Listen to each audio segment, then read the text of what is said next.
Hello and welcome, this is Mistydolphin, back with Final Fantasy 16. I know I was playing this not that long ago, but heck, we were in like the last cluster of side quests before the final story beat, so heck, I figure, why not just do it all in one go and just friggin', let's just get to it.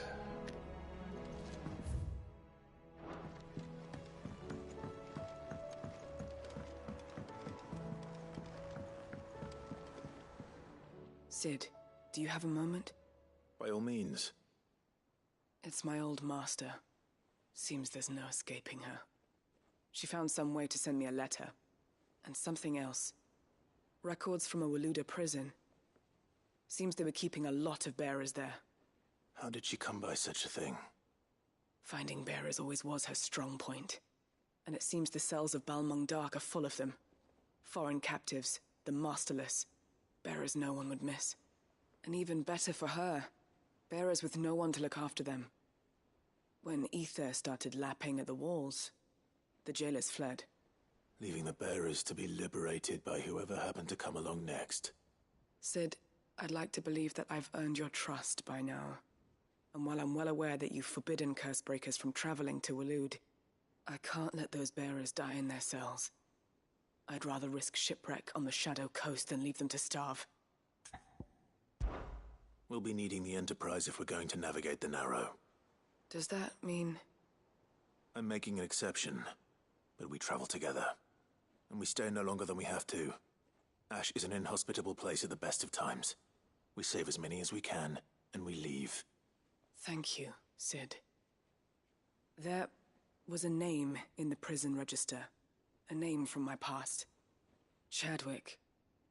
Another of my former master's protégés. A gifted soldier, and the closest thing I had to family. The thought of him held captive in that place. He must be very important to you. He was. Is. Then we find him. The entrance to the prison lies in the shadow of Ravenwit Walls, just beyond the portcullis. We should head there as quickly as we can. I only pray there are still bearers alive to save. As do I, Doris.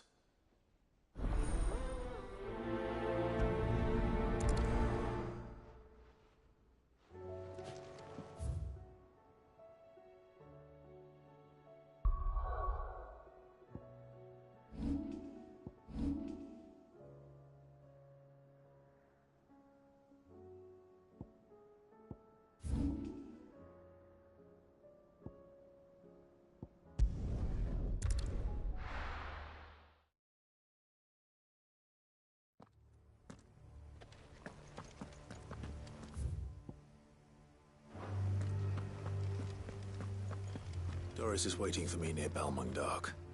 The longer she's out in the open, the more likely she is to be found by a Kashyyyk. I need to hurry.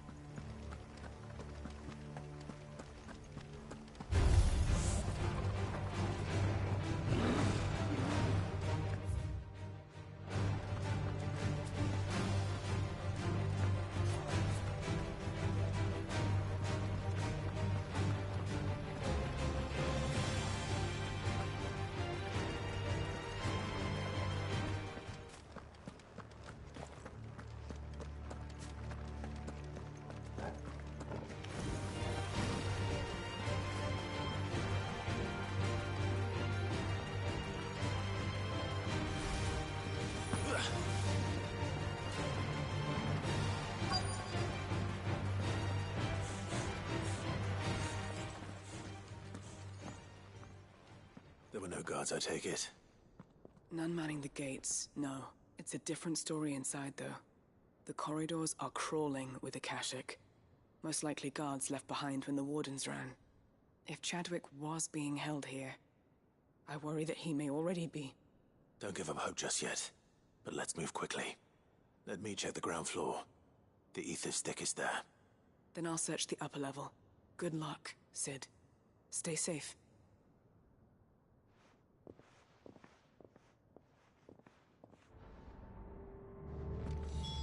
Just how bad are the floods inside the walls? Bad enough to turn a bearer.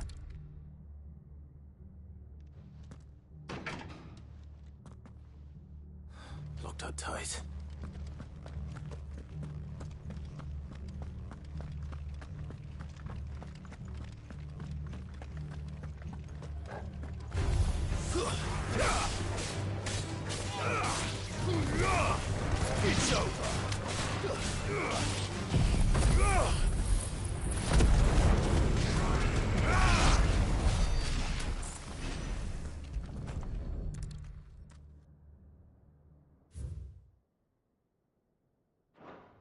So this place was no ordinary prison. And I doubt they'll have taken the creature with them when they fled.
Minimal loss of Waluda lives. And what happens when they run out of bearers? Even the Imperials take better care of their branded than that.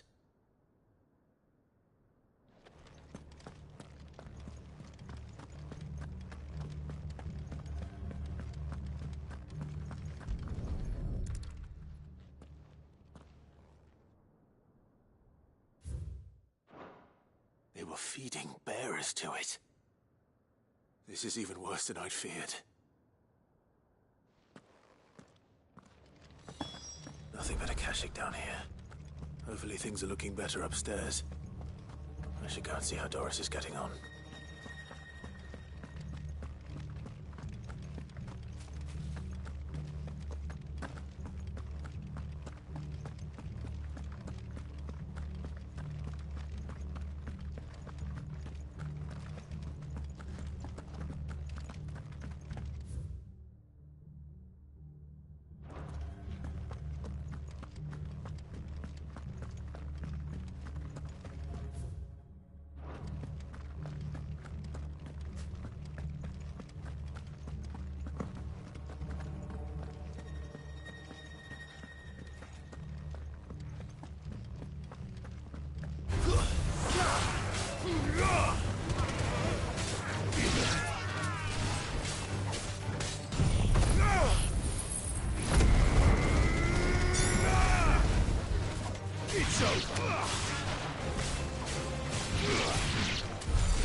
No lock downstairs.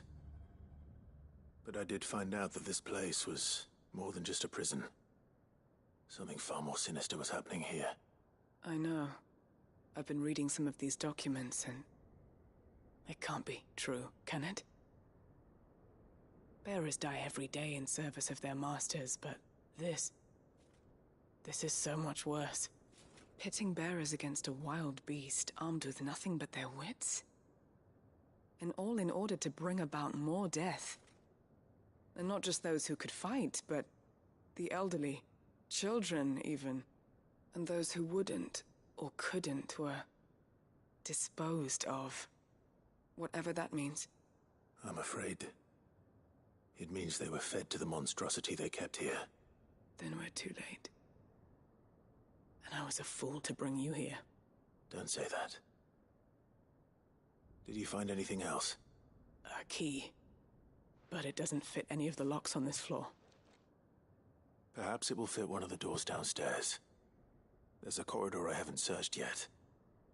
Finish up here, then come and find me when you're ready. All right. I'll be there in a moment.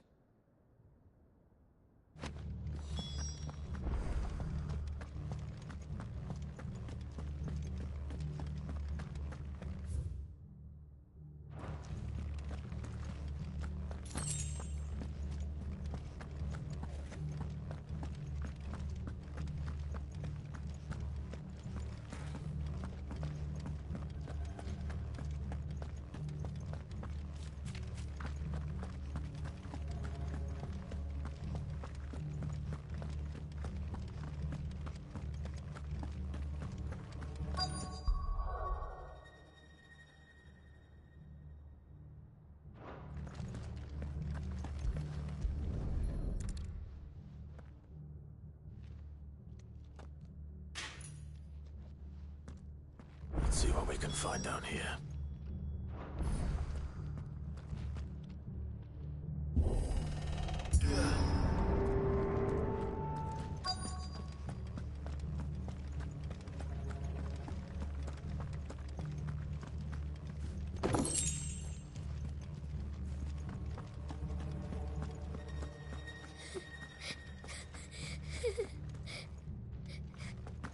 A survivor. And she sounds close.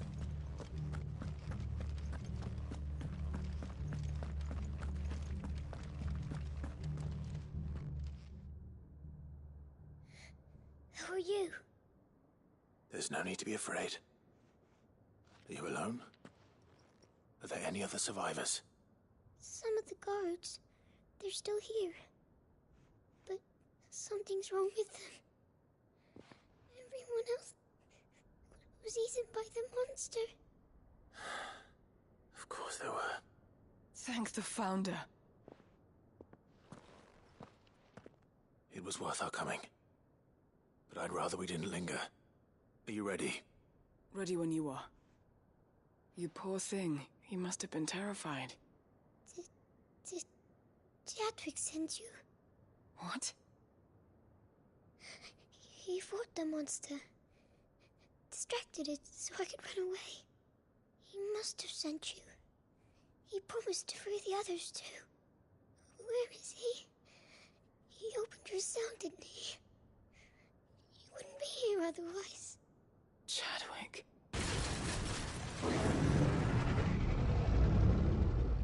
Was that? Monster's back! Chadwick, help!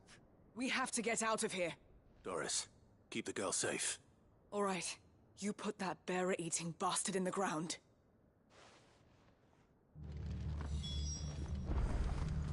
It's out there waiting for me. I can't let it live. Not if it's got a taste for bearers.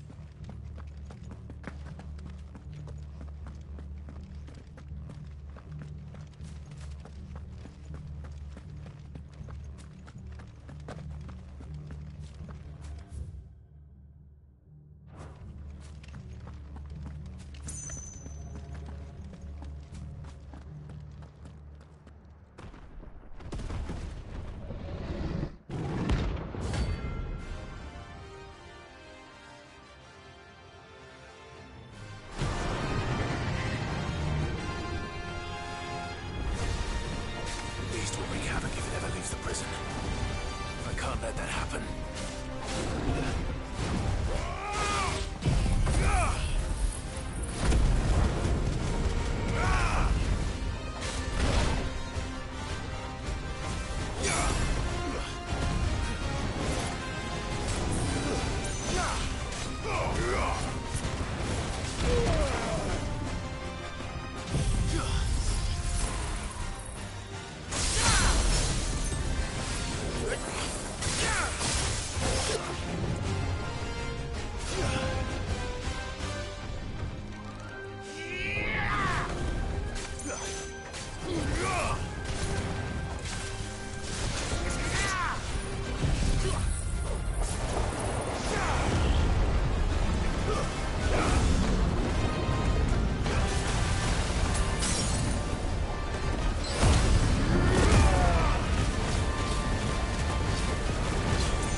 Finally.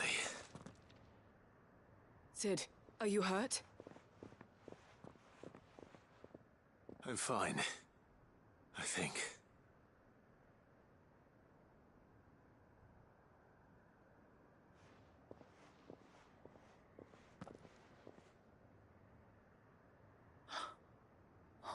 No. What is it? A diary. I gave it to Chadwick before we went our separate ways. He was here. Do you think that creature? I'm sure he fought bravely to the last. The girl is safe thanks to him. Chadwick. You fool. Come on. We have to get her back to the hideaway. We don't want his sacrifice to have been in vain. No. Of course not. I'll see that she's looked after from now on. It's the least I can do.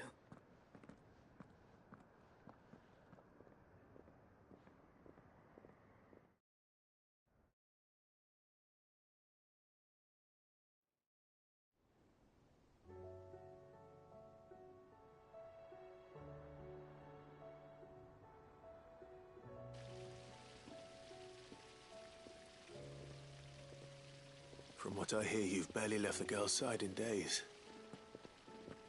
I hope she's recovering from her ordeal. She is. Slowly but surely. She's far tougher than she looks. I thank the flames we found her. If we hadn't...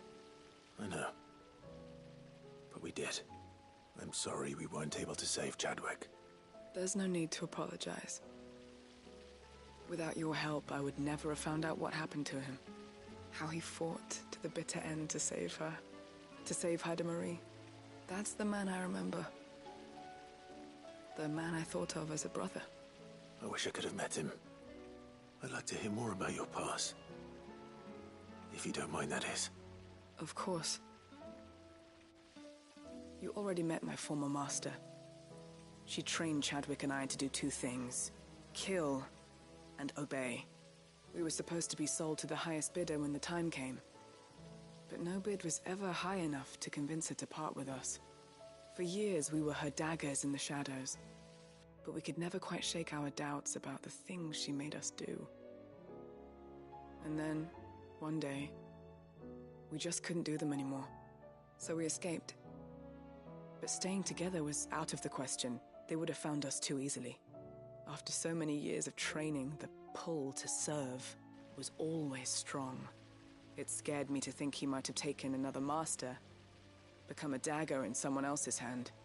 But even in captivity, the battles he fought were his own. And he died not as someone's tool, but as a hero. Haida Marie is proof of that. Bearers can cast off their shackles. And the Cursebreakers will show them how. I'll fight until my dying breath to see it done. For Chadwick, and for all of us. Thank you, Doris. We'll be counting on you.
How are you doing? Anything catch your eye?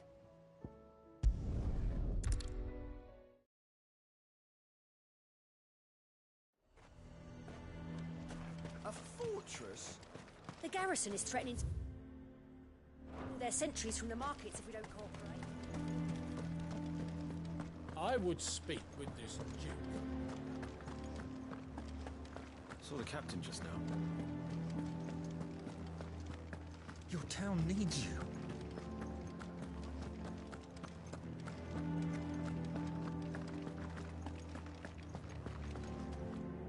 Do you have a moment, Clive? What is it? It's the Duke, unsurprisingly. His Eminence has assumed full control of the garrison and put every able-bodied man to work on the fortifications. The town was left all but unguarded, so Philippe was compelled to form a citizens' watch to fill the void. And though my dear boys have been characteristically willing to assist him in this, they want for bodies. So I was wondering if you would lend them your strength, that the people of Northreach might sleep easier, if only for a few nights. Of course. Whatever you need. Thank you, Clive. What would I do without you? Philippe told me he had men stationed at... Where can I find the mistress of this establishment? Here, my lady. To whom do I have the pleasure of speaking? My name is Sabine, and it is my displeasure to be the daughter of the Duke of Oriflamme, who I understand is causing you and your town no small amount of trouble. I wish to speak to you about what might be done. Very well. Let us speak. I trust you'll forgive me, Clive. Absolutely. Our conversation can wait. Please, proceed. As you know, my father is a most overbearing and supercilious man, and I join you in objecting to his every action. Indeed, I owe you my thanks for continuing to argue against his reckless plans. Yet I fear he is not one to be swayed by reason. No. He must be made to face the consequences of his actions. And who would make him do this? I would. Myself and several other like-minded individuals. Were you to join us, we would surely have the strength to drive him from Northreach for good. Does that not seem a trifle... drastic? Drastic action is precisely what is called for. Unless you are content to see your people downtrodden and dispossessed. My father would have it that citizens exist only to serve the Empire. That they should be forced to make every sacrifice to ensure her revival. But he is wrong. It is not the people who must serve the Empire, but the Empire who must serve her people. He's always been like this. Scornful of the opinions of anyone he judged beneath him. But he cannot be allowed to ride roughshod over the common folk any longer. We must fight him. By all possible means. Fight him? No. My purpose is to quell the tension in Northreach, not to stoke it. Respectfully, my lady. Our only chance of saving this town depends upon every one of us uniting against our common enemy. Your father and his followers included. While I understand your frustrations, I cling to the hope that he may yet be won round. False hope, I assure you. But I see that your mind is made up. I shall bother you no longer. If you will extend me the same courtesy, I bid you good day. She certainly has spirit. Indeed. But unfortunately for us, that spirit is only likely to harden the Duke's resolve, which may be enough to seal the fate of this town. Not that she cares. This is all about her and her father. Families. I'm sorry, where were we? Ah, yes. I was about to tell you of Philippe's plans for the town watch, but perhaps it's better that you heard them from him. I believe he's in the market, if you'd be so kind as to seek him out. Right away. It's just a pity I cannot join you. I'd like to see the two of you in action together.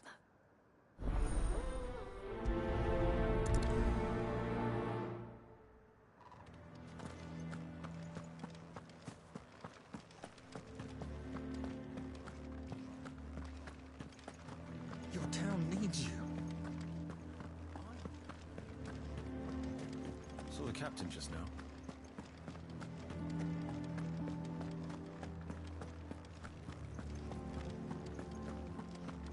What does the dame have to say about it?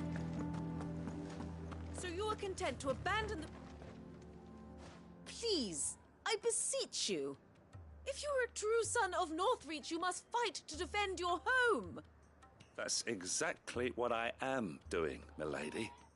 Or trying to, at least. The land is crawling with fiends, and someone has to keep watch. Even when our true enemy is hiding in the garrison? Fine. You're not the only able-bodied man in Northreach. Thank you so much for your help.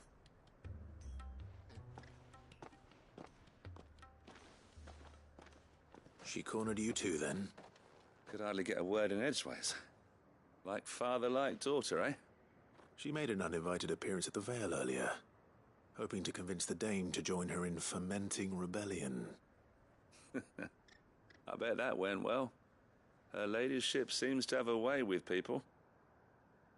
Anyway, what brings you here? Our mutual friend thought you might welcome some help. Oh, she did she? Right as always. In fact, you're just the man. We've had some reports, you see. Sightings of, you know what. They're back. Seems that way. All over, too. We haven't been able to confirm anything yet, but if you're willing, you could go and see what's what. Right. Where should I look? You know Grieger's Weep? One of the sightings places them somewhere on its shores. I'm on my way. Thank you, Clive. I'll look into one of the other sightings. Let's rendezvous back here later.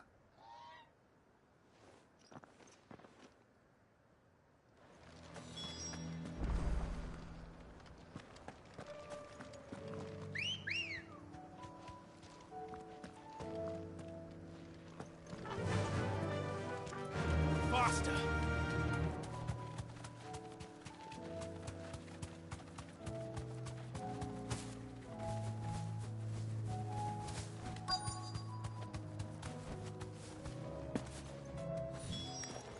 Damn it. The reports were true. I need to stop them before they get to the town. Stay down!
Call that a test, Ultima? Clive, it's me. Are you all right? I am. But it seems the reports were true. The thralls have returned. I dispatched the few that I found, though. Well, that's something, I suppose. But what were they doing south of town? They all came from the north last time. We might be able to fend off an attack from one side or the other, but from both? Do you have eyes in the north? Some. I should probably go and have a look, though, just to be sure. You head back to Northreach. I want you there just in case war breaks out while I'm away. What do you mean? Her ladyship's been busy working her magic on the townspeople, stirring up ill feeling towards her father. But she'll have her marching on the barracks if we're not careful. What? This is exactly what the Dame was afraid of. I'll do what I can to calm things down. Be careful out there, all right? Don't worry, I'm not like you. One sniff of those things and I'm running back to town screaming blue murder.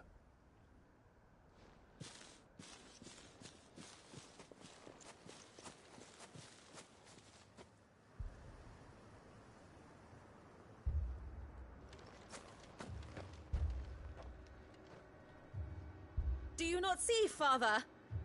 The people of Northreach have given enough, and only a fool would ask for more. Listen to me, Sabine.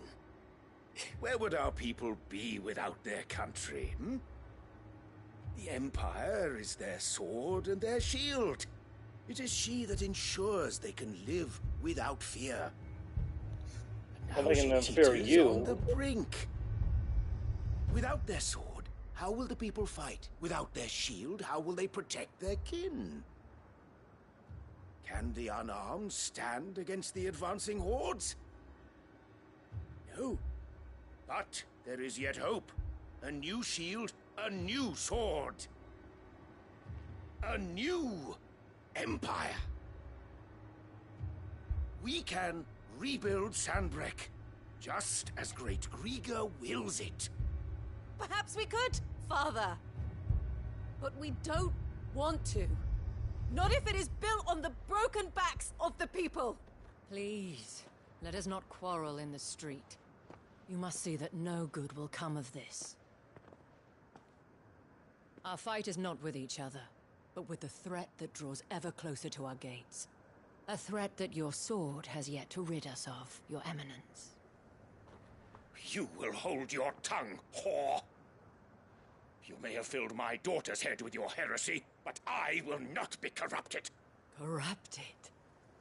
Your daughter's opinions are her own, as you would know if you had ever deigned to listen to her. At least I hope they are your opinions, and not posturing born of a family feud. Northreach deserves better than that. Northreach deserves better than you, Carla. Yes, I know who you are. The slut of Twinside who bedded a Brandit. Jealous, are you?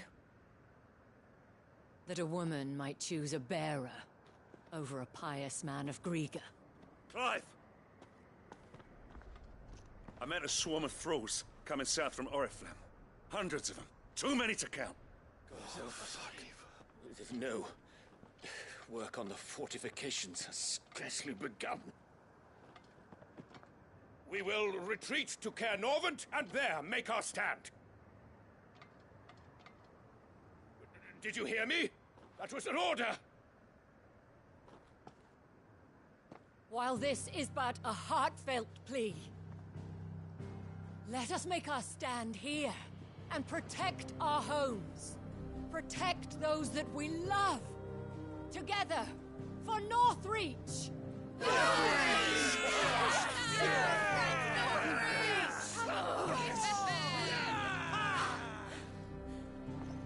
You heard the dame.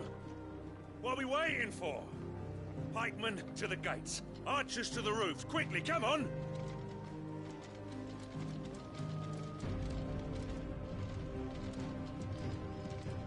But she is... Looks like you've been outvoted.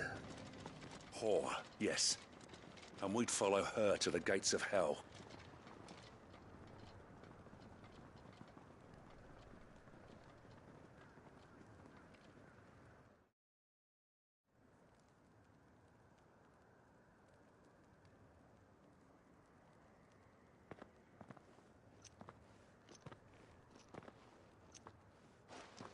The men have their orders, and they look like following them. I got them spaced out at regular intervals. Whichever direction the thralls strike from, there'll be someone there to meet them. Thank you, Philippe. Rest assured the people will play their part. The herbalist has donated her stock of medicines to me. Should any of your men be injured, take them to the Vale. We'll see to them there. Thank you, milady. I will. I'll play my part too. You still want for numbers. Unlike the enemy. I only hope I can go some way to evening the odds. Philippe, can I leave the south in your hands? I doubt the thralls by the lake were the last of their number. Of course. I'll lead a party down that way so we don't get taken by surprise. What about you? I'll make my way up the road to Oriflamme. I fought a few of these things. And while I can't promise to hold them all back, I should be able to thin the herd. All right. But take care. Thank you.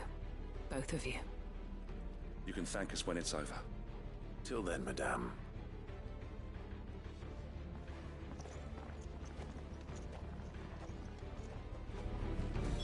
said to bring our wounded here.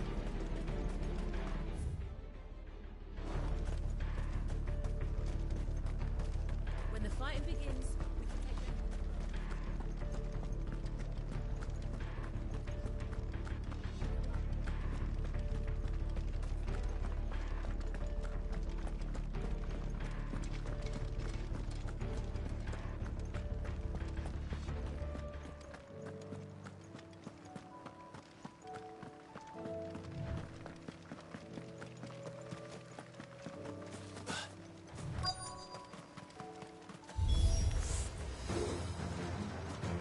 This is more like it.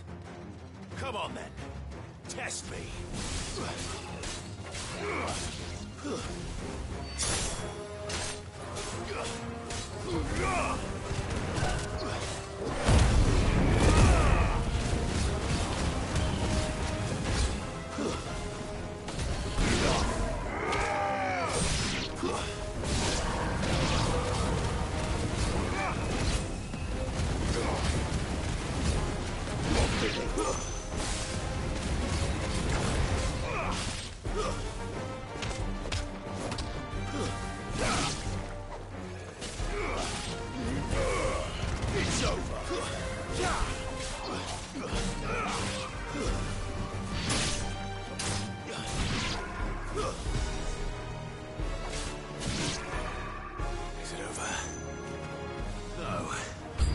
It's only just begun.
That looks to be the last of them. I wonder how the others fared. Better hurry back to town. Come on, Torgal.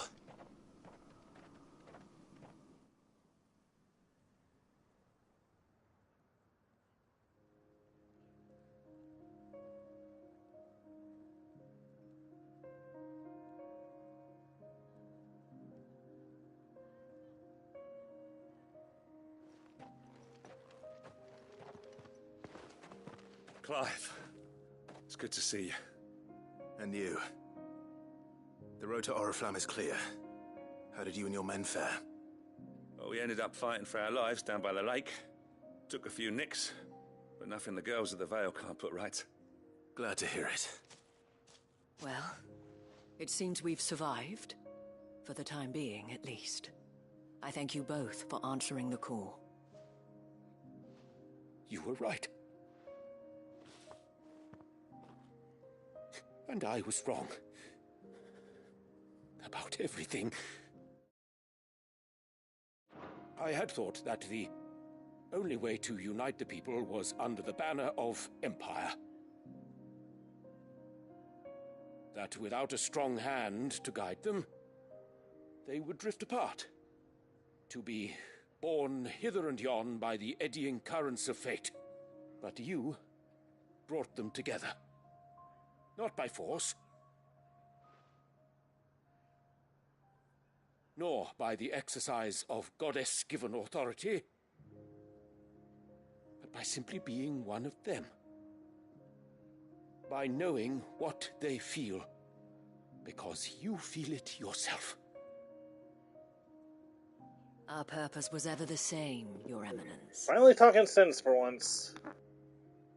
You were merely distracted by a loftier vision of empire and glory, while our eyes beheld matters closer to home. You have the right of it again, as did you, Sabine. His radiance said it himself. Sanbreque is naught without her citizens. I forgot that, and I am sorry. I'm sorry too, Father. I should never have taken things so far. I only wanted you to understand how the people felt. How I felt. But my anger got the better of me. Do not blame yourself, my dear. This was my doing. I should have listened to you. To all of you. Your Eminence, your ladyship, I do not doubt that you came here with the best of intentions. But I believe the same could be said of us all. We all want safety, security, prosperity. Not just for Northreach, but for the entire realm. And we may yet achieve it. If only we work together. Will you join us in this? Yes. We shall. Thank you, Your Eminence. Now that that is settled, I must go and see to the wounded. The Vale's doors are always open to any soldier in need of relief. And today there are more than ever before.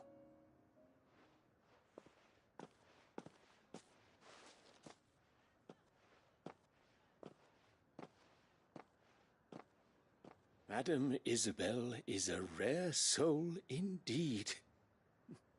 In these dark times, I see that it is not men like me who should lead the realm, but women like her.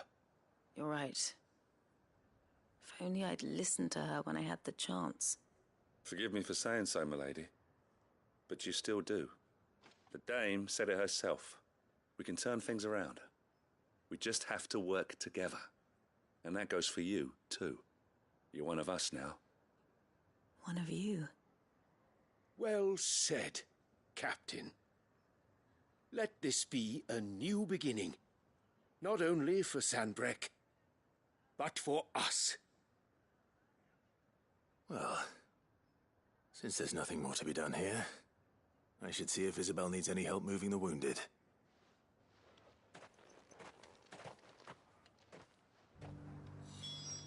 Can we get you anything?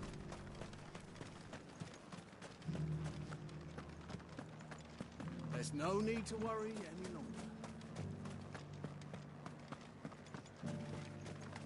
I saw several soldiers being carried to the Vale. How goes the treatment of the wounded? I'd be happy to man one end of a stretcher if it would help. You've helped quite enough for one day, Clive. Thank you. Don't mention it. Oh, but I must. After all you've done for this town, it is the very least you deserve. Tell me, if Northreach had fallen, what would you have done? A woman of your means could find a home anywhere in the realm, but I sense you would rather have died here. It's a long story. For you, madame, I have all the time in the world.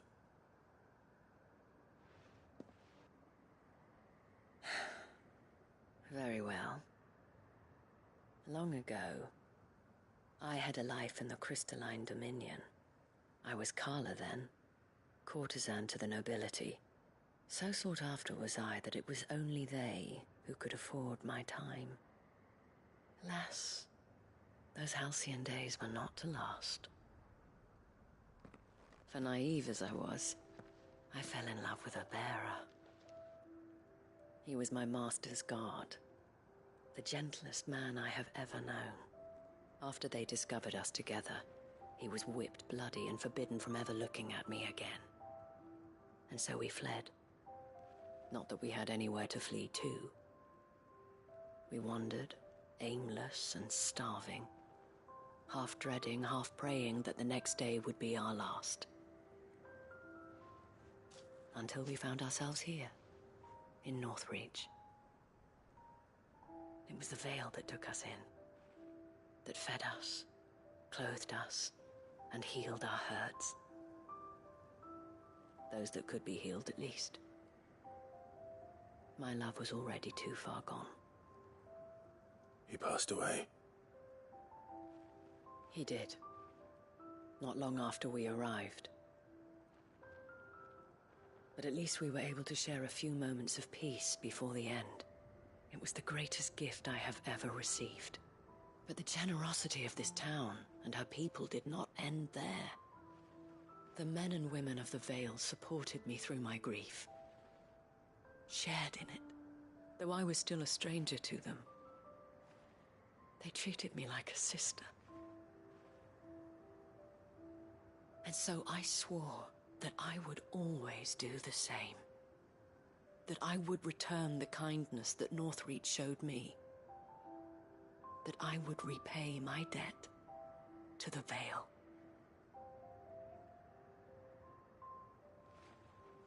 Thank you, Isabel, for sharing this with me.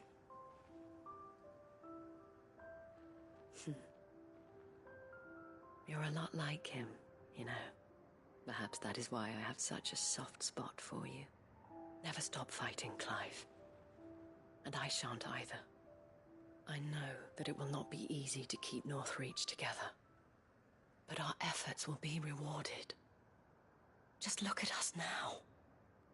The people, the soldiers, even the Duke of Oriflamme and his daughter, all united in defense of this town that we have come to call our home. And what of you? Can we count on your support too? Always.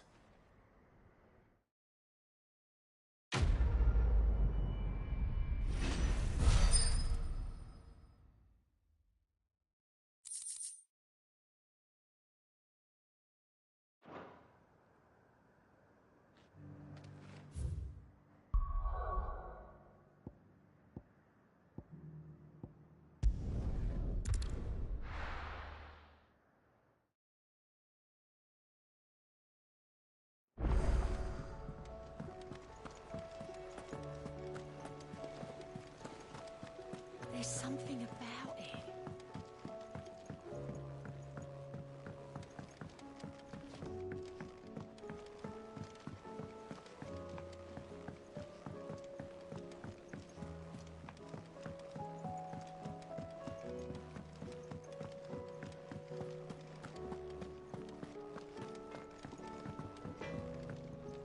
So what do I owe the honor? For Sanktfornian, dear.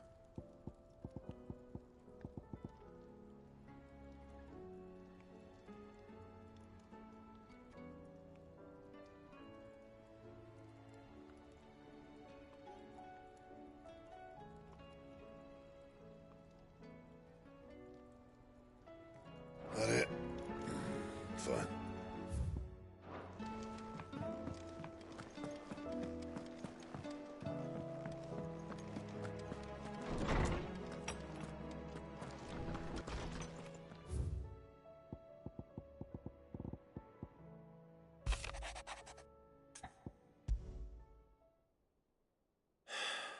What is it this time, Torgal?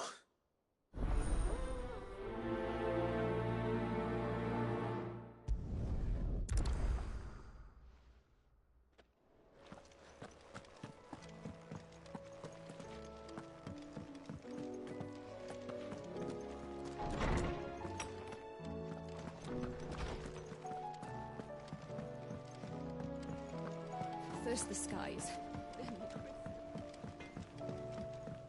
Say what you will, Lady Karen has seen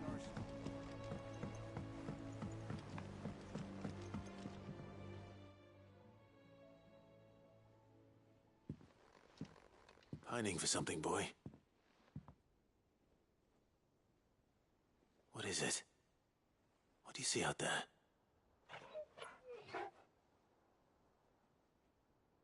I never did ask where you got that anklet of yours. From Sid, that's why. On the day he brought him home. That long ago? And you're only thinking to ask this now? Sid saw that the pup had a habit of gnawing on his leg, since you ask. Clap that there iron on him to keep him from doing it. What was wrong, boy? I'll take like as not. Must have been hard on the poor whelp losing his loving masters at such a young age. Doubly hard in being a frost wolf, torn away from his icons and all. Sid would always tell him, you want my iron gone, you find what it is you're looking for. I reckon what he was looking for was you. I'm sorry, Torgal. Sorry for making you wait so long.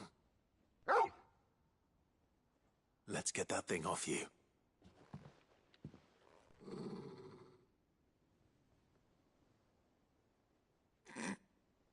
Doesn't sound like he wants it off.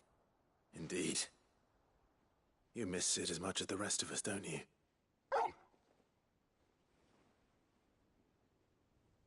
You want me to go with you somewhere?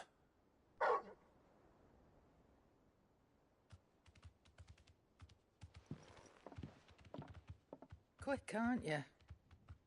Glad you've been paying attention. Not nearly as much as you have, Lady Karen. Aye, good thing and all. It's not like Gav would have kept him in nuts and rubbed his belly these past 10 summers. Your kindness is appreciated. You've been a good friend to him. Only because he doesn't talk back like the rest of you. Go on now.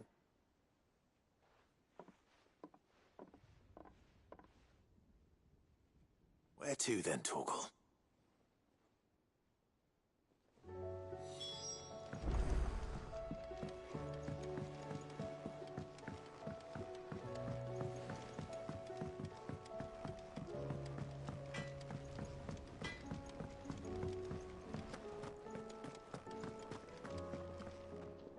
All right, Torgal. Where are you taking me? I'm going to need a little bit more than that, boy. Do you have a better hint for me? Unless... you've already given me one. Back on the rear deck, you were looking west, toward Rosaria.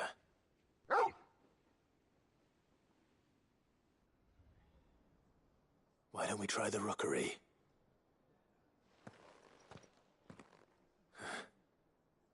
I haven't been to the island in almost 20 years. To Port Isolde, then. Fingers crossed the old mooring is still there.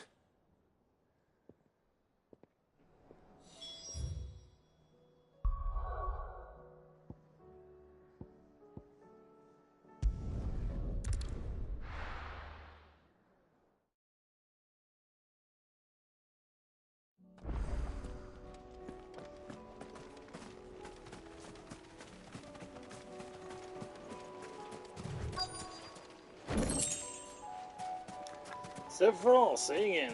Turtle this pupper, and I'll fight anyone who says otherwise.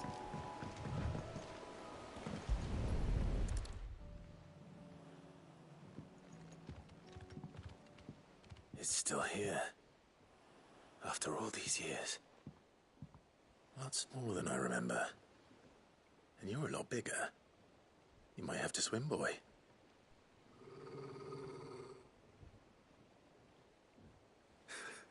I wasn't being serious.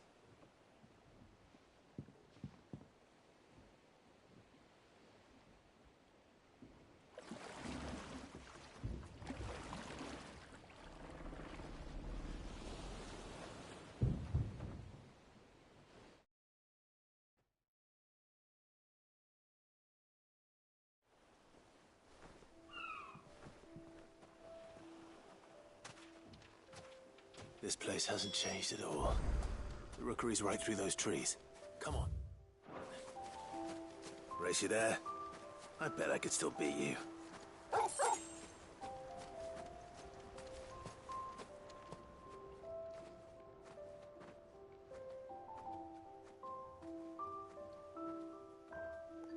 I swear, how are any of these side quests even remotely optional? Here we are.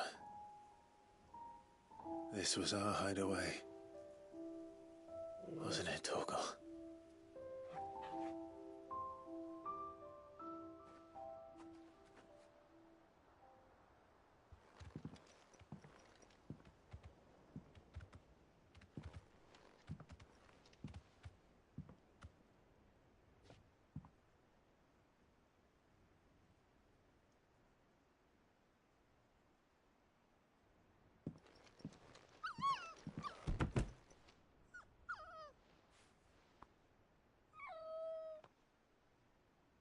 Coming here helped me to forget who I was. Or wasn't. Prince, shield. Son his mother could love. Had I been any one of those things? Perhaps.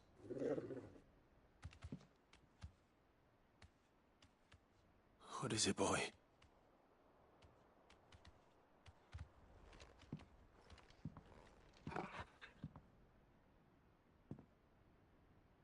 This is all from the castle. And Phoenix Gate. Did you bring these here?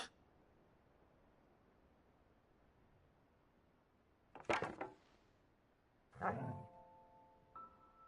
sparring sword.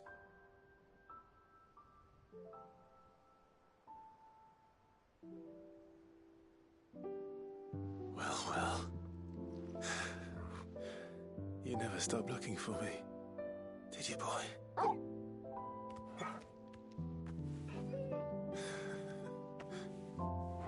Thank you, Torgal.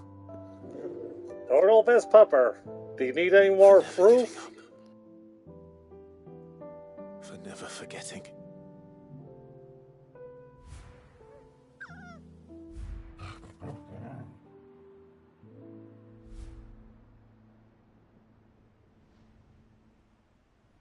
Let's take this with us, shall we? So I don't forget either.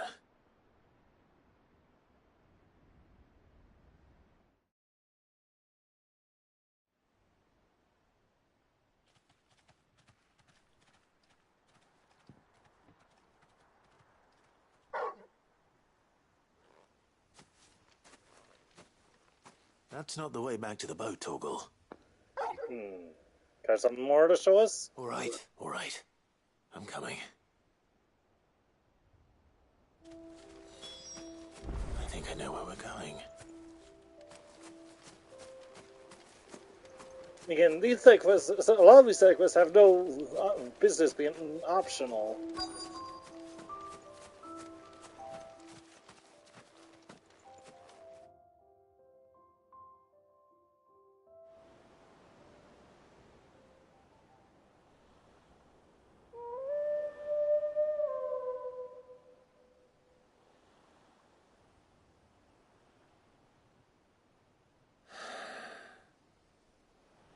People always talk about the importance of putting the past behind you. But without it, we wouldn't be who we are today. And we certainly couldn't steer our way to a better tomorrow. Come on, Torgal. Let's go home.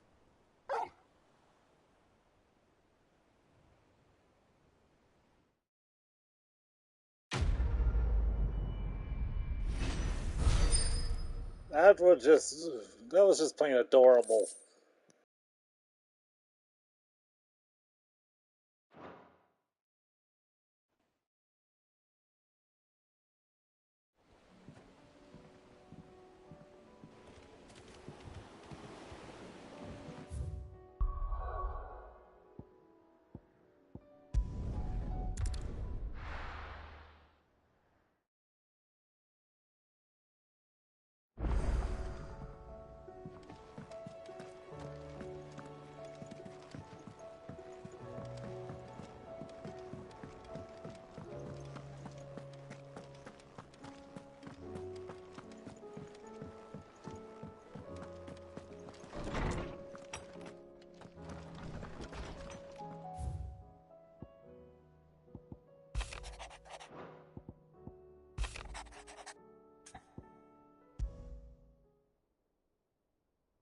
Something tells me this is no mere adventure story.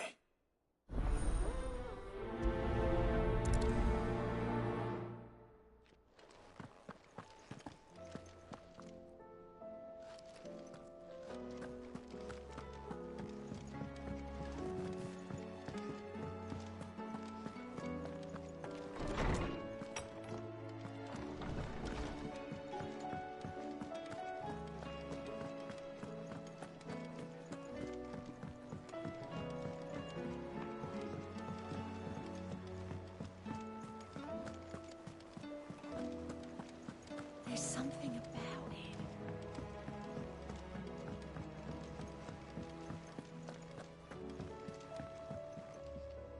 Vivian, I read your note, and I'd be happy to help you find the book you're looking for. Thank you, Clive. But tracking it down will not be easy. Are you sure? Please. You have always granted me your wisdom and insight whenever I asked. It's only right that I return the favor. Or at least attempt to. You are too kind. Alas, what I ask of you is rather more trying than delivering the odd lecture. I spoke with Harpocrates to see if he had any inkling as to where another copy might be found, but... But perhaps it is best that you hear the details from him. If you say so. Forgive me, Clive, for asking this of you. But this book, it set me on the path to becoming who I am today. Its importance cannot be overstated.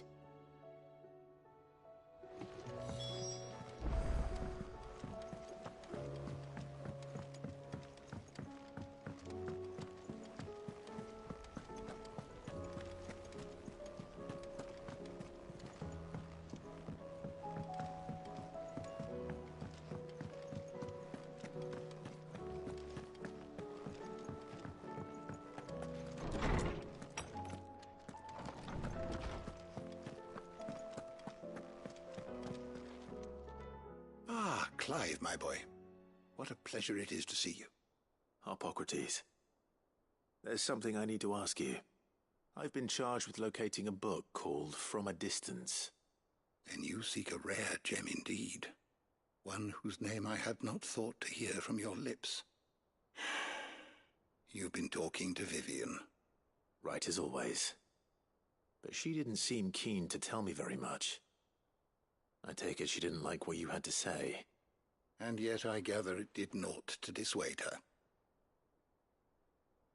Clive, if the young professor has tasked you with obtaining a copy, I fear she asks the impossible.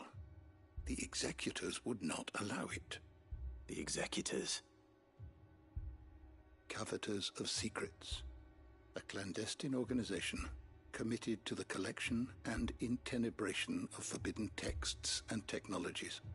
One such text being the tome Vivian seeks, chronicling as it does the true history of the enslavement of bearers. A tale which could overturn the established order were it ever to become widely known. Or, so rumor has it. I've never actually read the thing, or even set eyes on it for that matter. How is it that I haven't heard of this organization? Why, secrecy is the executor's watchword. They lurk in the shadows, emerging only to seize that which must be seized, be it books, inventions, or people, before disappearing again, leaving nary a trace. Which would explain why Vivian's copy was snatched from her grasp not long after she found it. By the hand of the executors, yes. But what drives them? Self-interest or ideology? Fine question. Sadly, all that is known of the executors can be recounted in a single breath. You may just as soon ask me of their origins, numbers, or the identities of their leaders. Any answer I give would be pure speculation. Then my hunt was doomed from the first. What was Vivian expecting? That I'd pluck it from thin air? Not from thin air, no. From ash. Rumors of the executors are rife among the scholars of Storm, but rather less so across the strait. I have a friend. Well, I had a friend in the village of Garnick, a collector of rare tomes, upon which subject we would oft correspond. Alas, I have heard naught from him since the skies fell dark. And no doubt he, too, has turned. But, though he did not mention it by name, it is possible that a surviving copy of From a Distance yet rests upon one of his many shelves, quietly awaiting discovery. If you were, by some chance, able to save even a single book from the poor man's library, I know his soul would rest easier. I'll be right back. Just a quick bathroom break.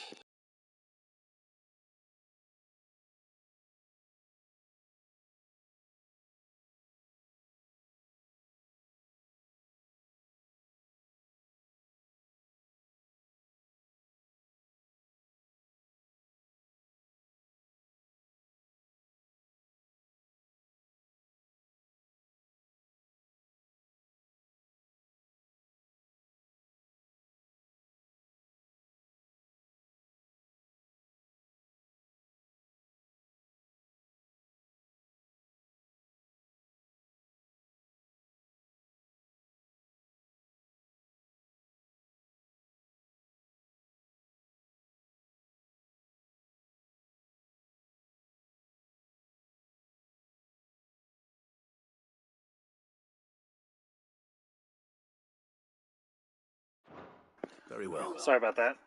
When I next find myself in Waloed, I'll be sure to pay Garnick a visit.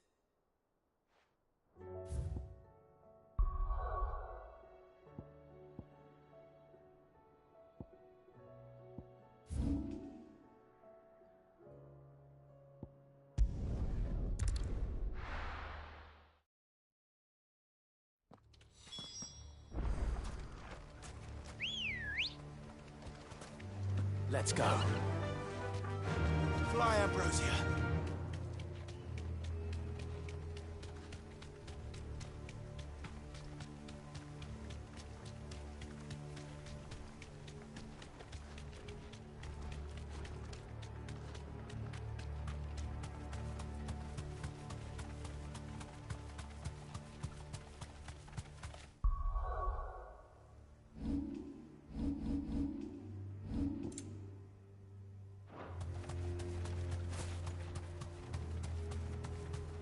Be safe.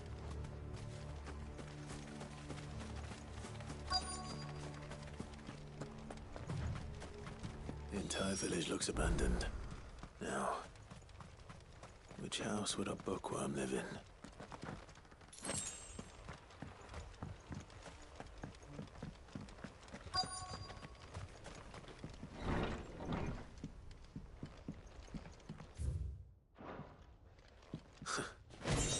His interests were certainly varied. This is a Royal Army logbook. Did he take this from the local barracks?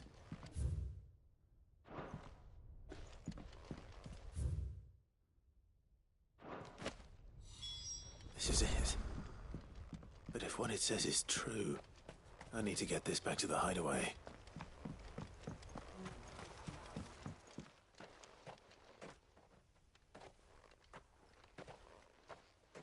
Leaving so soon, stranger? We've been watching you. From a distance, so to speak. Subtle. I know who you are. Then we need not waste time on introductions. Hand me the book. Leave it in our care and return to your life. Your care? Do you mean to burn it, or bury it? That is not my decision to make. But by one means or another, its contents shall be removed from the common record. Then I'll have to politely refuse. I won't let you erase our history. Then we find ourselves at an impasse. Very well. The book can just as easily be pried from your dead hand.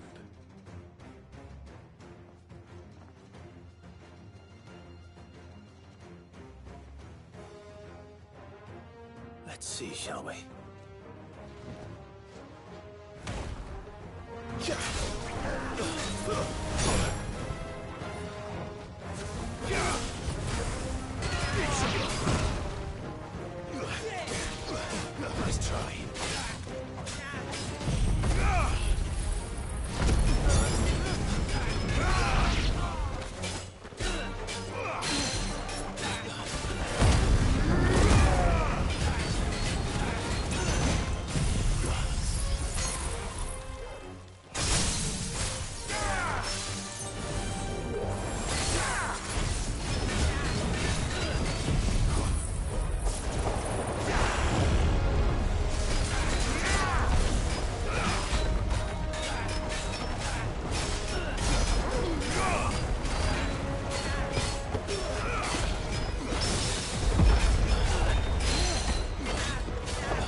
Impressive. But we have other means. We shall claim the book yet. Why do you want it so badly anyway? It lays out in no uncertain terms the vanity and avarice of mankind. It tells the shameful history of the persecution and oppression of a gifted few by a giftless many. Would you say that this interpretation was correct? I don't know. You don't know. Your sword may be sharp, but your wits are dull. So let me answer for you. There is no correct interpretation of history. That a series of events took place may be proved beyond a doubt. But there can be no single, immutable explanation as to why they came to pass. It is a question of numbers and of belief. If enough people believe that a set of events occurred for a reason, that belief becomes the truth. So you're trying to control the truth? We are trying to protect people from themselves, from knowledge that would bring them naught but pain. That is all. You may keep the book, for now. The world is small. We shall meet again. Until then. Wait! Damn it. Yeesh, he disappears almost as good as Batman. Perhaps she can explain what that was all about.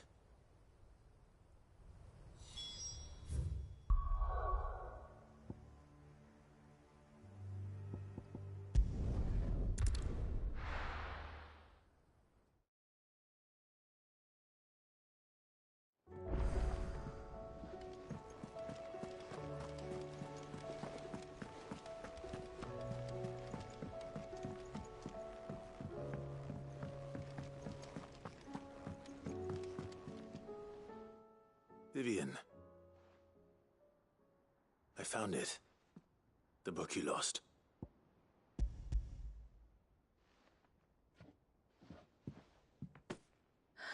You found it. Thank you, Clive. Even though I asked this of you, I was not entirely sure it would be possible. I feared the executors had seized every copy. I met with one of these executors, and I convinced him to let me keep it. He told me something.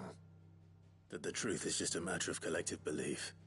And that if enough people believe a lie, that lie becomes the truth.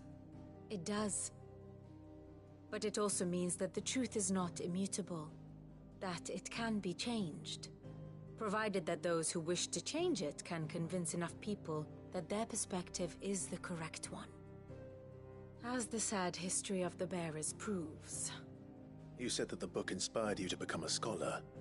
It did. Or its author, rather.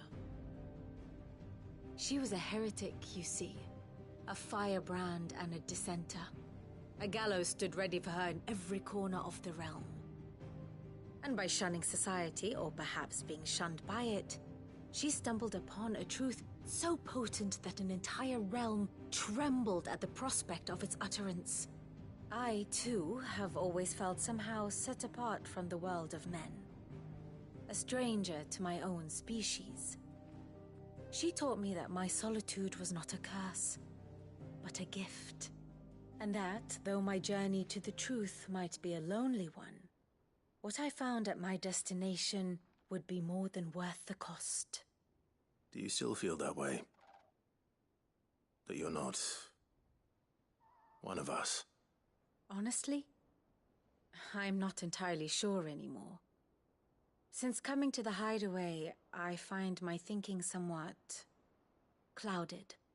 Perhaps the result of studying mankind from a rather closer perspective than I had intended. But the more I study, the more I find value in this perspective.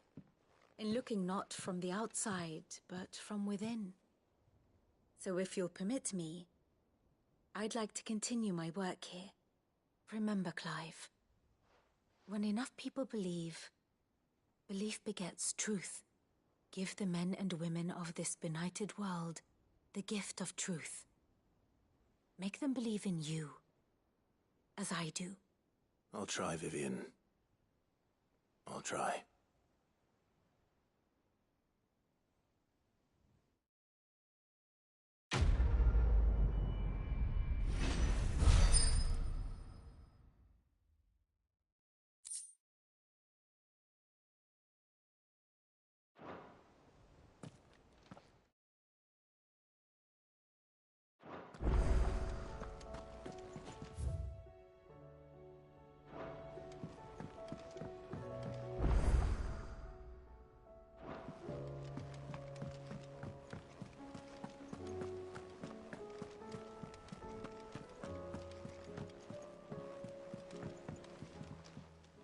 Ah, Clive.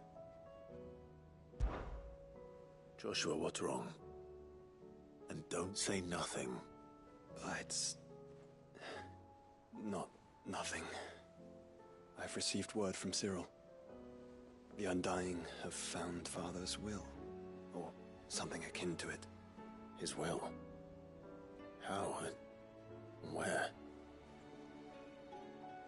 In the crypt beneath Rosalith Castle. After Kupka was kind enough to drive out the Imperials, the Undying took the opportunity to recover what relics of the Duchy yet remained. And in the process of doing so, they found a letter from Father. I'm surprised anything survived down there. Cyril asked that I join him in Tabor at my convenience. I have been meaning to go, but... would you join me? Of course. Do you even need me to ask? I want to know what's in that letter as much as you do. Very well. I am ready to leave when you are.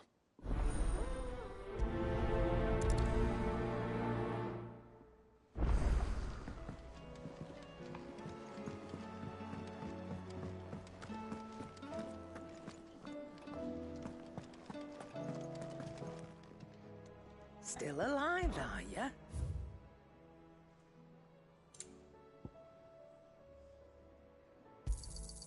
You're rubbing me blind, you know.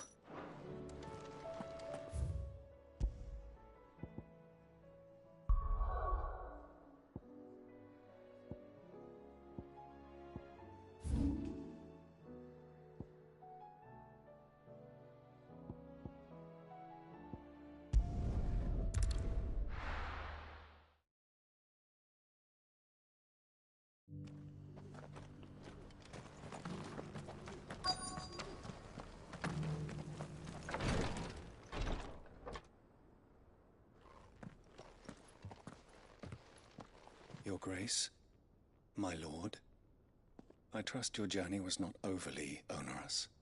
Cyril, you found a letter from Father? Yes, I have it here.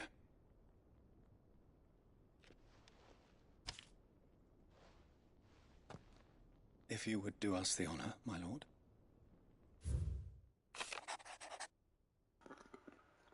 No one asked much of you in the coming war, but I see no other way to secure a future for our duchy and our family. Yet, eventually we succeed in subduing the savages and winning back Drake's breath. The threat of the Blight still looms, and only with for all Rosaria striving as one might we at last overcome it. I have made plans to see us through, but such are the obstacles that stand in our way. It shall likely fall to you to continue my work. I know that you have the strength, the courage, and the will to do so. It shall be an arduous inheritance, and so I offer you another, that you might be reminded of the love and the faith that I hold for both of you. An inheritance? It would seem the late Archduke penned this missive shortly before his passing. The day before we left for Phoenix Gate. What are these plans he spoke of? His plans for the Duchy, Your Grace. Your father entrusted them to my predecessor, the former bearer of the Burning Quill, who entrusted them in turn to me. The complete emancipation of bearers is their stated aim. But your father's dream did not end there. His Grace also spoke of building hospices to care for those stricken by the curse, and the founding of a new university to further the development of non-magical technologies. With the blight spreading ever more widely across the twins, Archduke Elwyn saw this as the only means of securing Rosaria's survival. He wished to see men and bearers treated as equals. To see centuries of common wisdom overturned. Small wonder he did not think it achievable within his lifetime. But he thought it achievable nonetheless. Had he not, he would never have written this message. Nor would he have entrusted his vision to his most faithful aides. Those who would have stood with you, shielded you from the machinations of the less benevolent personages at court. It's a pity only they are still with us. 'Tis true that those most loyal to your father were the first to suffer the Duchess's wrath. But one at least remains, and she has come bearing gifts. What do you mean? Mayhap it is better that she explain, my lord.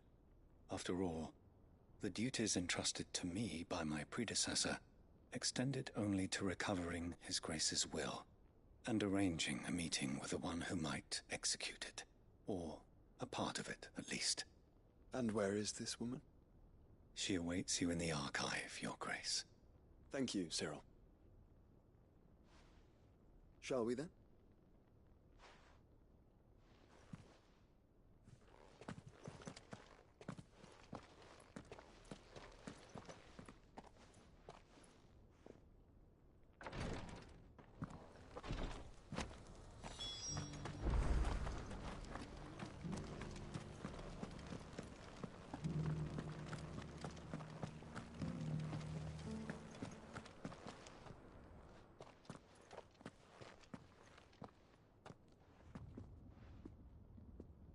My lord, Your Grace. I hardly recognize you. I am Goditha, retainer of House Rosfield, loyal servant to the Phoenix and his shields. Your father, the Archduke Elwyn, entrusted me with the delivery of a gift. I only hope you can forgive my tardiness in bringing it to you. Lift up your head, Lady Goditha. You have our gratitude for your service to our house and to our father. I merely did my duty, as any proud Rosarian would. My lady, perhaps you could explain a little more? What exactly is the gift you bring?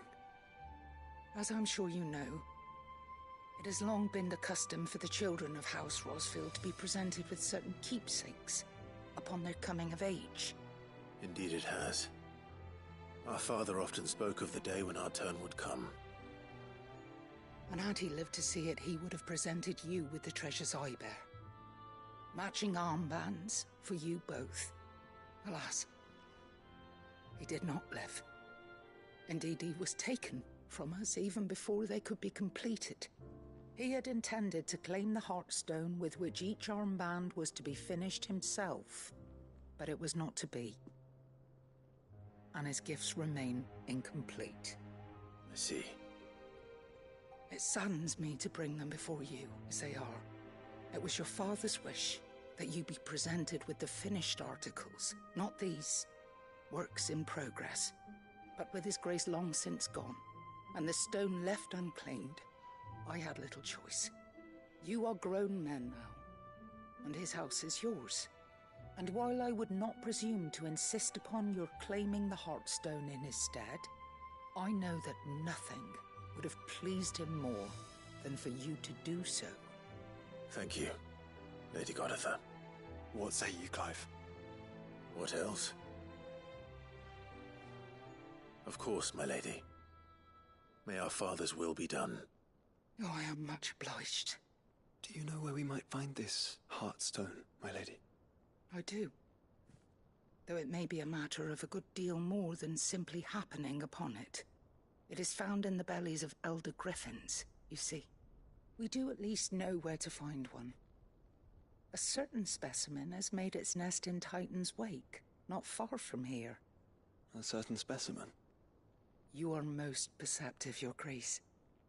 In answer to your unspoken question, yes. In fact, this is the very same beast your father meant to slay. I have been tracking its movements since you were but a boy. Were you to slay it in his stead, as men of House Rosfield, it would surely make your father proud. What say you, Joshua? Consider it already done.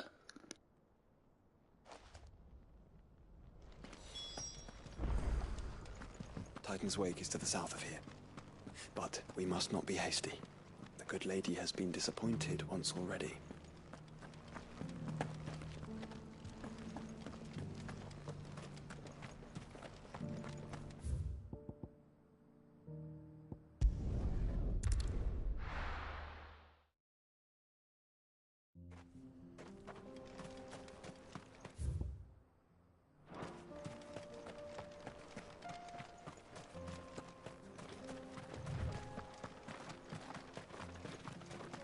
Eyes peeled, Joshua.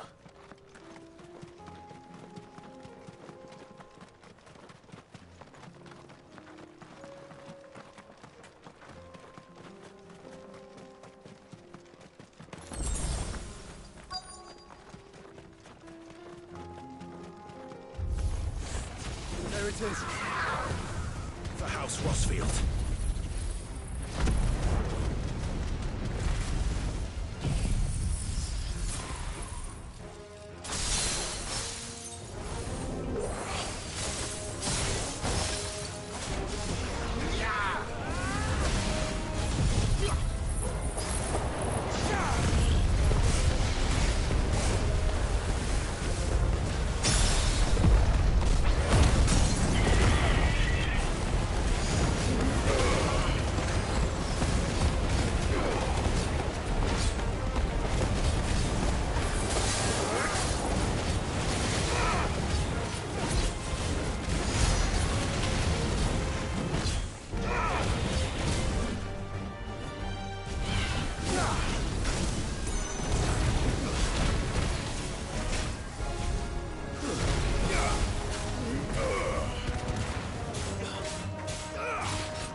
Is this the Heartstone? I expect Lady Goritha will know.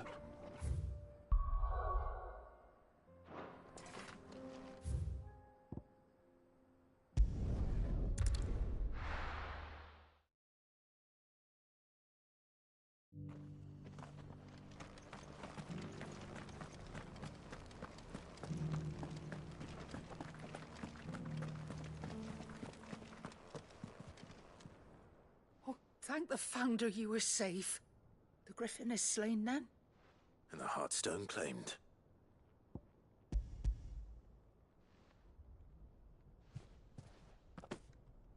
Yes, this radiant luster like frozen flame. It is just as your father described it. Thank you, my lord. Your grace. Your father would be so proud. Lady Goditha, the lapidary is ready. Thank you, Cyril. I will be with him shortly. If you would excuse me, I shall have the stone cut and set forthwith.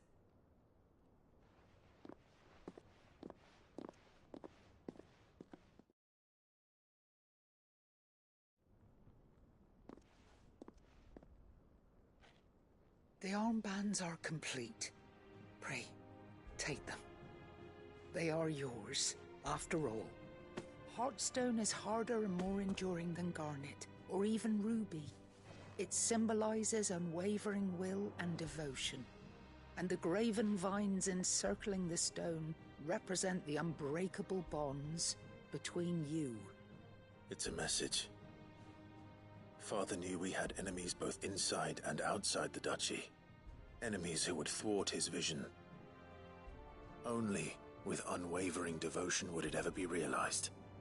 And only if we stood together, as Phoenix and Shield, as brothers in arms. Only then might those enemies be overcome. Indeed. His Grace knew the enormity of the task he would entrust to you, his heirs. But this was more than just a message. It was a promise. That he would always be with you. Thank you, Lady Goditha, for remaining the steadfast custodian of our father's will. Forgive me, my lady, but there is something I don't quite understand. The Undying told me that after Father died, Mother claimed all of the ducal treasures for her own. Even if the armbands were incomplete, she would surely not have overlooked them. So, how were you able to keep them from her? Because I was the keeper of the vault. Though I was but a lowly servant, your father spoke to me of his intentions for the bands, of the deep love he had for both of you, and his hopes for your future. In the days before the disaster at Phoenix Gate, I discovered that the Duchess had ordered her jewelry be sent away from the castle. It was then that I knew she meant to betray us. I tried to warn your father, but it was too late. When word of the fire reached Rosalith, I knew my time was short. So I took up the armbands and I fled into the night. And thank the Founder you did. Yet my duty to your father was incomplete. Not knowing what else to do, I followed the Griffin, thinking I might claim the Heartstone on its passing. And so my pursuit continued, until Lord Cyril appeared before me. He informed me that His Grace's will had been recovered, and that his sons were alive and well. Lady Goditha, on behalf of my father and all the people of Rosaria, I thank you for your loyal service. As do I. Thank you, my lord. Your Grace, for coming back to us. For giving my service meaning.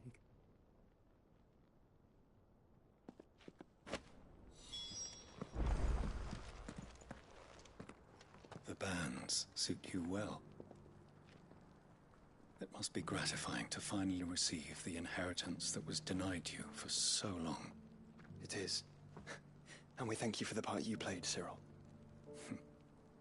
If you would permit me to play my part a little longer, might I suggest that you make your way to your father's memorial atop Hawk's Cry Cliff? Let him see that you have received his blessing, and that his vision lives on in you. I suppose it would be churlish not to. What do you say, Clive? Shall we pay Father a visit? I think we should. I was hoping to be able to offer him my thanks before we left for Origin. Your father's helm is enshrined there. It has been since the day we recovered it from Phoenix Gate. I prithee claim it, for it too is a part of your inheritance, and I do not doubt that your father would prefer it in your hands than perched upon some lonely rock. Thank you, Cyril.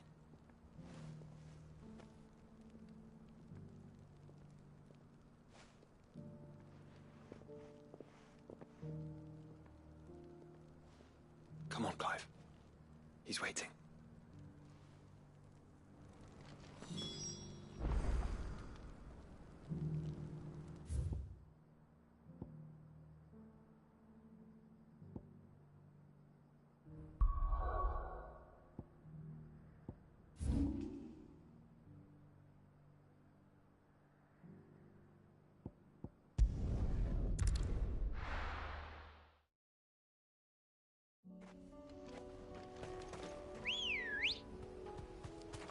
Come on. Fly, Ambrosia.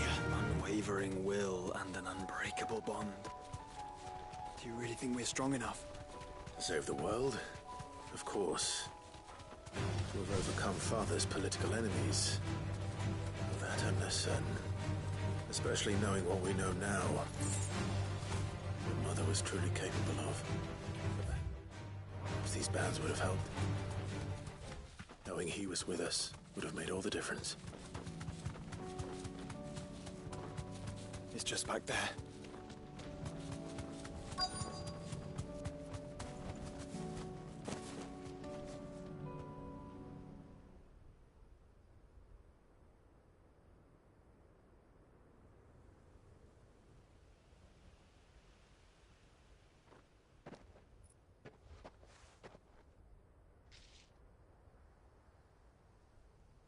Father always fought for what he believed was right. It wasn't until that night at Phoenix Gate that I realized I had never fought for anything. I always had someone else to do the fighting for me.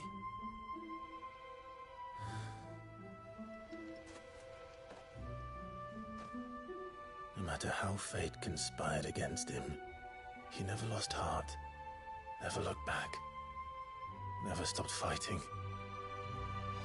To me, he was the greatest of men. And I've been trying to live up to his ideals ever since.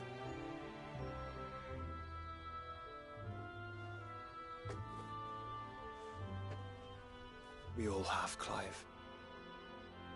We all have. And we'll keep trying.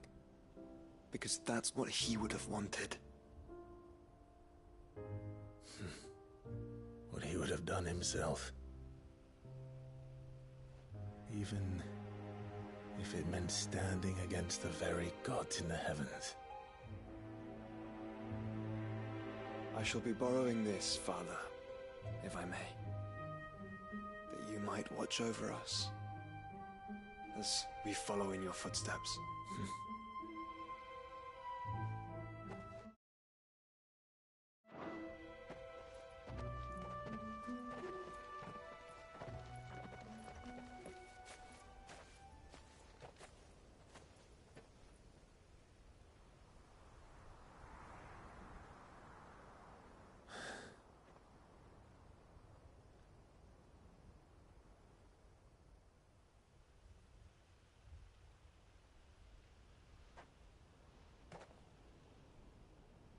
We won't lay you down.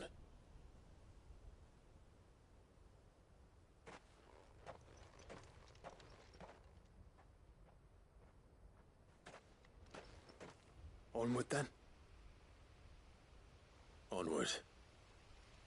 To the end. And to a new beginning.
You alright? Something troubling you? No more than usual. It's just... Eda's baby will be coming soon, and I wanted to make something for it. I'm sure she'd like that. Back in the north, families would always make gifts when a bairn was on the way. Yeah, let the little tykes know they were welcome in their new homes, like. So, what's the problem? Well, the problem is that Eda's due any day now, and I don't know if I'll be ready in time. Is there anything I can do to help? You know, there just might be. All right then. What exactly are we making? A good luck charm. But not just any good luck charm. Not just any. No. One made from the feather of a silver chocobo. There's naught luckier in all the realm, or so we used to say back home anyway. Thing is, they're hard to come by. Had Otto and Karen check with their suppliers, but nothing. I'd try and track one down myself, only... Only the big day is fast approaching. And that's all you need, a feather. That or the bird whose horse it's attached to, aye. I was gonna start by asking around with traveling traders plying the northern borders. Well, there's no shortage of those passing through Martha's. I think I might make that my first port of call. I'll let you know if I find anything. You're a good friend, Clive. I won't forget this.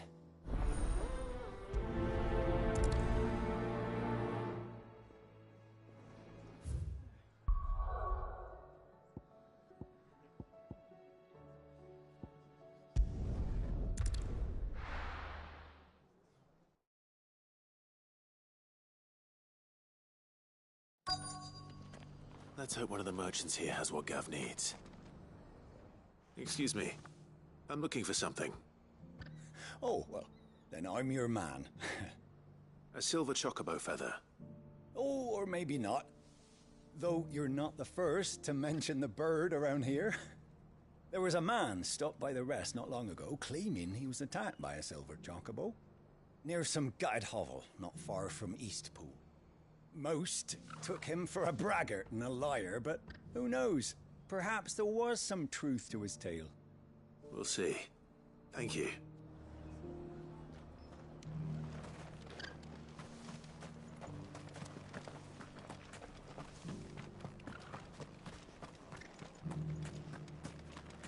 I'll build a barricade so sturdy, even a bandit.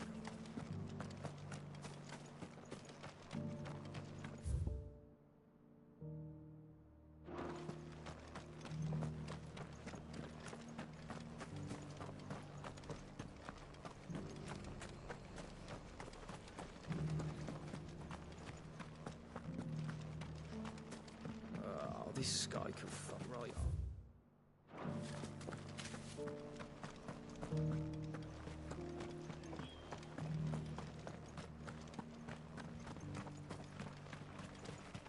Just because the heavens have gone to wreck and ruin, it don't mean we have to. How do, traveller? You've the look of a man who could do with a new whetstone? Or perhaps a bawdy etching of the Vicerine? Maybe another time. I'm looking for a silver chocobo feather.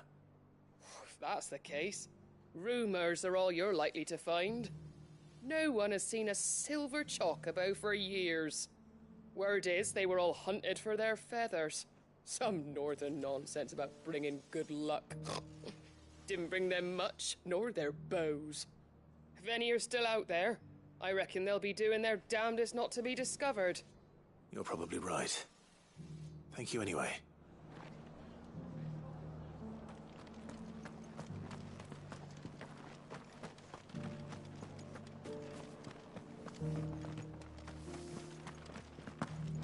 It doesn't still hurt, does it?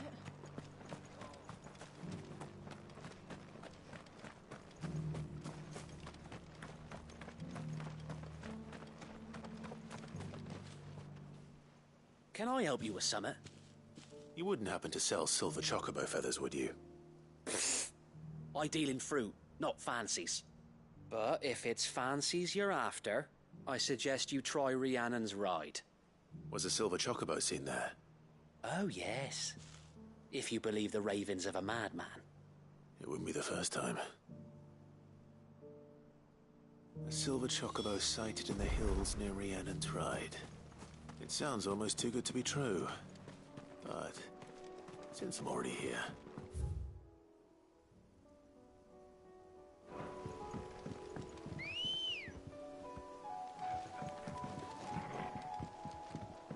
Ready, go?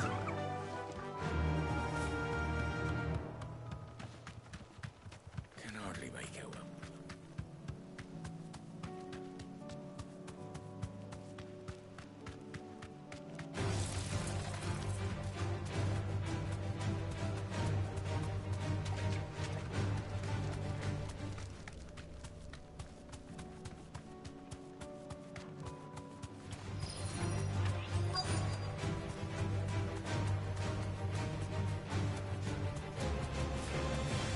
Tracks.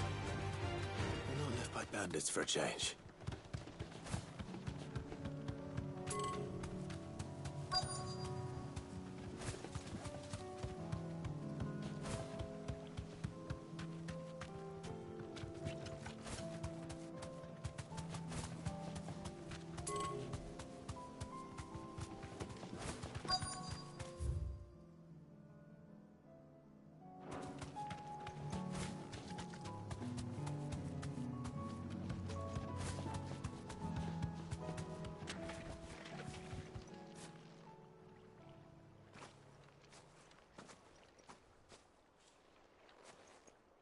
More tracks.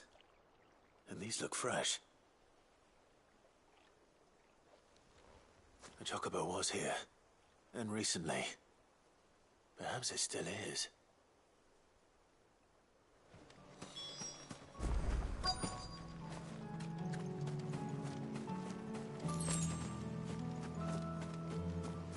I don't hear anything. Well, I'll be damned.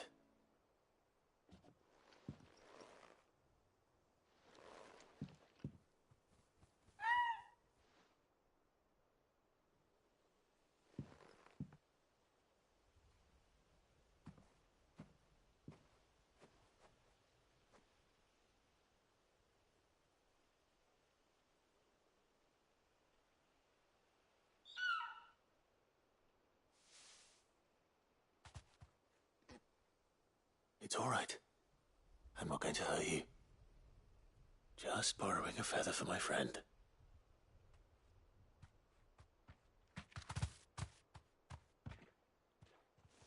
Thank you. Let's get this back to Gav before they change their minds.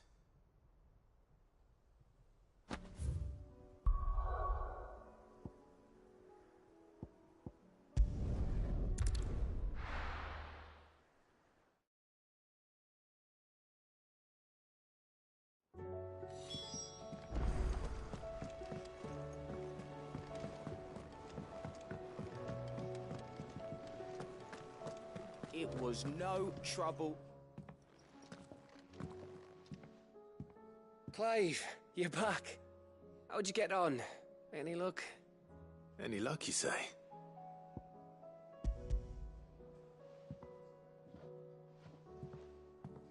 Crystal's crack. Is this what I think it is? Where in the hell did you find it? It's a long story.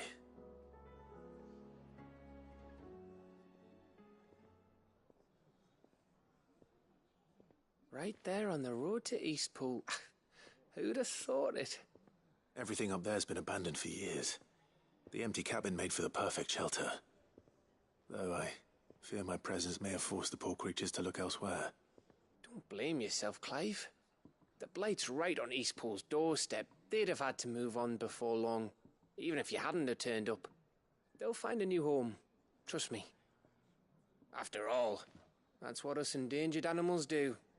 Anyway, what matters is, you managed to nick us one of their quills before they could run off. And now all that's left is to fix it to the carving. I didn't know you could carve. Reckon there's a lot you don't know about me. Like the fact I'm as good with a whittling knife as I am with a sword. And that bone Ember gave me's a dream to work with. What did you say it was from again? An Avis? But it weren't your Avis, Sid. I slew one of my own at last. So all those long nights in the pit finally bore fruit. I'm proud of you, Ember. Don't speak too soon. I ain't done my trial yet. There we go.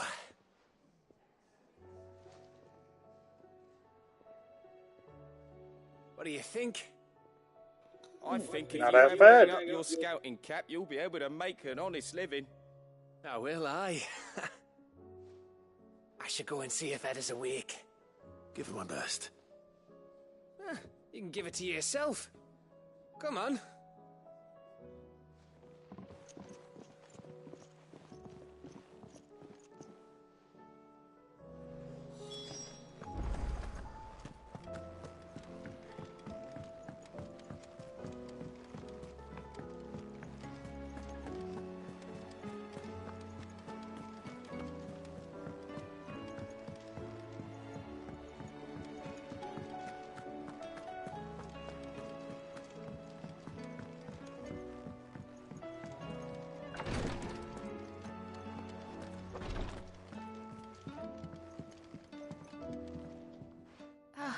Me lords. How are you feeling? Well, thank you. Is something wrong? Wrong? No, nothing like that. What it is... Go on, please.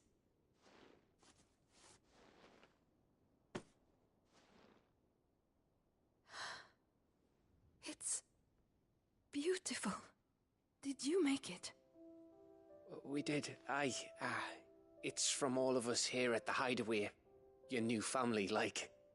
It's a good luck charm. We may come up north when a band's on the way. I mean a baby. To let him know that they're part of the family too. Oh, I hope you like it.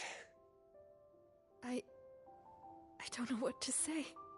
I thank you, me lords, for everything. If there's anything you need, just let us know. I will. Clive, fancy a swift off? I'm thirsty. I could be convinced.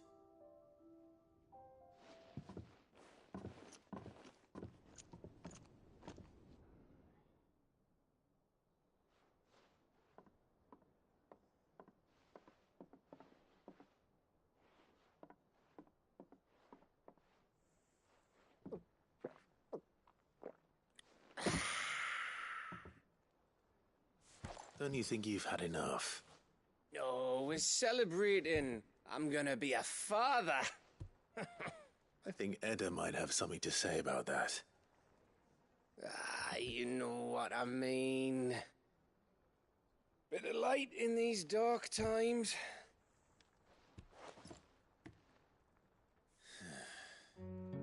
Wasn't long after me 10th name day. My mum told us she was with child again. I was over the fucking moon. I was looking forward to having a little one to lord it over. What with me being the runt of the litter. Thought I'd finally have a chance to prove to the world that I could be a big brother. Imperials came the day she went into labour. Had myself a baby sister. And then I didn't. My whole family gone in a blink, while I hid in the cellar like the spineless little arsehole I was. Great brother I turned out to be.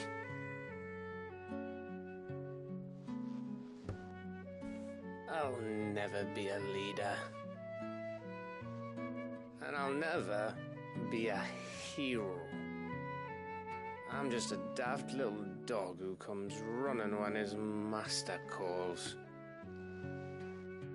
I'll never be like you, or Sid, or Jill, or even Torgal. Have you finished? Maybe.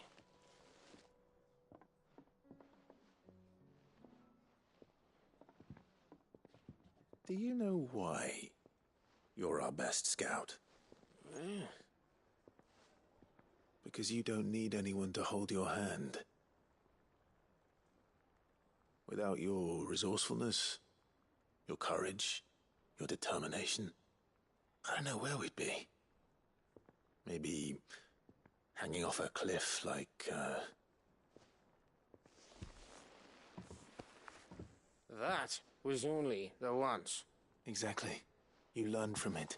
And here you are, after Founder knows how many missions, stronger for everyone. And let's not forget Rosalith. Who was it who freed me from the dungeon? Who was it who ran to Jill's rescue? That would be me.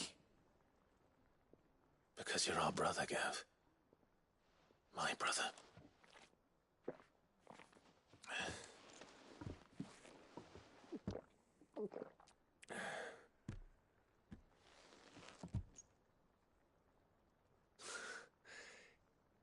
Your brother.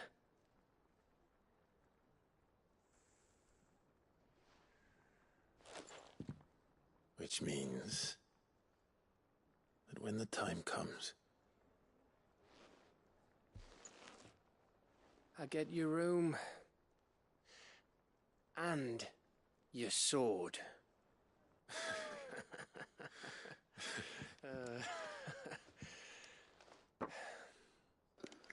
Never change, Gav.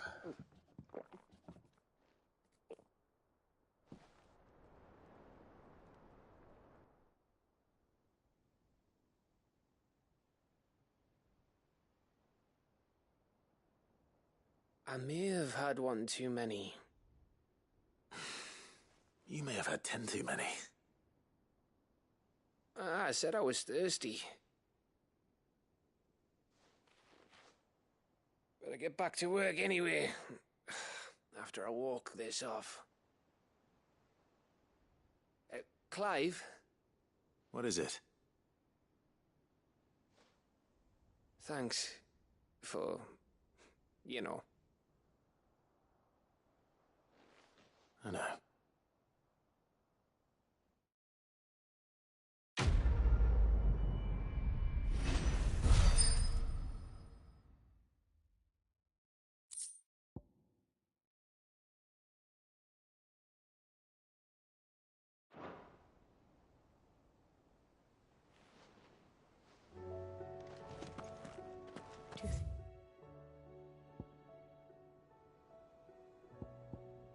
They'll come back. Of course they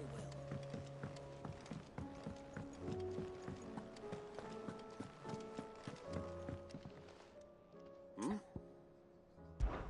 Clive, my boy! Rutherford informs me that we owe you our thanks.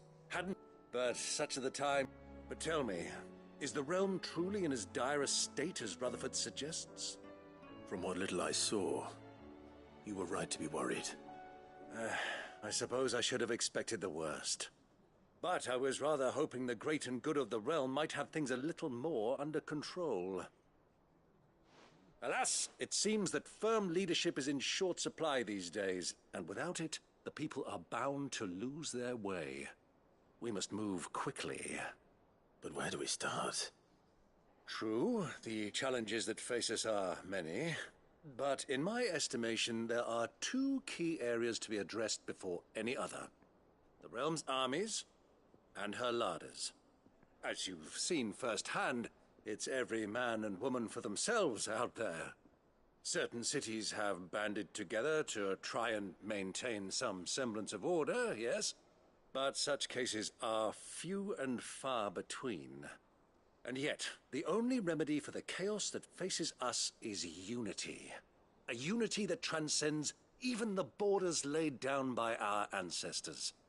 In short, if Storm does not stand together, she will fall apart. But how would one even begin to unite the realm? The armies, my boy. As I told you already, we begin by restoring order among the ranks of those sworn to maintain it. Sadly, I doubt I could convince even the lowliest gaggle of privates to dig a latrine together. But I do know someone the High Commanders have been known to listen to on occasion. Field Marshal Eugen Havel. I thought he was retired. He was, until an Akashic army tore through Randalar and killed most of the rank and file. There is no man alive more capable. Literally. And as luck would have it, I've already spoken with him on the matter. Of course you have. And he's agreed to help. On one condition. That he first speaks with you personally. Havel has always been a man of frustratingly rigid principle, and he has certain qualms about clasping arms with, well, with an outlaw. I extolled your many virtues as best I could, of course, but the old goat was adamant that he be allowed to appraise you in person. You don't mind, do you, my boy? Of course not. Got nothing better to do. As long as chaos reigns, we will never build a better world. I'll do whatever it takes. And if the Field Marshal wishes to speak with me in person, we got a world to save. So be it. That's the spirit. I'll leave for Randalar at once. Would you send a Stolas? Of course. Rutherford is already in the Dalmekian capital. I'll have him tell Havel to expect you forthwith. Excellent. Thank you, Uncle. No. Thank you, Clive.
Do you see that too?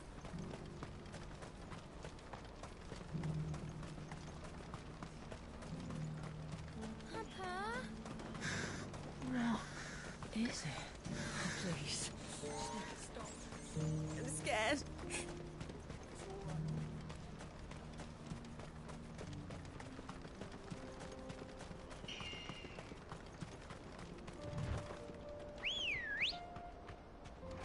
Let's go. Faster!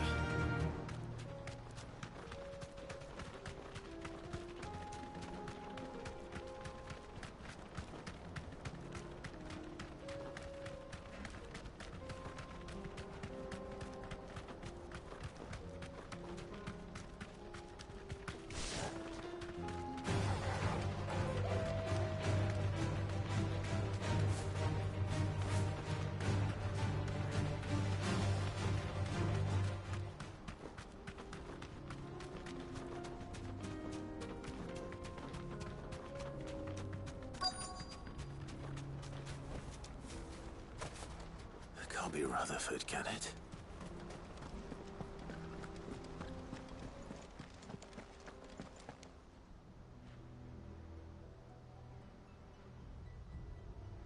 Turncoats and cowards, the lot of you! If it's a fight you want, it's a fight you shall have! Allow me. I don't need your... Please, Field Marshal, oblige him. This won't take long. You're right. It won't. Men, finish him.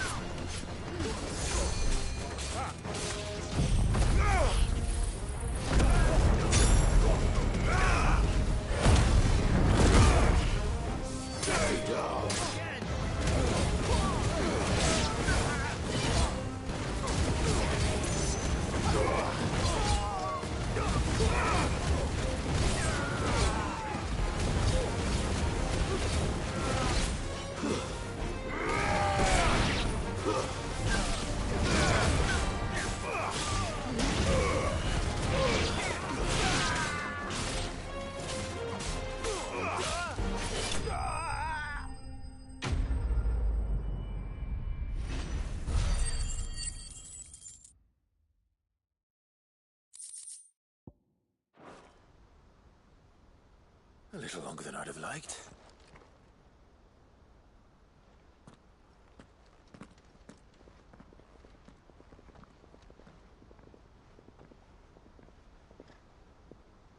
Field Marshal Havel, I presume.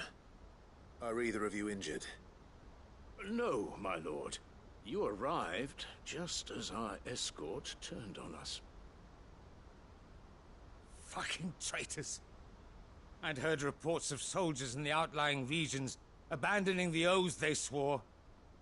But I hadn't thought the corruption had reached so close to the heart of the Republic.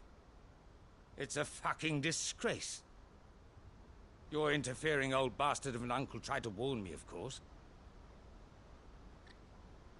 My lord Marquis.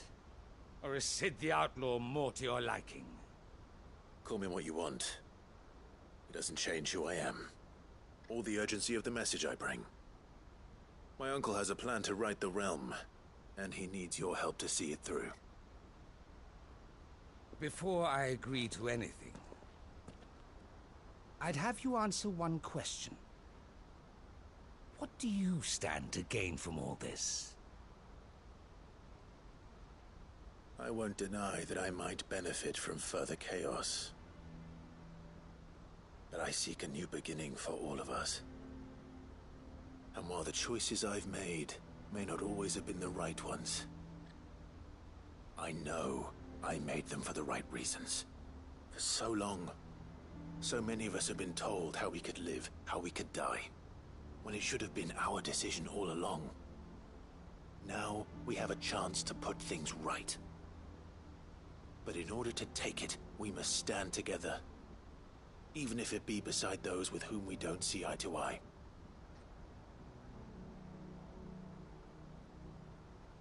Certainly not the words I expected from an outlaw.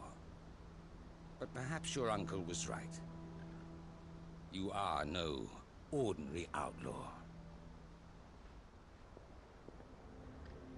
I'll never hear the end of this. All right. I'll start by ordering my most trusted guard to bring the Dhalmekian fringes under control. Next, I'll make contact with my counterparts in the Imperial Army and see if I can't convince them to try and restore order in their own territory. Thank you, Field Marshal.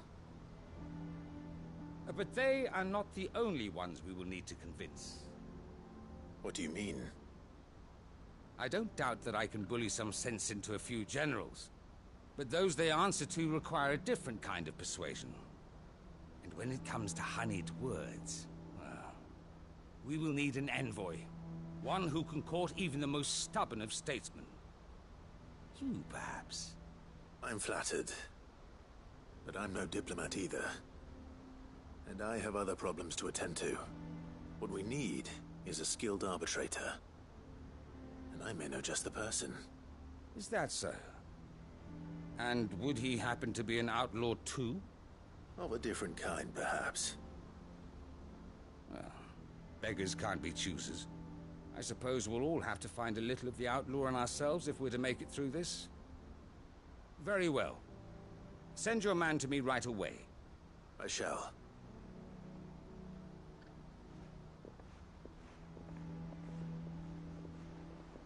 My Lord Marquis. Your Lord Uncle bade me escort the Field Marshal to his manor in Port Isolde. And I will see that my associate joins you there.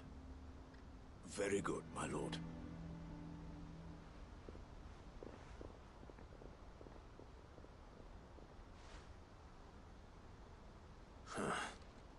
An envoy. I'm not sure I'm the man to talk anyone round. I can barely convince my brother to take his medicine. No. This is a job for someone with experience. Someone like Quentin. I hope I can convince him at least.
Quinton, I have a proposal for you. Do you now? Something tells me you'll be asking more of me than a cask of Gotand gold. Go on then. Propose.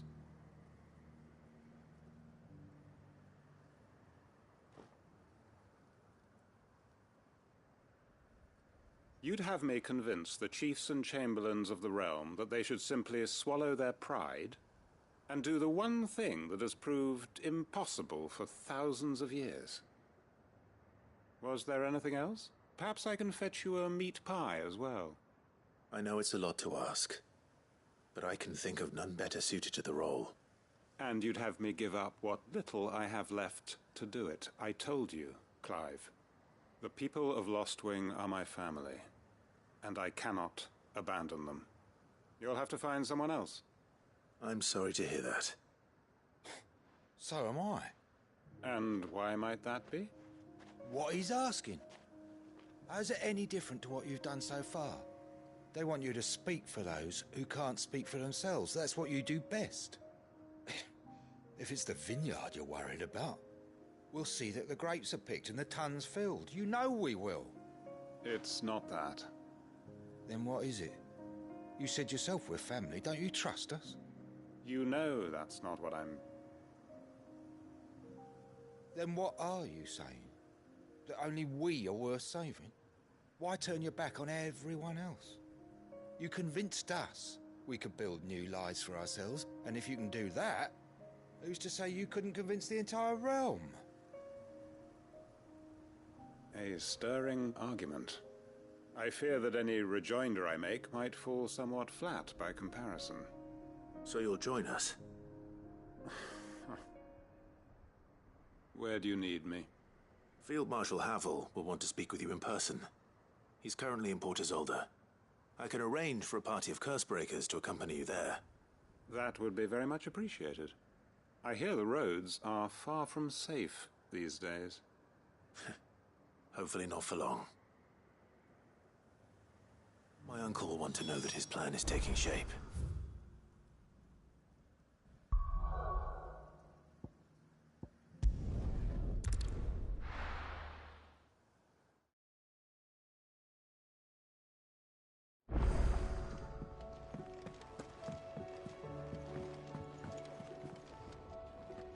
Uncle, I bring good news.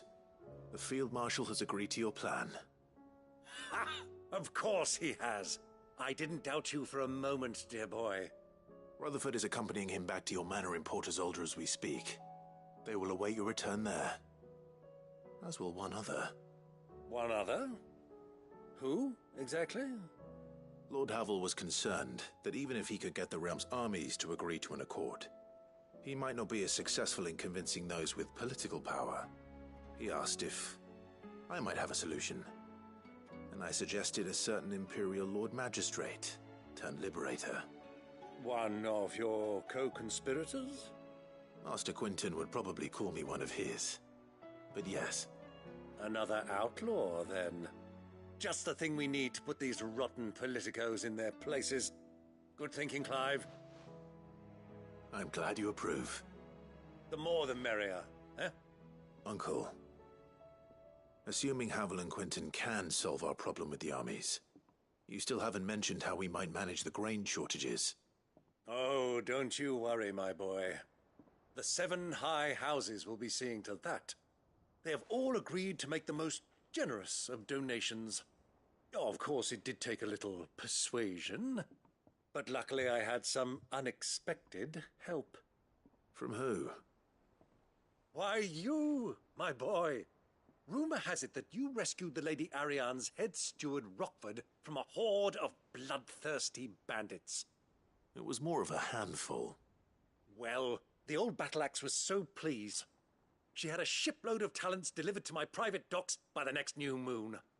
And when the other houses saw the parsimonious old crone's purse strings finally loosen, they as good as tripped over themselves in the rush to follow suit. I'm happy to hear it. Now, I must be getting back to the manor. Join us there at your earliest convenience, would you? Of course, Uncle.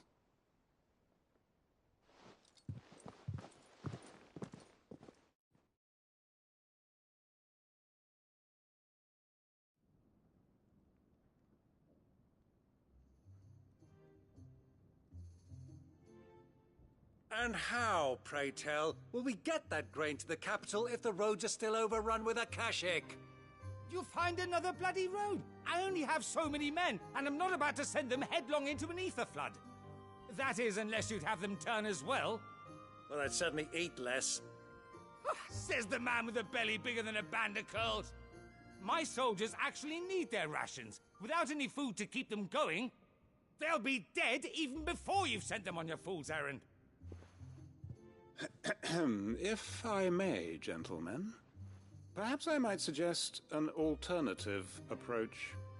Though supply routes are indeed disrupted, there is no shortage of ships. Indeed, they bob away in every bay from here to Randalar, awaiting a safe haven. Allow them to make port and fill their bellies full of grain. And once those who crowd the cities are fed, ferry the displaced back to the countryside to work the fallow fields. But I'm sure that you wish to continue your discussion. Forgive the interruption. Two such firm friends as yourselves need no help from the likes of me. Rutherford spoke fondly of the great bond between you. Us? Friends? I can't stand the man! Clive, I'm beginning to question the quality of the company you keep.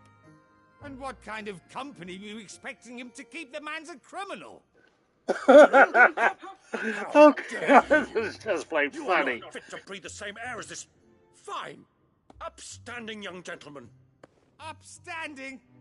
He calls himself Sid the Bloody Outlaw! Once more onto the breach.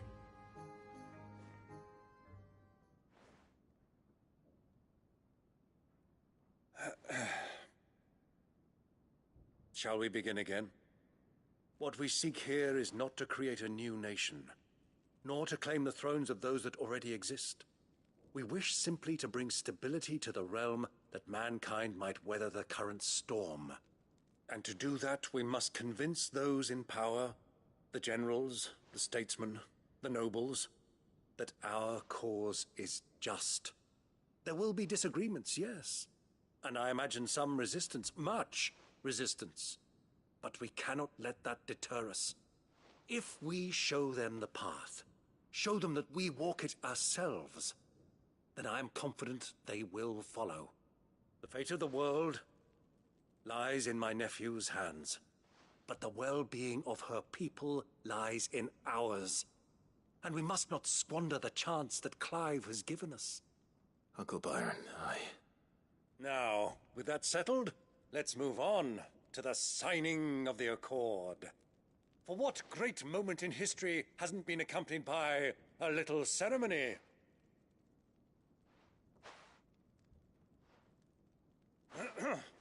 Citizens of Valisthea, I present to you the Triunity. Rutherford, Mike Will.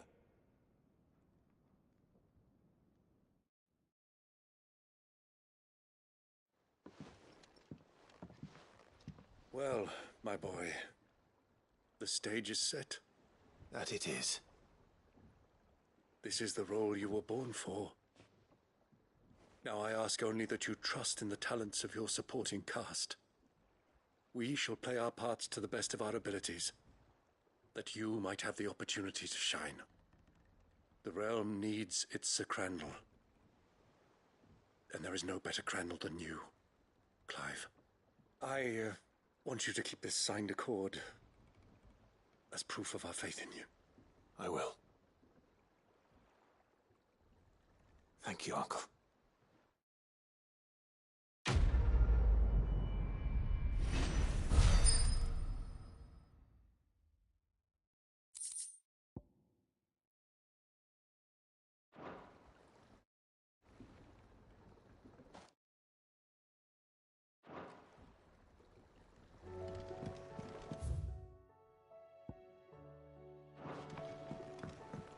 What do you think that thing is? And how the hell is Sid gonna do it?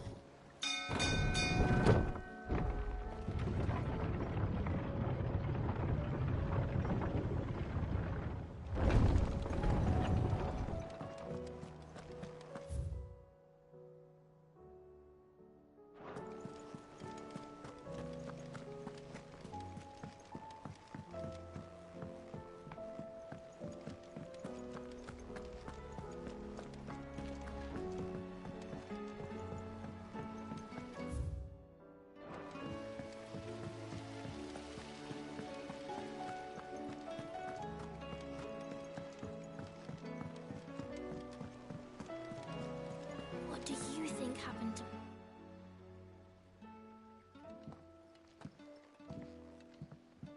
Sid, you have to help us. With what? You didn't take apart another of Mid's contraptions, did you? No. Well, yes. But that's not what we want to talk to you about. It's Miss Mistydolphin. She's been acting strange. Very strange. She's barely ever around. When she is, she acts like we aren't even there. Her head's in a crowd. In the clouds. That's what I said. In the clouds. Well, she does have a lot on her mind. When did you last see her? Not long ago. Right after she got back from saving you from Stoneir. Then it's probably just about the Enterprise. It did take quite a battering on the way there and back. You didn't break it, did you, Sid? You really should be more careful around Miss Mistydolphin's inventions. Don't listen to her. Even if you did break the Enterprise, you could put it back together, couldn't you? But who's gonna put Miss Mistydolphin back together? She seems really sad. Why don't I go and see if I can cheer her up? You do that? For us? She's in her dungeon. Don't scare him. It's not a real dungeon. Thanks for the warning.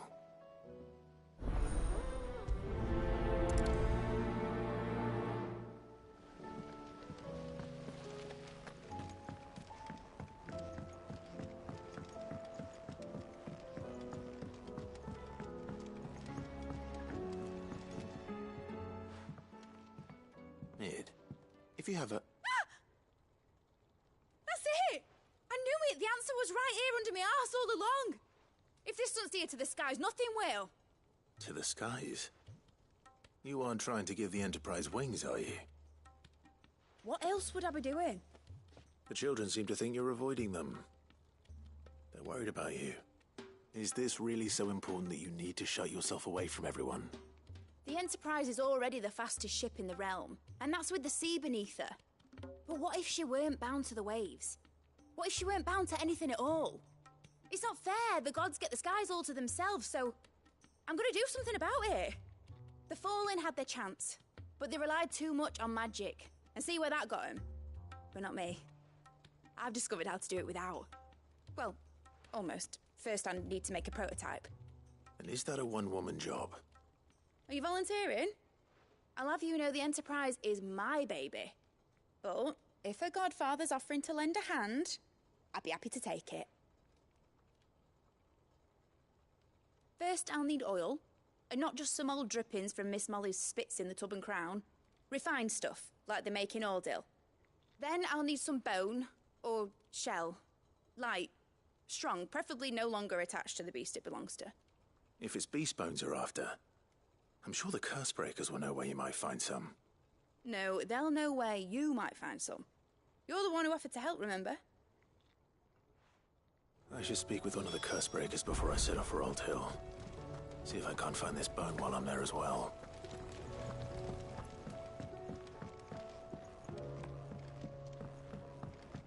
Has Mistydolphin mentioned a new project yet?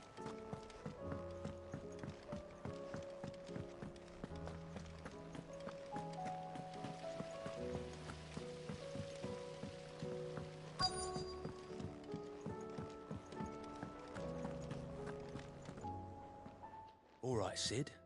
Come to buy us around, have you? Only if you earn it. Mid needs a piece of light but durable bone for her next project. You've encountered your share of beasts on your travels across the realm. Any ideas? Most bones are the same. Whack 'em hard enough and they'll break. If it's durability you're looking for, shell will serve you better. You know what an adamantus is? I do. Unfortunately, yes. yes. To give them a wide berth. Will any old adamantus do? Well, with shells, the older the harder. There's a rumour of an ancient adamantus down in Karava, near Old Bidza, or what's left of the village anyway. But don't expect to make quick work of the bastard. There's a reason it's lived as long as it has. I'll keep that in mind. Thank you.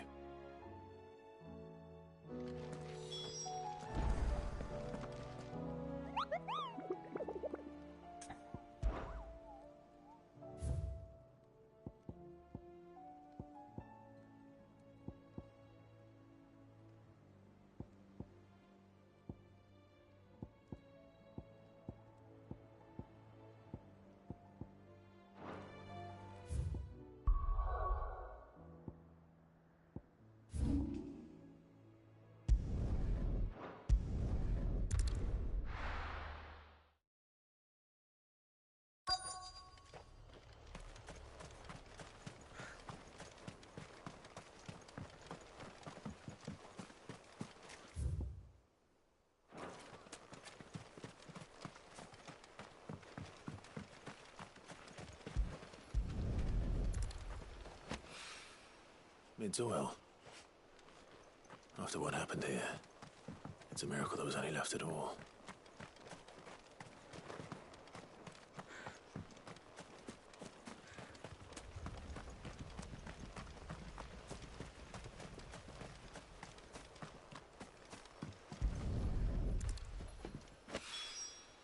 This should be enough.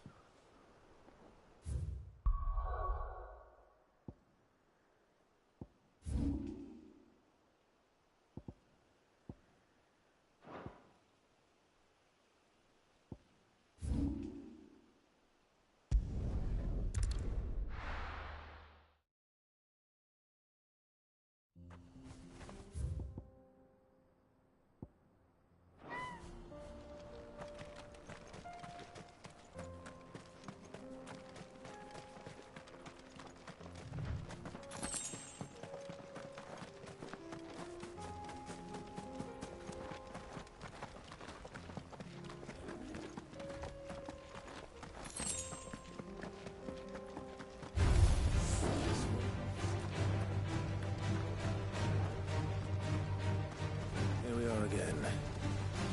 Carava. If you were a tortoise, Togo, where would you hide?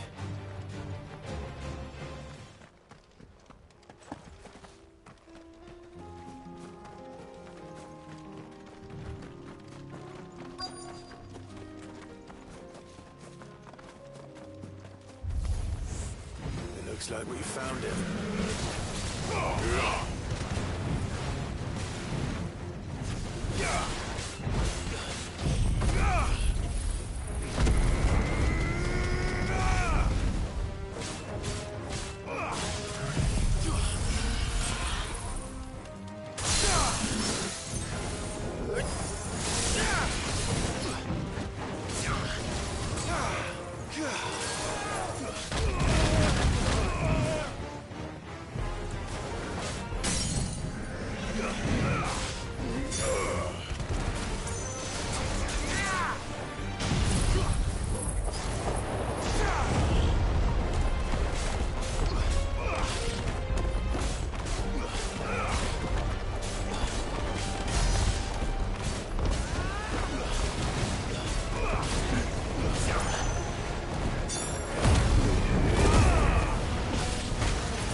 I better get these materials to Mid so she can finish her prototype.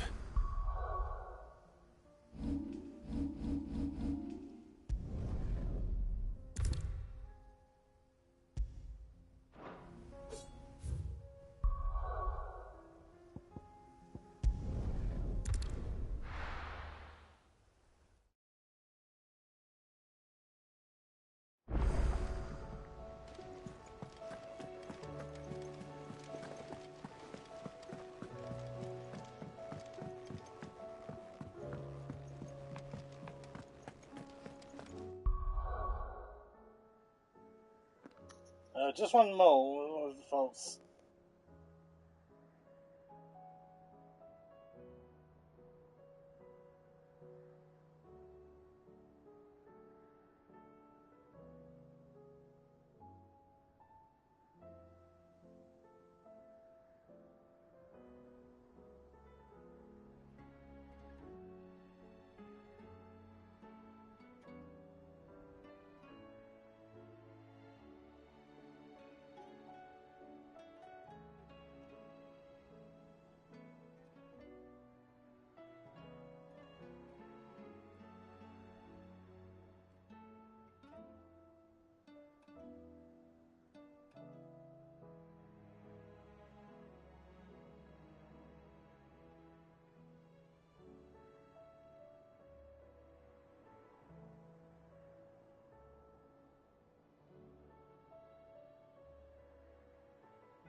Okay, sorry about that.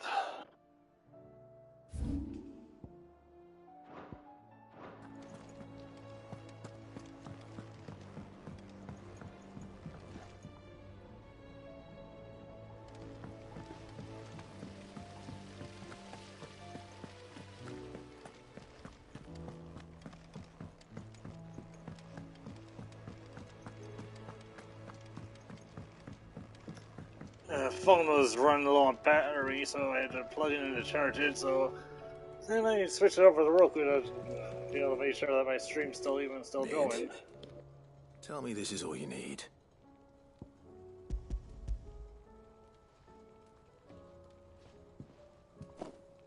Aw, you make it sound like I asked you to save the world or something. Tell me this is all you need. It's most of what I need. After you left, I went over the figures again, and I realised I'd forgotten a 1 and a 0.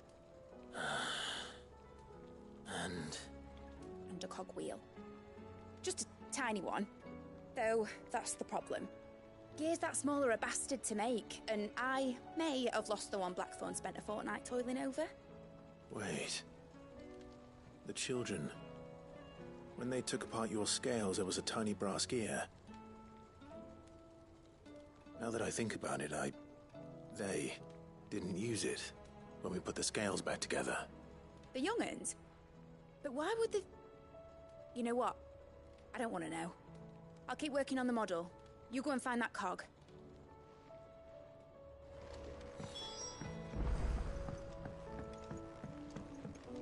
Has Mistydolphin mentioned a new project yet?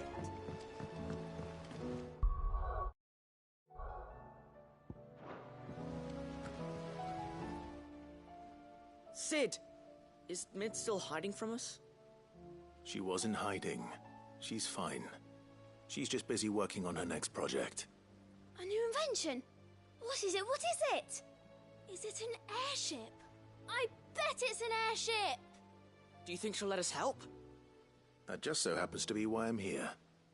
She needs something special, something only you three can provide. A brass gear. A tiny one. One that might fit on, say, a set of scales? Oh, the one you forgot! We remember! We saved it, just in case. It's in the bag of bits. Since your lesson, we've been disassembling, then reassembling everything we can find. All the pieces that are left over, we keep under our beds, just in case. That's good to know. Look! I found it!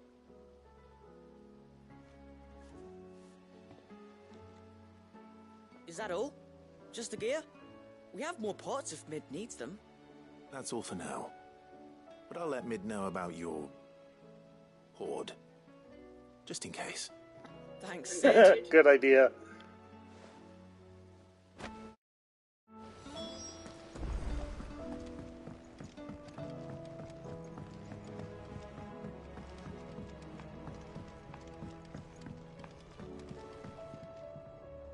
Well, did they have it?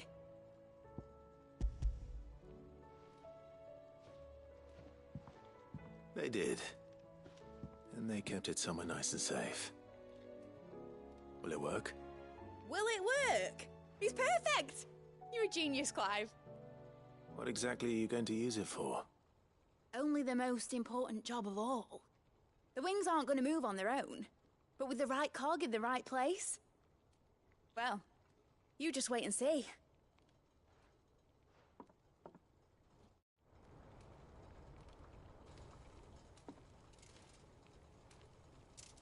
That should do it.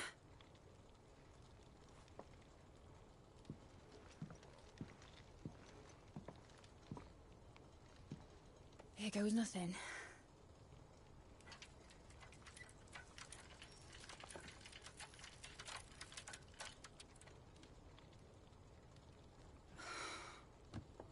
Titan's tits.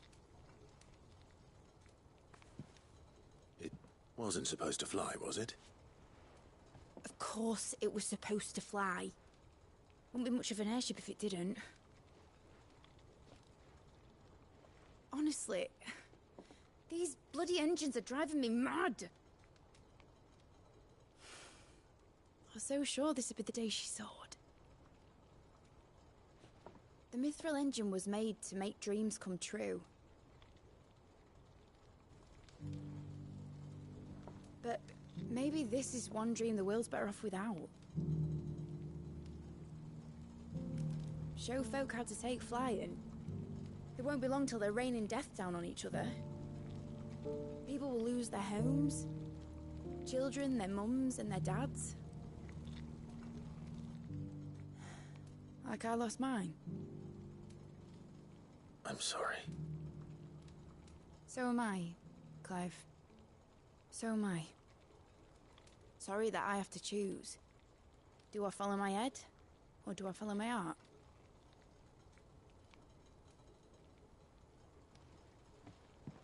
Good question. The first time I stood on the deck of your ship, felt the wind in my hair.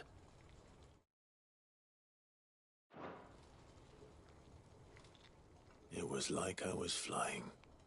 But imagine how it would feel to actually do it. My dad always said there were two ways of living life. Chasing a dream or shuffling to your grave. And he were right. Right about a lot of things. Not that I like to admit it. People need dreams to chase. Especially in a world like this.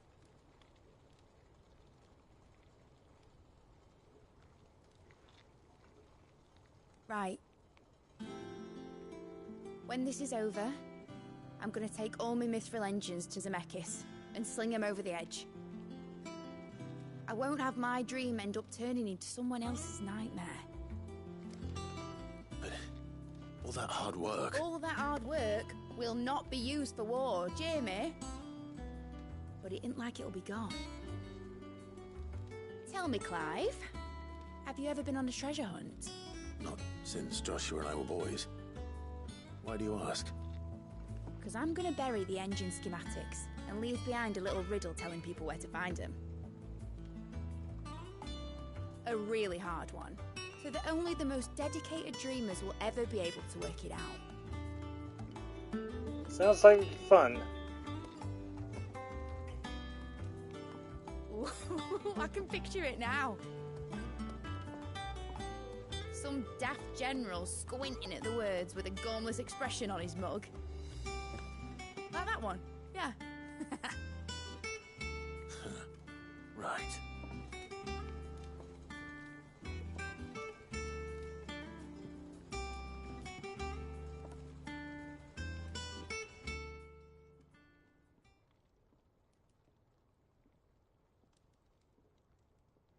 Of course, if I'm putting this engine at the end of a treasure hunt, I'll still need to make it a treasure worth hunting for. Won't be much of a prize if it couldn't even make a toy boat fly after all. My dad always said, dream big. But it ain't the size of a dream that's important, is it, Clive? Only that it's a good one. And I reckon I've got a fair few good uns left in me. I'm sure you do.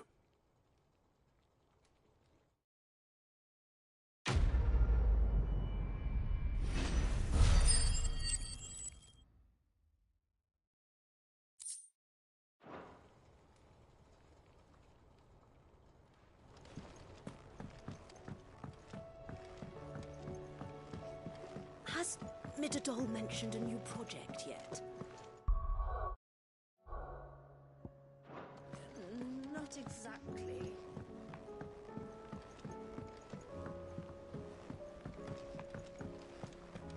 I will not let them be forgotten. Sid, may I have a moment? Of course.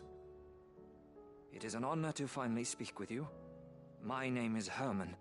I've been with the Cursebreakers for some time now, and I wish to be deployed to Ash.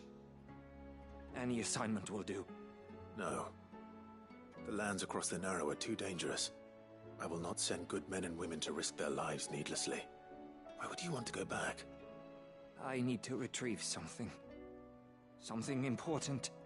I was raised in an orphanage. The Badbach Conservatory. Or rather, I was held captive there. It was not a place of nurture.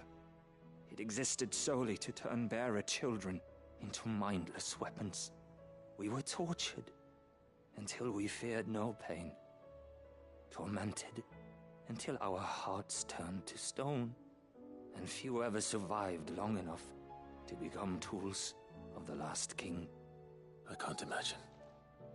I lost so many. I can't even remember all their names, but they must be remembered. They cannot fade away, faceless and forgotten. The Institute was run with military precision. Every child measured, every name recorded, every death logged with meticulous care.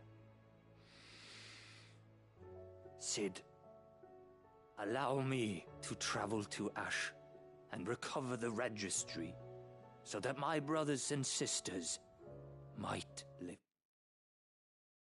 on. You were a good friend, Herman. But the fact remains that Ash is simply too dangerous. Sid, please. Even should it cost me my life. Too dangerous for you, Herman. But not for me. I'll go to Bad Bach and find the registry. You will? I won't let you risk your life. I don't know how to thank you. You can start by telling me where I'll find this orphanage. Vida Grace. Hidden in a forest, overlooking the plains. All right. I'll see what I can find there. May the mothers guide you.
This must be the orphanage.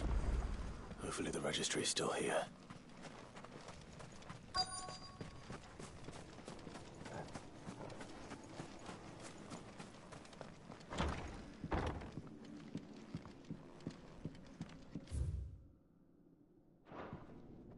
Conditioning. This is nothing short of torture. Disposed of. Herman wasn't exaggerating. It's a wonder he survived this place.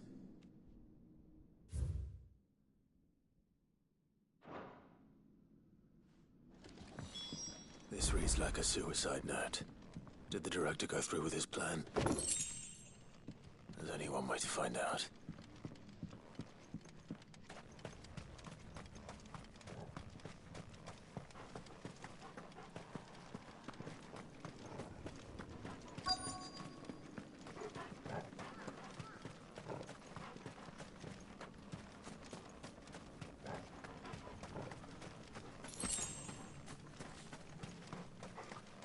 A forked white tree. This must be the place.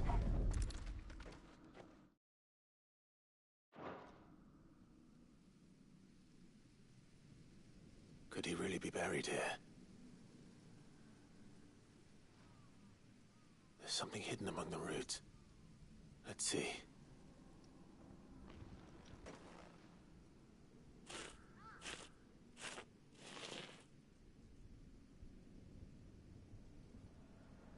This must be the registry.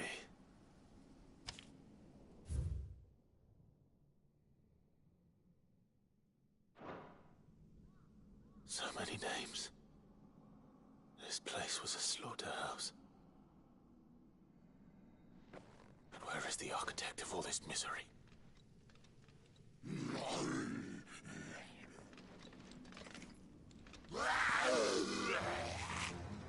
It was only a matter of time, I suppose. This place is cursed.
I'm done here. Let's get the registry back to Herman.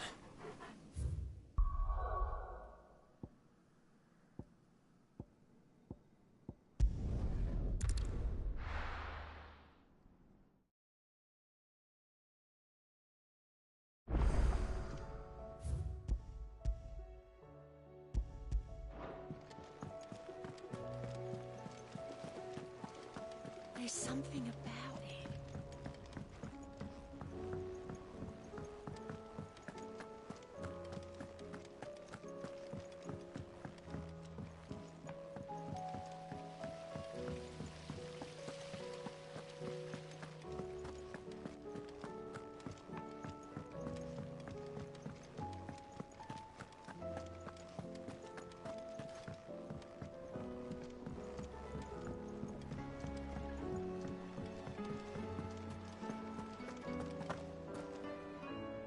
I hear that you traveled to Ash, Sid. Did you by any chance recover the names of my fallen friends? I did. Yes.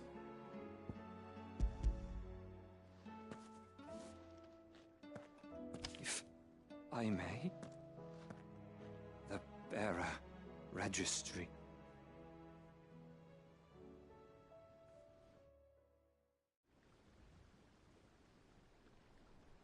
The director was a brutal man.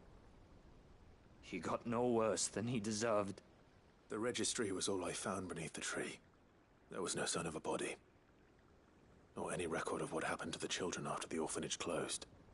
I pray that at least some of them survived. All their names are here. The ones we lost. My friends. My light in those dark times. I can still remember their faces, like it was yesterday. Children who were taken from their bunks in the morning, never to return. No explanation ever offered. They'd be happy to know that you survived, Herman. But why did I make it out alive, when so many others died in that awful place? It's not your fault. And blaming yourself won't bring them back. Honor their memory. See that their names live on. That way, at least. They're never truly gone. Thank you. Sid, I'm going to write a book.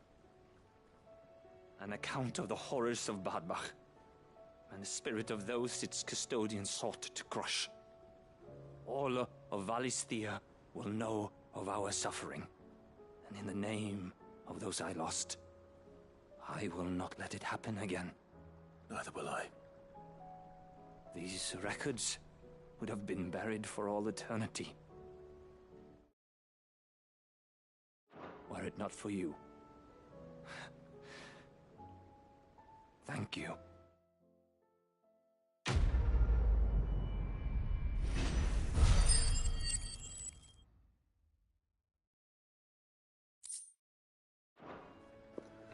We're gonna keep going till we finish all of the side quests and hunts, because I don't want any unfinished business before we go into the finale.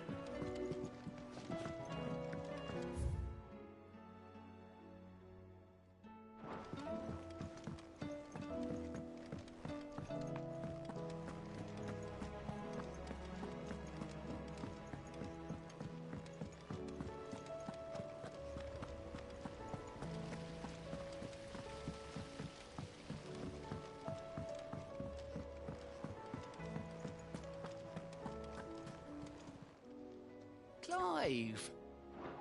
Hope you're a stranger, eh? Welcome to the Patron's Whisper.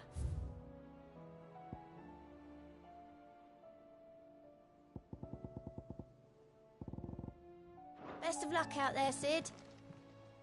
Fancy a look at the list, do you? Anything catch your eye?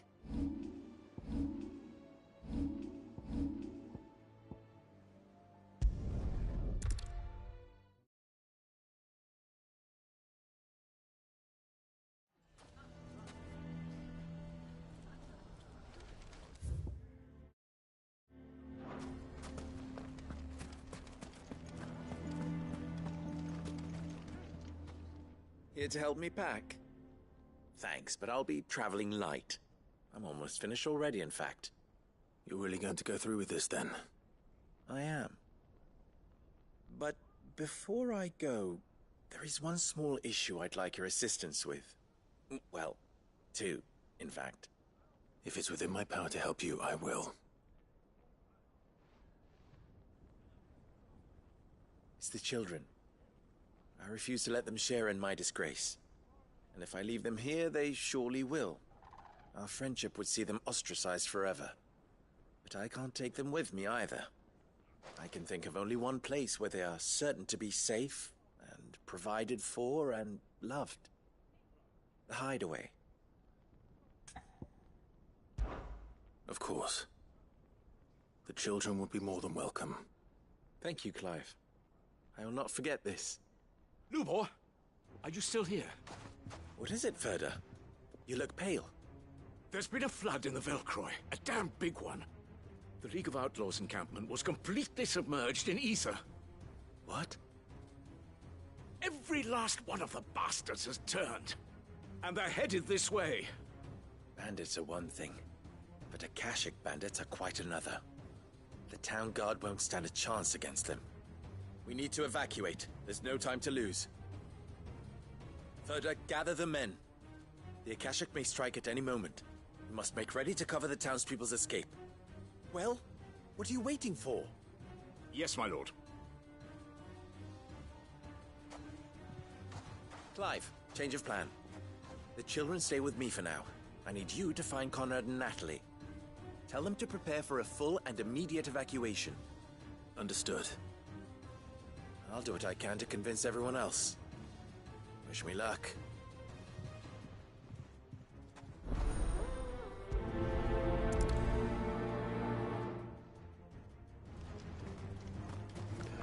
Let's hope they'll listen to reason. Listen to me. They're coming. Why do they always have to make such a fuss?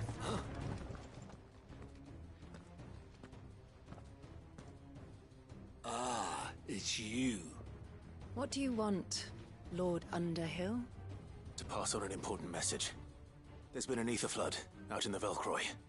The camp where the so-called League of Outlaws were gathering has been swallowed. They're no longer just bandits. They're Akashic now, and they could be here at any moment. You need to begin preparing for a full-scale evacuation right away. Oh, do we?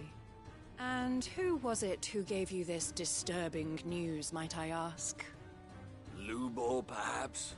The man spreading the same poison out in the square as we speak. You may believe his lies, my lord, but we know better. But why would he lie about something like this? Some twisted attempt at revenge, perhaps. If he had not been unmasked, he may well have been elected our leader. A great honor for one of his kind. One he might well feel aggrieved at having been denied. Lord Underhill, forgive me, but it has become all too evident where your sympathies lie. Lubor cannot be trusted, and neither, therefore, can you. You may not trust me, but for the sake of your people, ask yourselves if there is any chance that this is true. There isn't. You can be certain of that. Now be off with you. It's so far up their own arses they can't see the forest for the trees. Come, Clive. If our words will not move them, then we must find another way to help save the town. You're right. Let's speak to Lord Ferda. I think we'd better shut up. What's Lubor raving about now?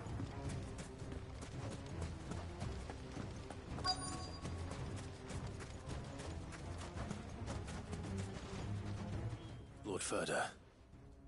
Sid, what's wrong?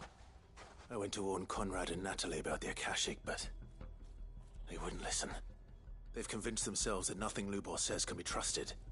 The bloody fools. Which means the town guard can't be counted on for support. But I can. If there's anything I can do to help you defend Dalamil, you only have to ask. I appreciate it. Sid! Ferda! I've been looking for you everywhere. Victor? I thought you'd left. I couldn't abandon a friend in need. And Lubor is in need at this very moment. Come quickly.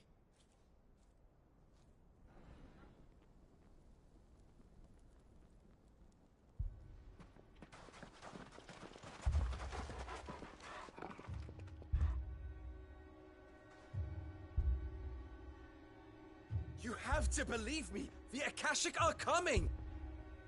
They don't eat, they don't sleep, they don't tire, and they don't care who they kill. They're unlike anything that's come before. There will be no parley, no mercy granted! We may have saved the town once, but this is different. I do not ask that you forgive me, but please believe me. If you do not run, you will die. You will all fucking die!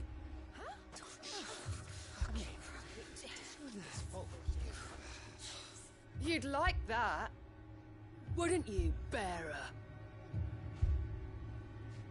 Yeah, with us out of the way, your kind will be free to claim Dalamil for yourselves. You should run! Run, bearer! Yeah, run! Run! Far away! Run! Just go! Yeah.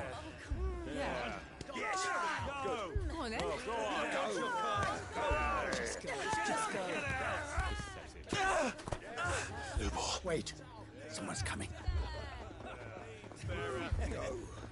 Come on! Stop! You're hurting him! Ah! Ah! Oh. Oh.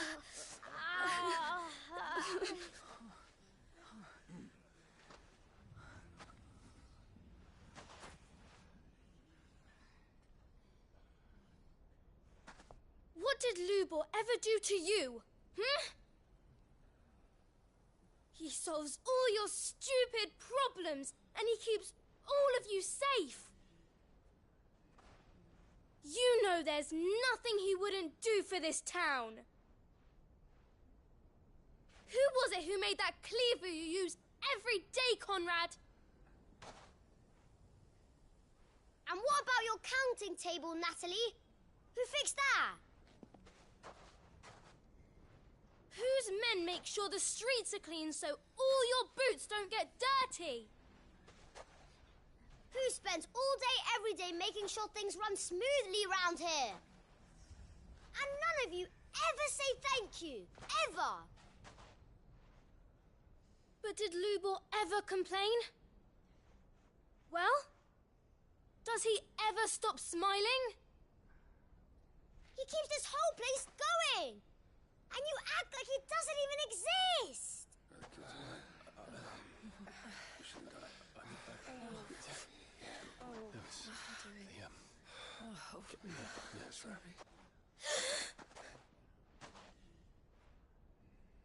Lubor, we've heard enough.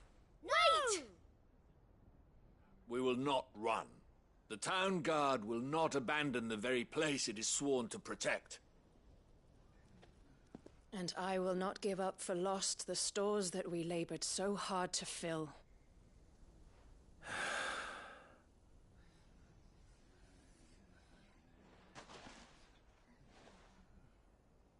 So tell us, how do you propose we deal with these Akashic of yours?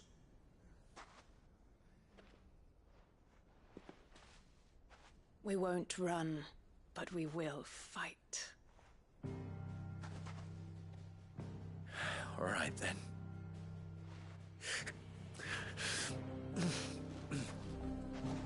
Fine.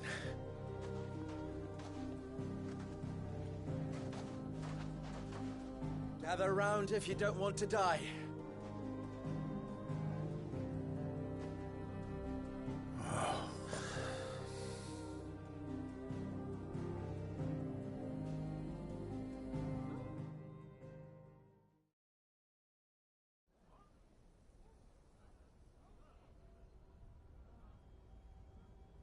Allow me to explain the situation.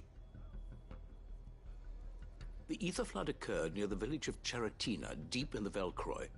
The place had been abandoned for years, until the League of Outlaws decided to make it their base of operations. Now they're all turned, and if the scouts' reports are correct, heading in this direction. They are mindless monsters, driven only by hate and rage, and they are utterly unpredictable. With the bandits, we at least knew how and where they were likely to attack. When these creatures come, Dalamil will have the bitterest fight it has ever faced on its hands. The town guard will muster at the north gate. The rest of us will take the south. Both forces will provide men to serve as scouts and messengers, ready to spread word of the size and nature of the Akashic force as soon as it is spotted. And as soon as it has been, we will converge on its position and see that it is driven back from Dalamil at all costs. Conrad, can I count on the support of the town guard? Always. I leave the selection and coordination of the messengers in your hands, Victor.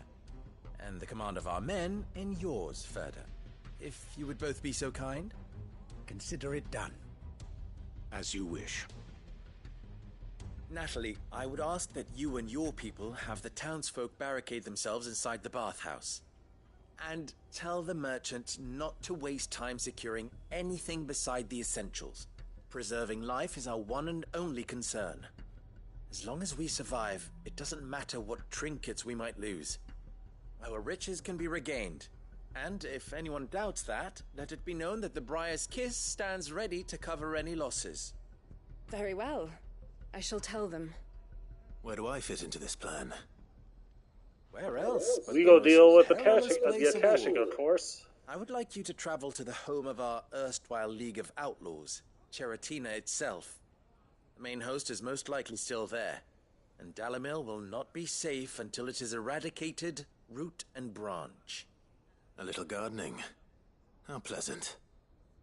I doubt it. I have a feeling these weeds will be particularly stubborn. Luckily, so am I. So you are. All right then, we all know what we have to do. Now it's simply a matter of doing it. For Dalimil.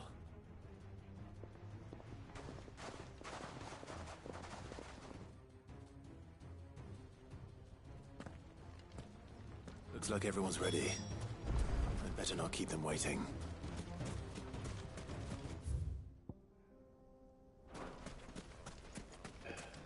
Again, how are any of these freaking psychos considered optional? Any man sighting an Akashic is to raise the alarm immediately.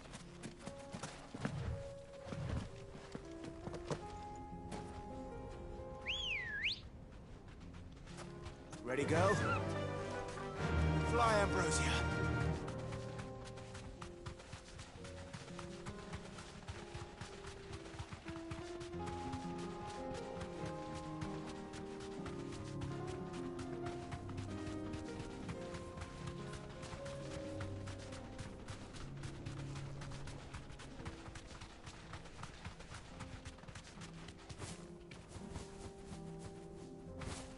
There it is. The flood. But what's waiting for us inside?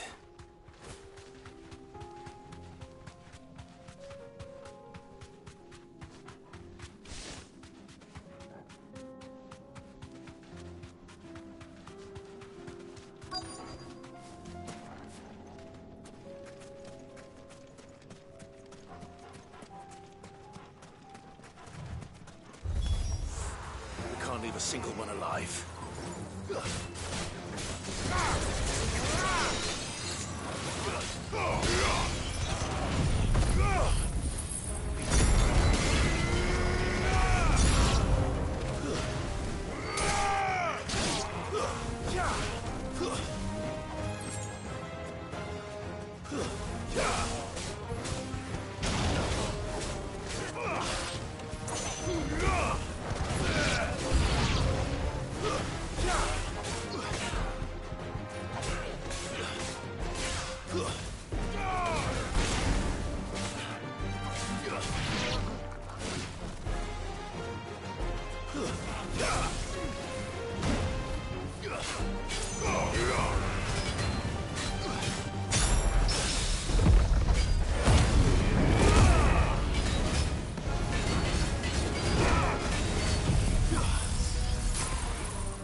The League is disbanded.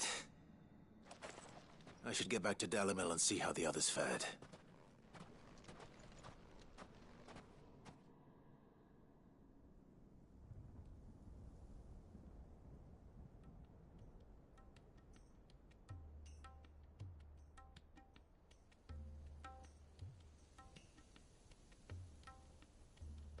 All the Akashic we were able to find have been dealt with. Seems that might be the last of them. Last of them here, perhaps. Lubo, Sir Clive has returned. Clive! What news from Charatina? It's done. Root and branch. I knew you wouldn't let me down. Thank you, my lord. Friends, the Horde has been driven back. The Akashic have been defeated. And we need not fear the arrival of any more, thanks to Clive. Victory is ours. We bloody did it!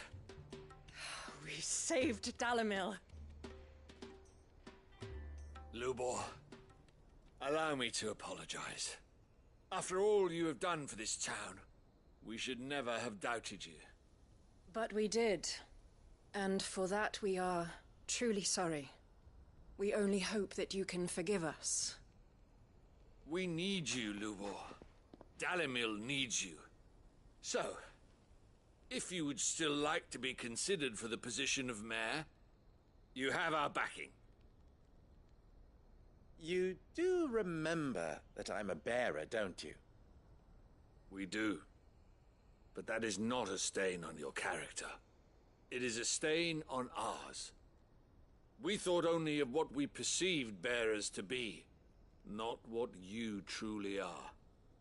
The man who saved Dalimil twice over. I see. But I will only accept your proposal on 2 conditions. Name them. Firstly, that you will both do everything in your power to rally your people to my cause. If the Town Guard and the Merchants League do not accept my leadership, it will be doomed from the start. Unity is the key to defending Dalimil, and I do not doubt that we shall need to call on our combined strength again. When that time comes, I will expect us all to pull together, just as we did today. Of course. You have our word. And secondly, you will accept that if I am to lead you, the mistreatment of bearers must end here in Dalimil. Any bearer within our walls shall be afforded the same rights as any other citizen. They will not be judged by what they are, but who they are. As we failed to do, and came so close to losing everything. We agree to your conditions. And we have only one in return. That you continue to work for the good of Dalimil, as you always have.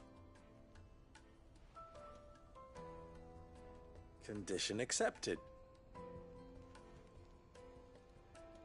Well then, it seems my mayorship is all but confirmed. Do I get some sort of special hat? Well, you get my vote.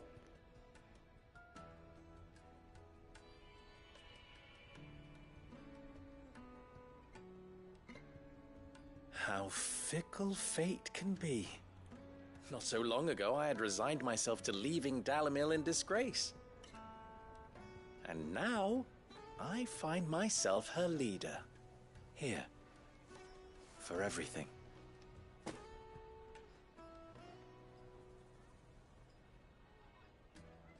Lubo. About the children. Fear not. You are, of course, relieved of your responsibility. I would sooner face another horde of Akashic than see them brought up as outlaws. I'll make sure they're safe here. I don't doubt that you will. And not just the children, but everyone in Dalimil. I'll do my best. Can't have all your hard work going to waste.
Lord Marquis, if you have a moment. What is it, Cyril?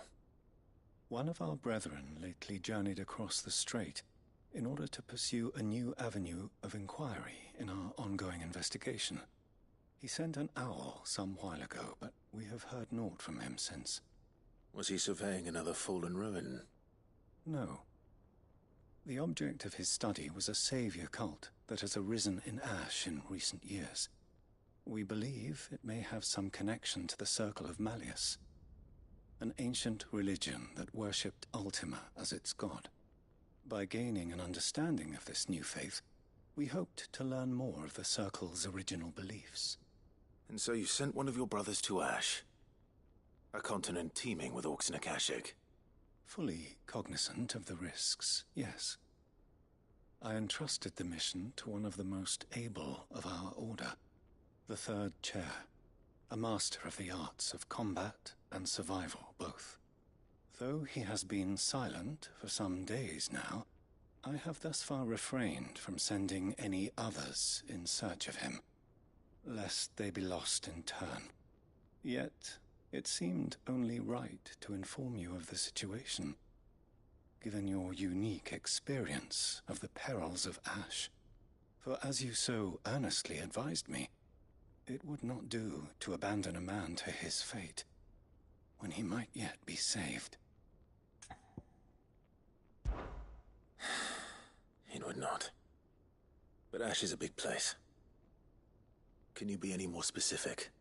Perhaps. The last owl I received from him mentioned a village where he had heard the cult were wont to assemble. Mickleburg was its name. It lies in the southern reaches of Waloed. If aught ill befell him, I expect it did so there.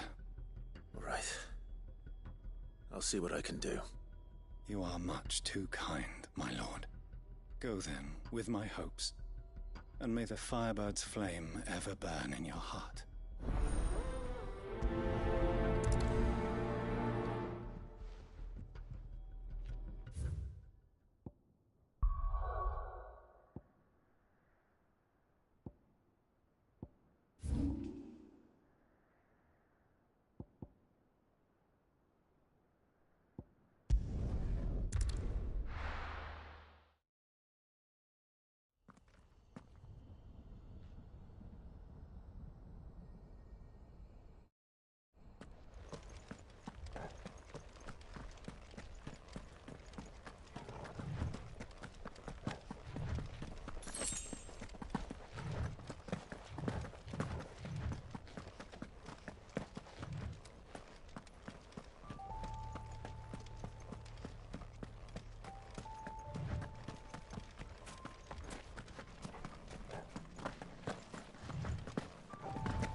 This be Mickleburg.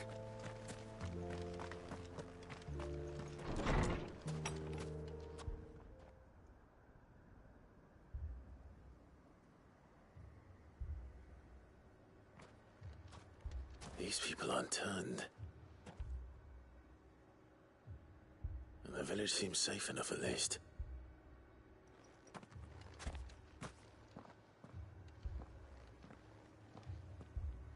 What is going on here? Ah, did you too heed the call? Heed the call? No, I came here looking for someone. To be honest, I wasn't sure I'd find him here. Let alone all of you. Is that so? What are you doing here? Is this where you live? It is my home. The others, they heeded the call. You keep saying that. What do you mean? They came here to perform the rite, just as King Barnabas instructed. This village is their altar, where they shall cast their souls upon the gentle waters and give themselves to the Lord. Give themselves? Oh, Lord, cleanse us of our sins. Let us be reborn in your loving arms. Free us from the torment of this mortal realm. They want to be saved. Forgive me, but did another foreigner like me come here? He was probably wearing a cowl. You mean the traveler from Stone? Yes. He's staying at my house, toward the rear of the village. Thank you. If you don't mind, I'll go and greet him. They seek the same salvation Barnabas did. At least the third chair still lives. Let's go and find him. Let us be made pure.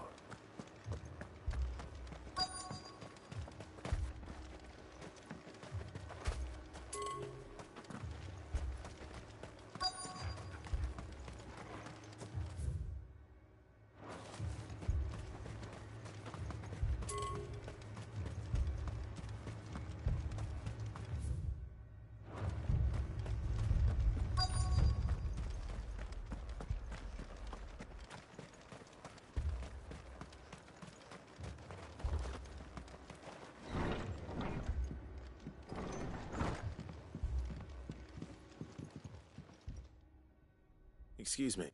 Are you with the Undying? I am. And so it would appear, are you?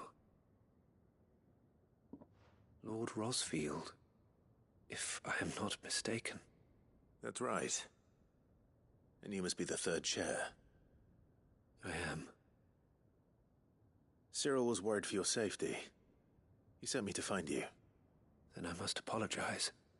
I did not mean to trouble the bearer of the burning quill, much less you, my Lord Marquis. He said that you had failed to report. Is there a reason for that? I came here to study the followers of this new faith. But the more I learned of them, the more my own faith began to falter.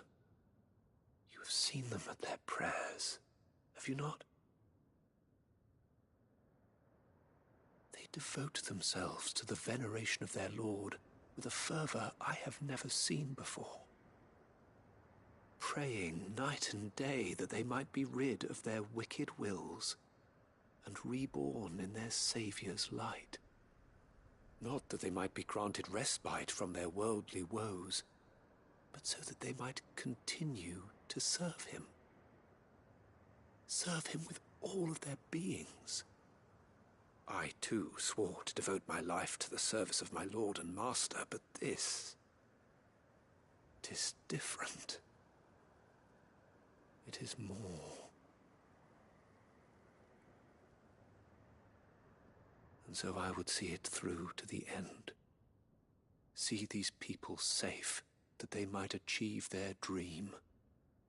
That they might do their duty to their Lord. Even if it should keep me from doing my duty to mine. You do understand what their dream is, don't you? I do, my lord. They would cast aside their wills and become Akashic. I know that it may be hard to believe, but to these people, that is the very essence of salvation. Forgive me my lord. But I must remain here. If you are to return to Master Cyril, I would consider it a great... Did you hear that, my lord? Something is happening. I'll go and find out what. Stay here.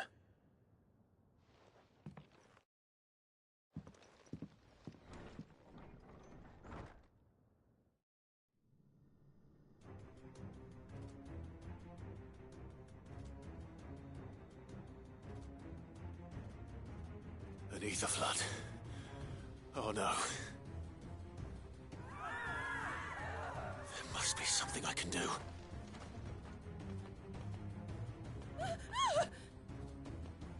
Echoes as well. Found her. Ready, brother? Ready.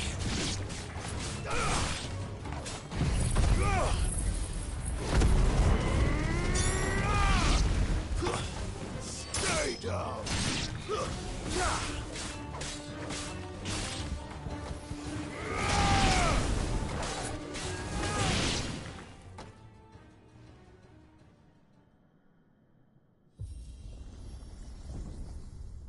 What now?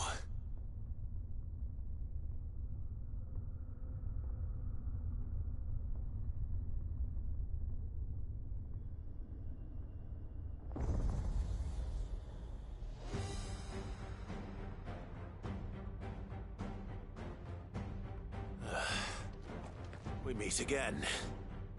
I've killed your kind before.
Damn it!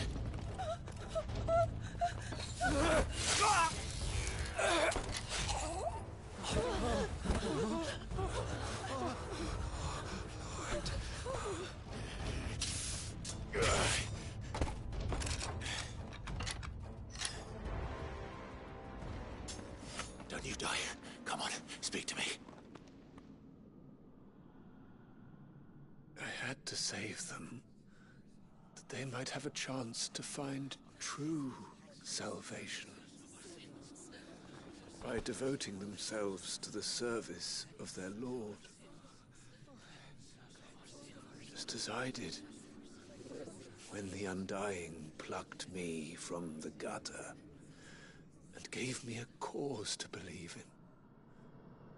A duty to serve was everything to me, and I would not deny them that fulfillment, even if they must become a Kashik in order to achieve it.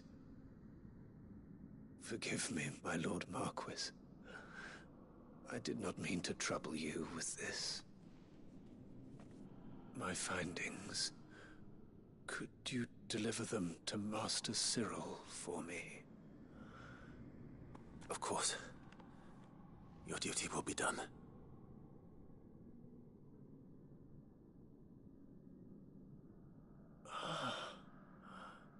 Look, my lord.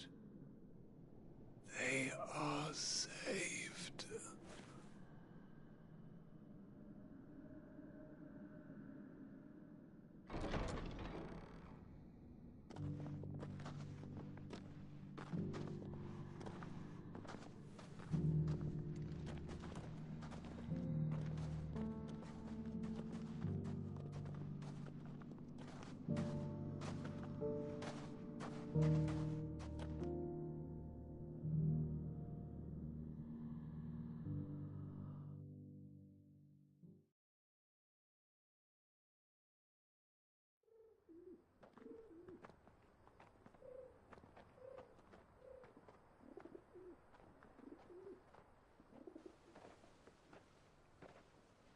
They are saved.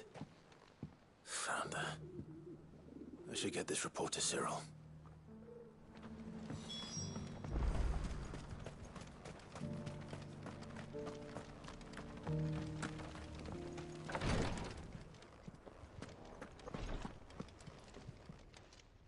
My Lord Marquis, welcome back. I am glad to see you hale and whole. I met with your third chair, Cyril. He bade me deliver his findings to you.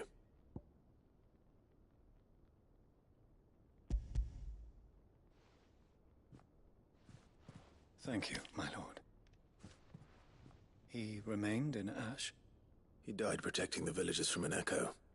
I buried him in Mickelberg. I'm sorry that I couldn't save him. If you could not save him, no one could. The villagers, they were believers in this savior cult. They prayed to their god that they might be unburdened of their wills. Then an ether flood came, and their wish was granted. Your brother sacrificed himself that they might live, even knowing that that life was death by another name. Then he perished defending liberty. A hero's end. For the right to choose how one dies is no less sacred than the right to choose how one lives. Sid would agree. He wanted to build a world where people could die on their own terms. A noble ambition. To die for one's cause is the most perfect expression of one's faith. It matters not how misguided others might judge one's decision to be. Only that the decision is one's own. We live according to the teachings of our order. We believe in them, we protect them, and yes, we die for them. For better or worse, that is our creed.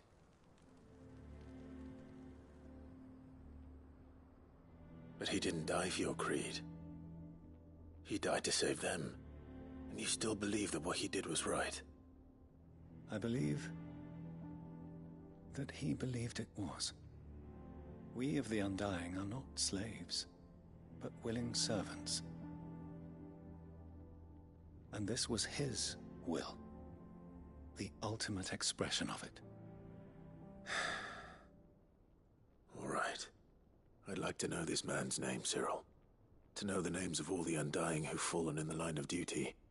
They died serving my house. It's only right that I remember them. That is my duty. Of course. I shall fetch the Book of Martyrs at once. My lord, it has been, and shall ever be, the greatest honor of my life to serve House Rosfield. Though our duties may differ, yours is no less important. I pray with all my heart for your success.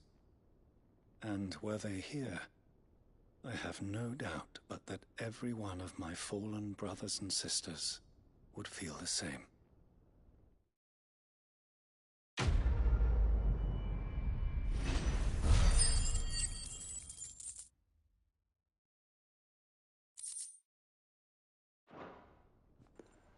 I'm pretty sure that's all of the side quests, but we can double check just to be certain.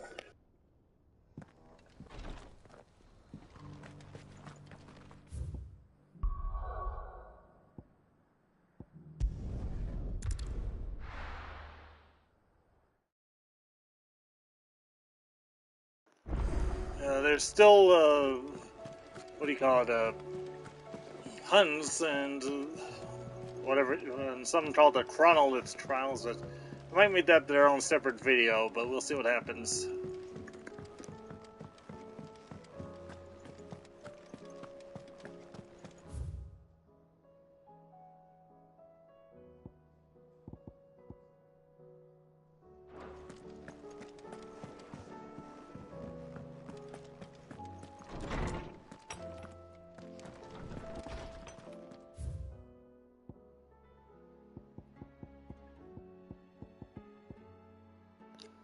Oh, looks like we got 2 more. Alright.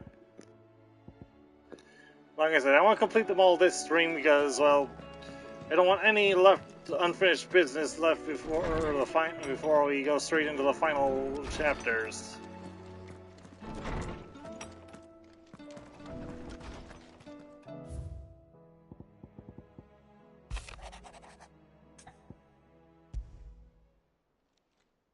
It's usually me making demands of Hippocrates. I wonder what this is about.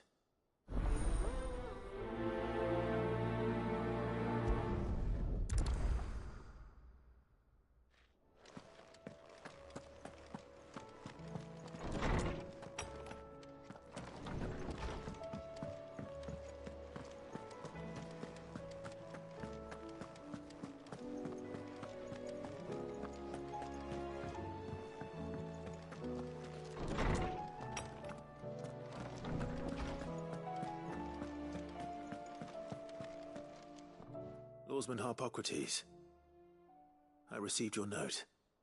Ah, yes. I expect you're wondering what this is all about. You spoke of making amends with Dion, but I can't imagine what for. Then I should begin by telling you that I was once his tutor. This was some years ago, of course, before I joined Cid in his hideaway. At that time, I was counted among the foremost scholars of Oriflamme, and was accordingly invited to the palace to supervise the young prince's education, all to ensure that the future emperor had a firm grounding in, well, everything an emperor should. History, religion, commerce, government. Alas, our time together was cut short when Dion left to join the dragoons, his studies no longer being deemed necessary.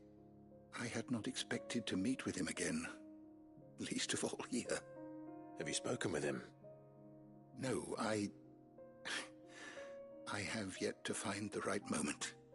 His Highness always seems so preoccupied, especially when alone. I would not wish to disturb his ruminations with idle words of greeting. Not when I know he dwells upon the evil Ultima had him commit in the Dominion. The guilt weighs heavily on him, I know.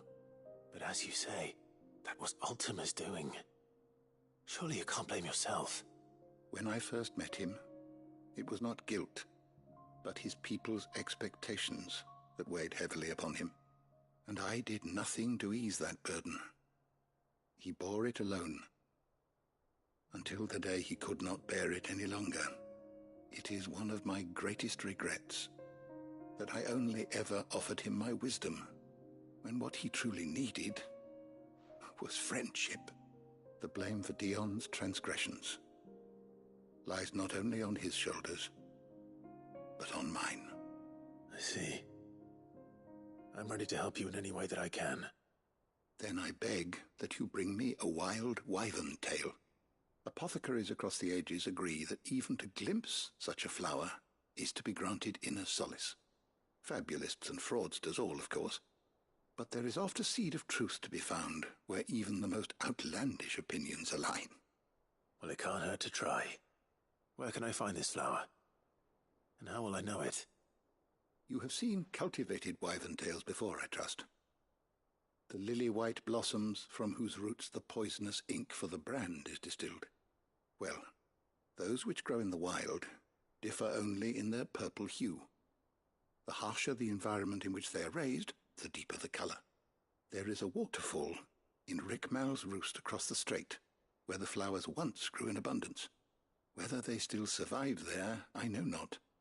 But try as I might, I can find no likelier location. It's all right. I'll find you a wyvern tail one way or another. Thank you, Clive.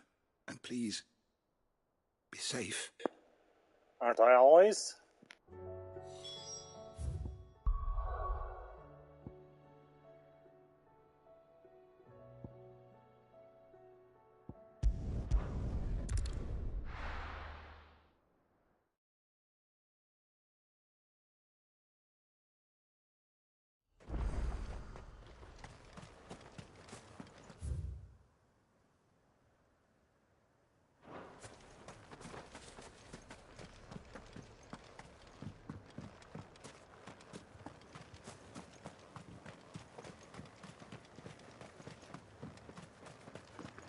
Like I said, once we finish all the side quests, we'll take care of the rest of the hunts.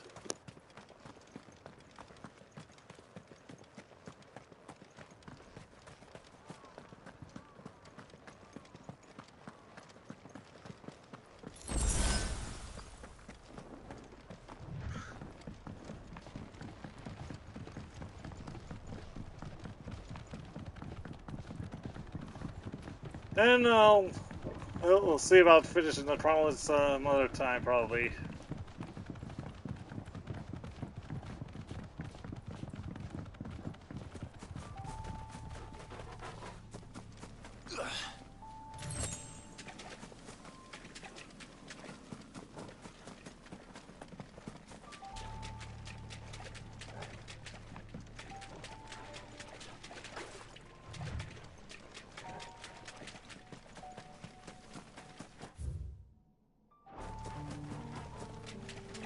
Seems this place has been flooded twice over. Purple flowers blooming next to a waterfall. Shouldn't be too hard to find. This won't be easy.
as well picking them. For a bunch, I suppose.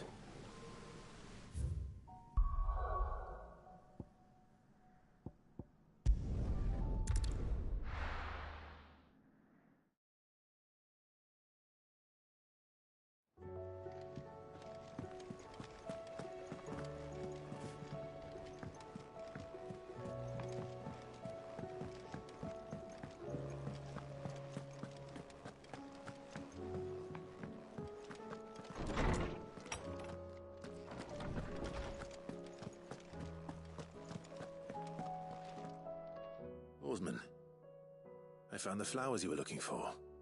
You did? I think I did.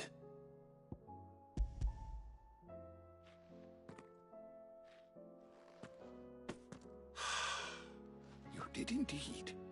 My dear boy, thank you. You wanted to make Dion a gift of one, did you not? Shall I invite him to join us? Oh, I don't... It's no trouble. I'll go and fetch him.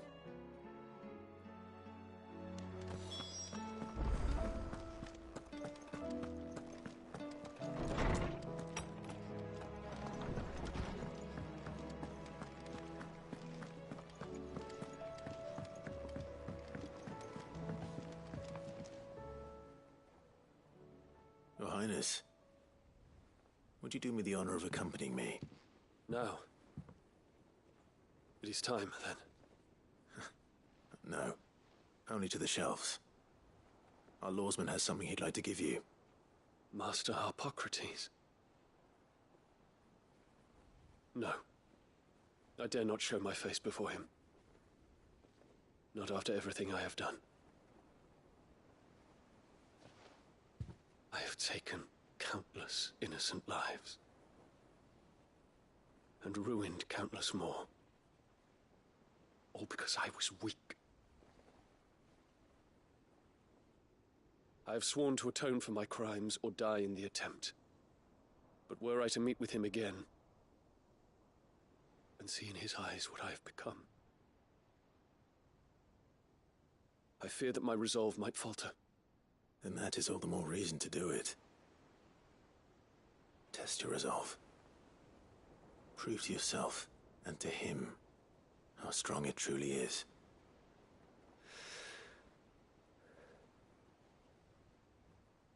You are right. I must, at the very least, offer him my gratitude.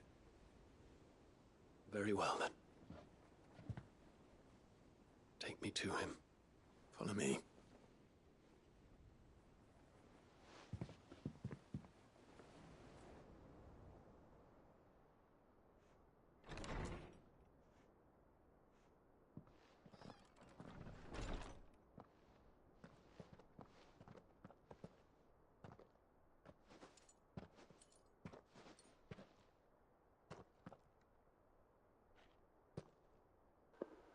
Oh, yeah. Even now, I hesitate to approach him. Oh, welcome back, man. You'd be surprised. Also, I couldn't sleep, really.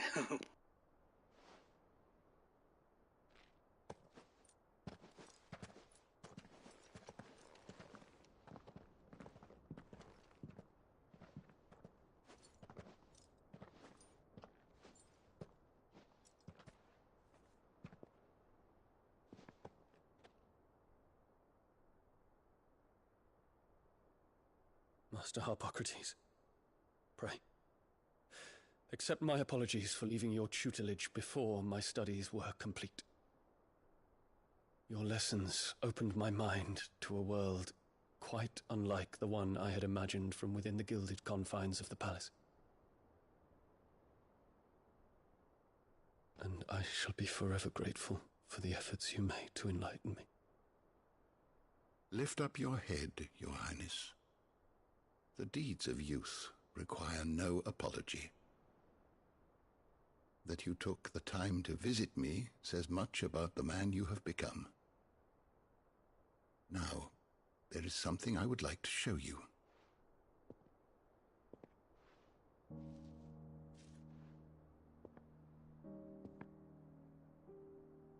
Is that a wyvern tail? The color is unfamiliar to me. Because it is unique to those found in the wild. Something in the harsh environments in which they grow lends them this striking hue. Their roots are indistinguishable from those of their hothouse cousins, but once they bloom, the difference is immediately apparent. In this flower, I see you, Your Highness. Its roots were the roots of a wyvern tail, with all that implies. But they do not define it, just as yours do not define you. I want you to have it, that it might remind you of this truth.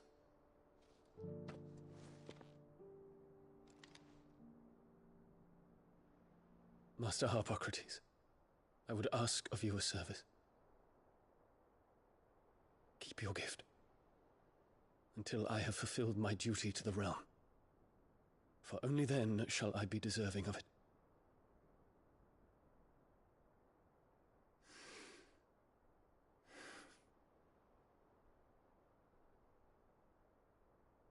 As you wish, Your Highness. I shall await your return.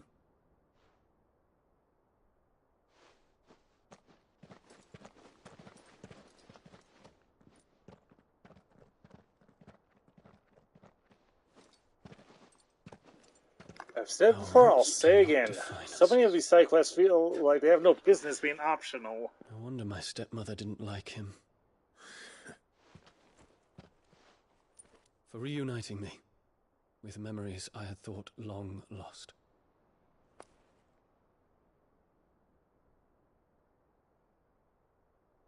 I shall not forget this.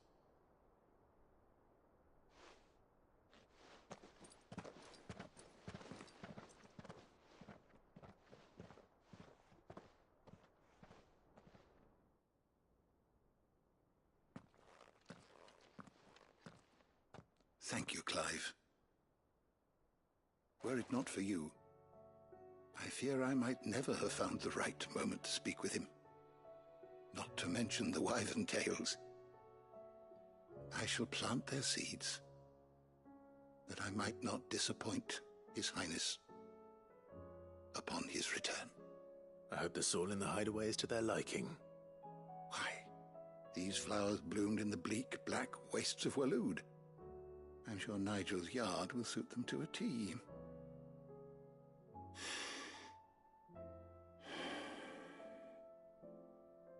When it comes to expressing one's gratitude, I find that words are seldom sufficient. Here. What's this? A stolas quill. Or more precisely, my stolas quill. 'Tis said that an owl's feathers are steeped in the wishes it hears over its long lifetime. All those words just waiting to pour out onto the page. So consider this my wish for you. That one day you may put down your sword and pick up that pen. Well, when that day comes, I'll certainly have a lot to write about. Thank you, Harpocrates. It shall have pride of place in my chamber.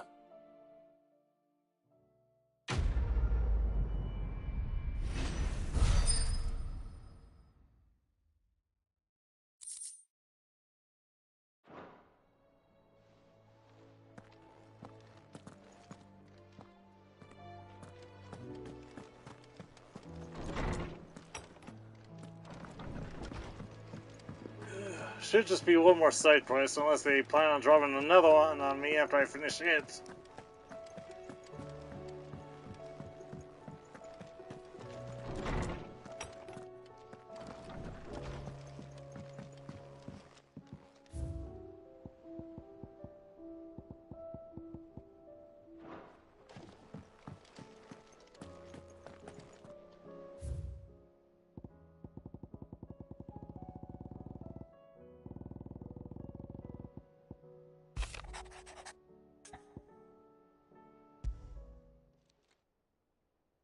If Joshua's worried about Jill, I should go and speak with him.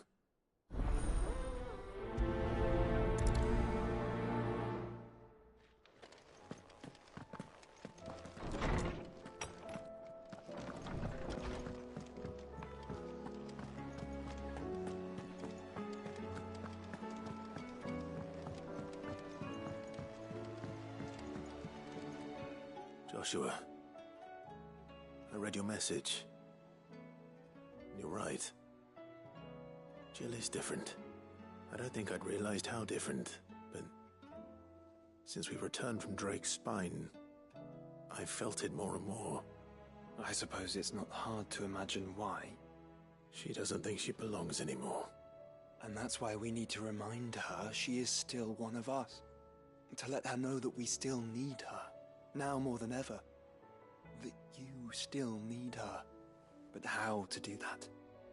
When last we were truly close, we were but children. Of course. Do you remember the time we accompanied Father on his annual tour of the Duchy? And Jill and I broke from the procession to ride up Man's Hill. To see the snow daisies, I remember. It was the first time Father had allowed us to join him. And when he realized you were missing, he had the entire retinue down to the pot boys combing the countryside. In the rain. A thunderstorm forced us to take refuge in a grove of oaks before we'd even made it halfway there. It was the Lord Commander who finally found us, and needless to say, he was none too pleased. Then it seems you and Jill have unfinished business. What do you say? Man's Hill. It's not that far. Oh, true. Though I suspect it is also much changed. Little in southern Rosaria remains as it was when we were children. You're saying I should go and scout the area for bandits? I'm saying we should first go and see if there are actually still any snow daisies left. What would you do without me, Clive?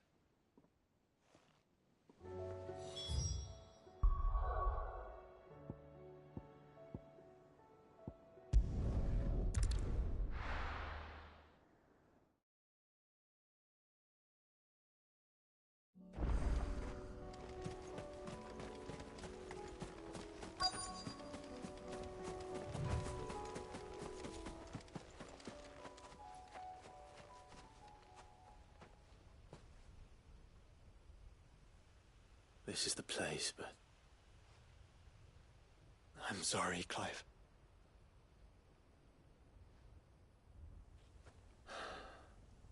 Has nowhere been spared. What do we do now? We keep looking. Man's Hill cannot be the only place where snow daisies grow. Perhaps, but it's the only place I know of. Knew of. Then why not ask someone who might know of another? Someone in the backyard? To the hideaway, then.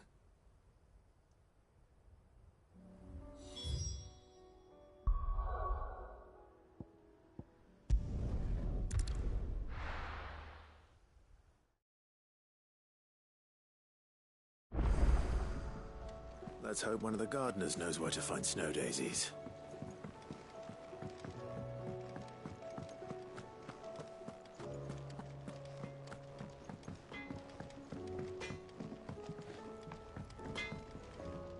What do I owe the honor?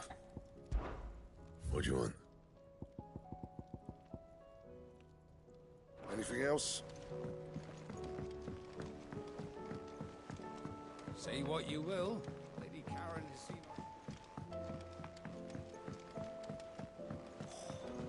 This should times.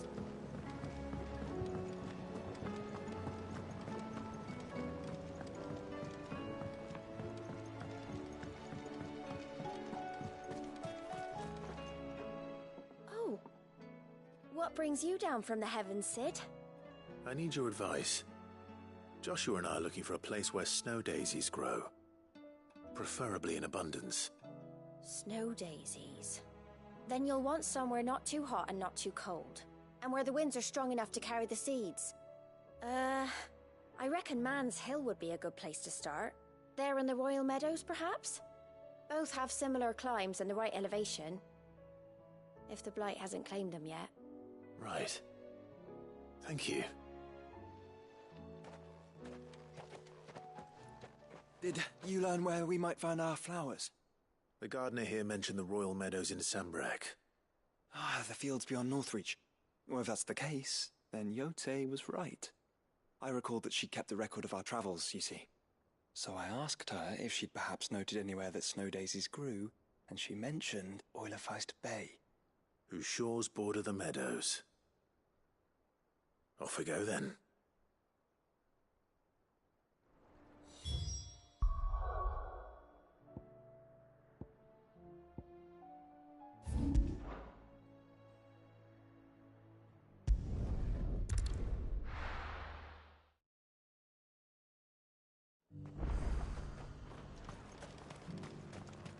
And how might I help the garrison today?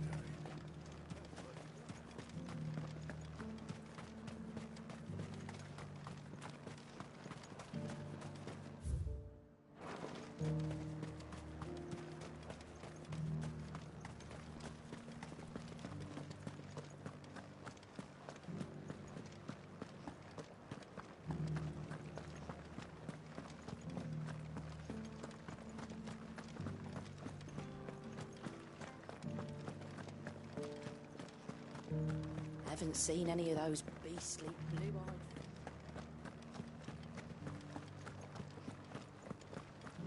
Do be careful. I will.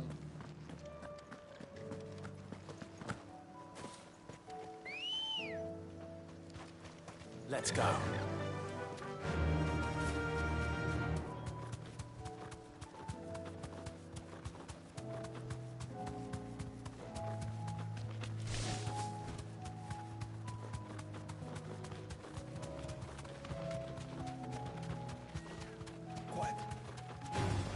Someone's brave.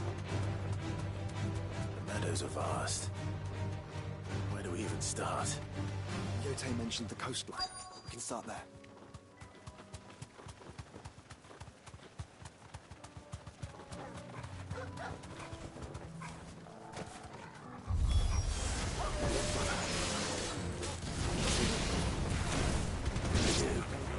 The flowers and our friends.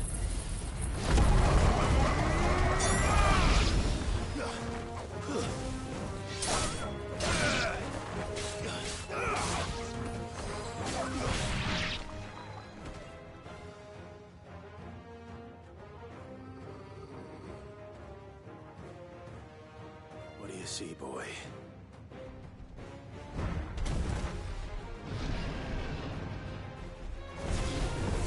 Let's hope this is the last one. Only one way to find out.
was harder than I expected.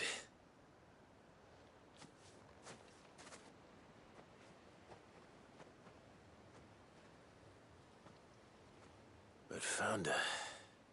It was worth it. They're beautiful. Do you think Jill will like them? She'll love them. Come on. Let's go.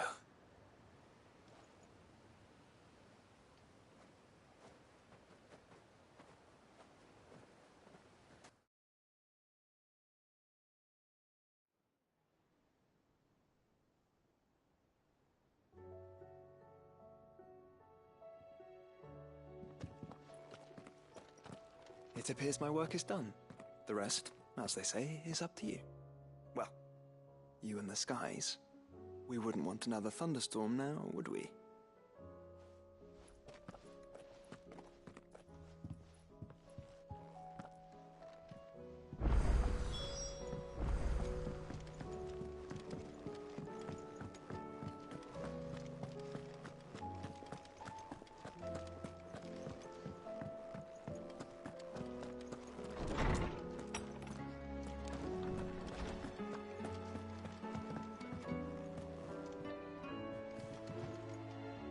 Jill, there's something I'd like to show you. There is? And where might this something be? It's, not here. Now, I know this is sudden, but how would you fancy a trip to Oriflamme?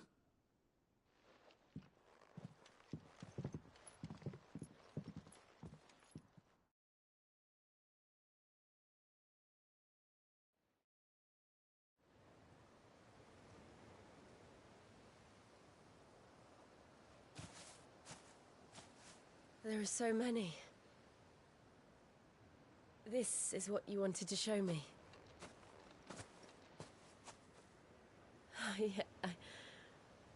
I don't know what to say. You don't need to say anything. The smile on your face is enough. We've been worried about you. Joshua and I. Do you remember when I took you to Man's Hill? Or tried to? How could I forget? You saw me crying and thought a change of scenery might lift my spirits. In the end, it earned me a nasty cough and a stern scolding from your mother. But I felt wonderful nonetheless. I'm sorry. I had no idea what I was getting us both into. But I couldn't bear to see you like that. Before we left, my chambermaid told me she'd overheard your mother talking about my marriage prospects with some of the noblewomen at court. They were debating whether it would be more profitable to marry me off to one of the high houses instead of saving me for the ducal line. No one thought to ask me what I wanted. I was nothing to them. A pawn at best. I felt so trapped. So lonely. I didn't know. But I wasn't alone. You were there. Your hand in mine as we ran for those oaks. And I knew then, no matter what happened, I would be all right. I'll never forget that feeling.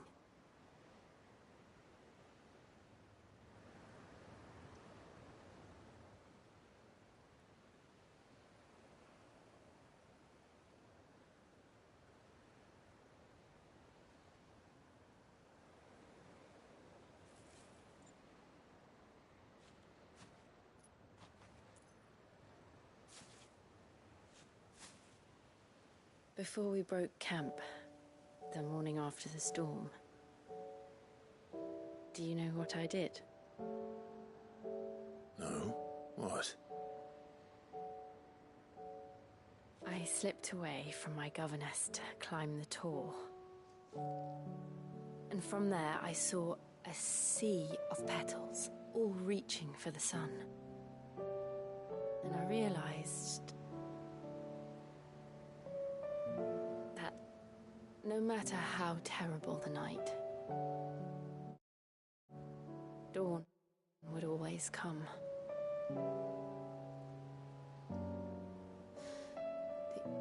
That you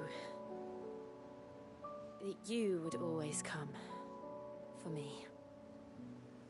And you have. Again and again.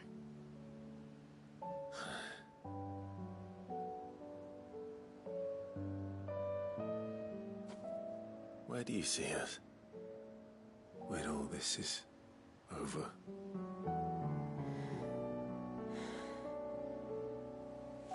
I don't know.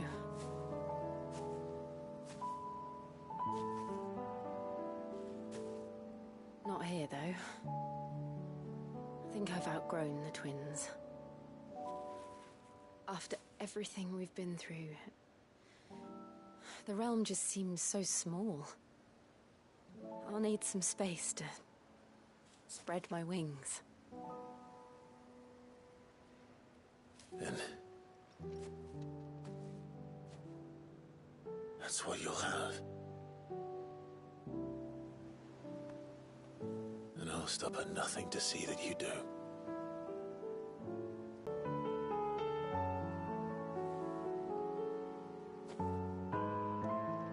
I never was much good at garlands, but it'll have to do. I'll treasure it forever. Thank you, Clive. For this, the flowers, for everything. It's exactly what I needed. You are my treasure.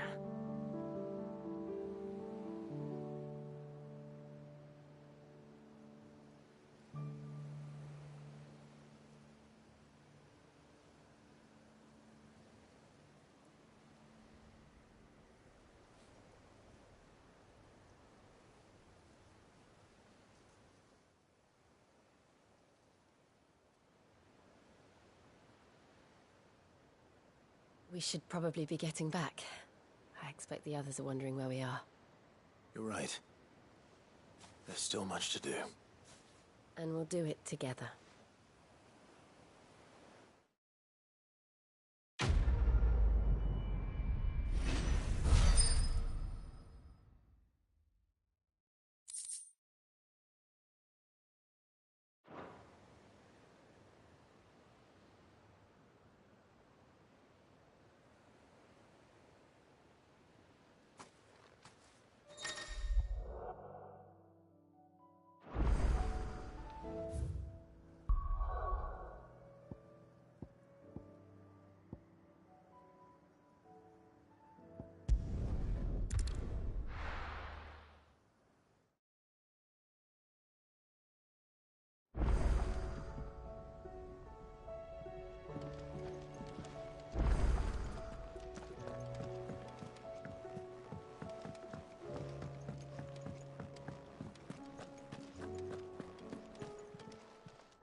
Clive.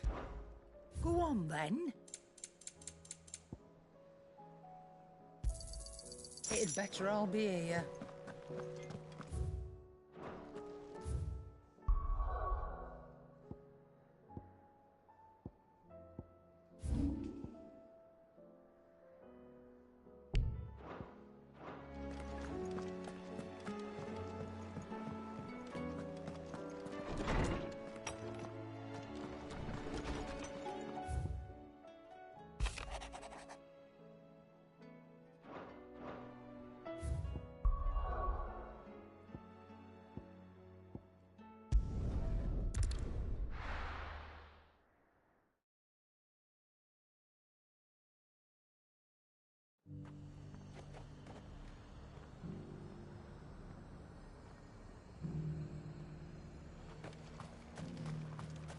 And now my eye help the curse. There is a reason I chose this hunt first, because, well, it's where I get the last piece of plat steel needed for the Gutter Damarang, or however the heck you say it.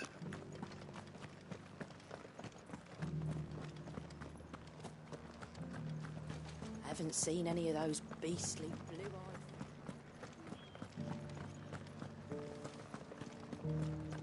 Do be careful. I will.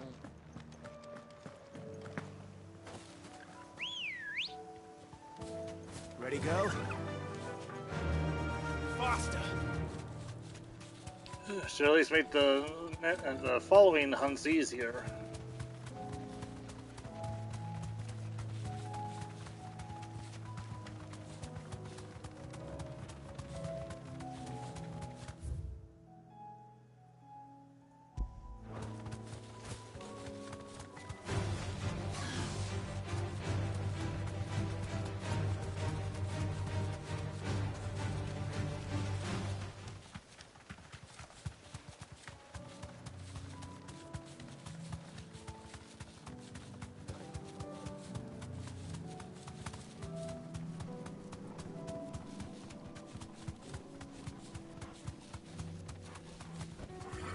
Straight home now.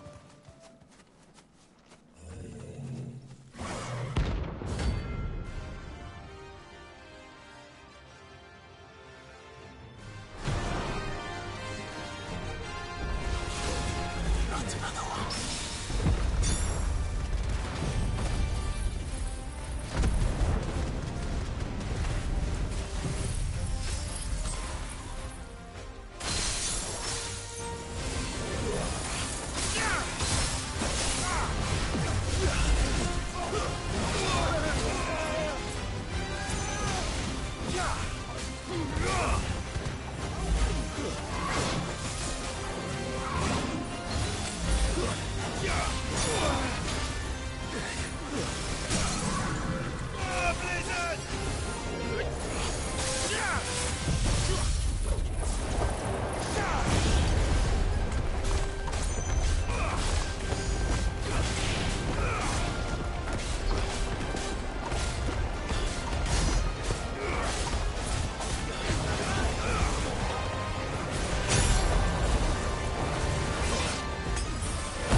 I'm getting to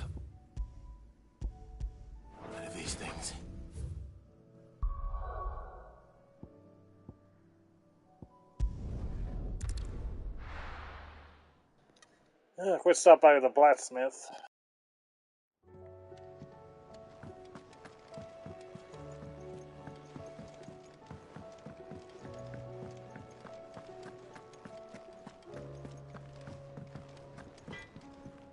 Yep. So, what'll it be? Not bad, if I do say so myself. That it? Fine.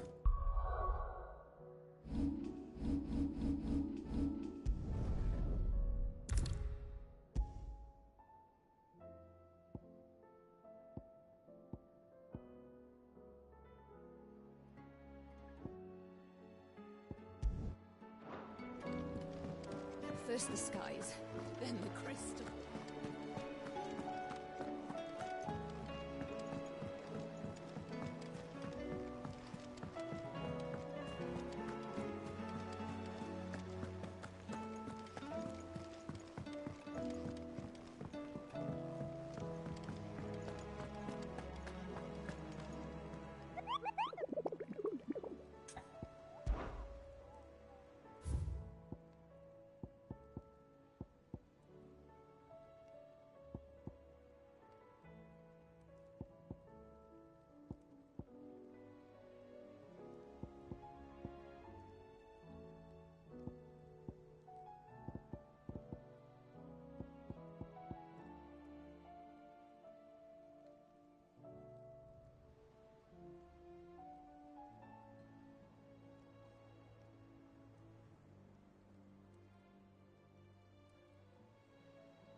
Well, we now have the best weapons and all the best armor equipped.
Okay, I had the location wrong. All right.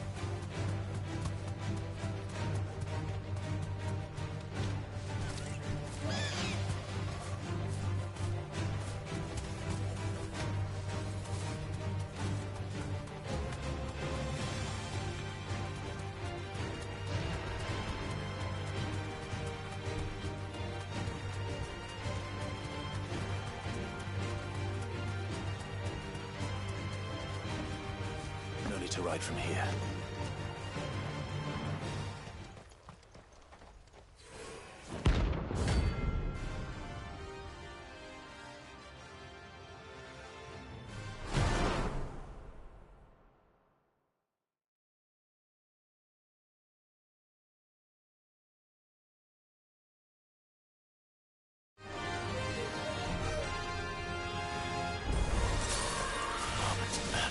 press on.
Rest in peace.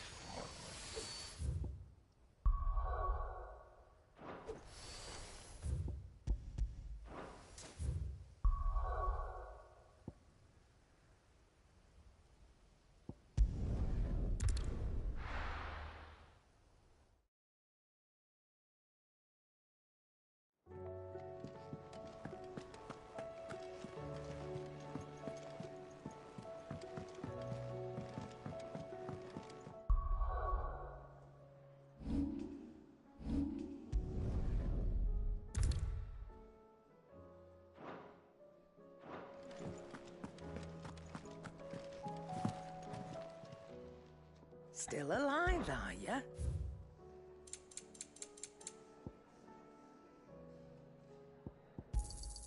It'd better all be here. You're rubbing me blind, you know.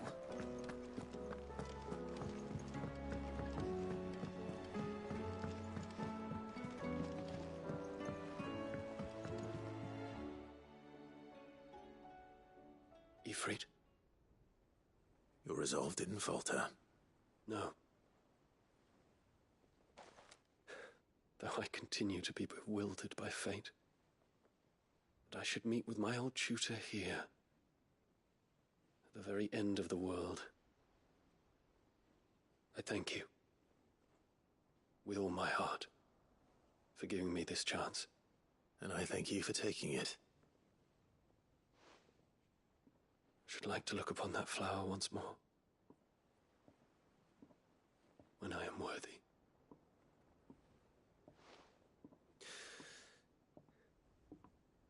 I stand ready to leave for Origin at your word.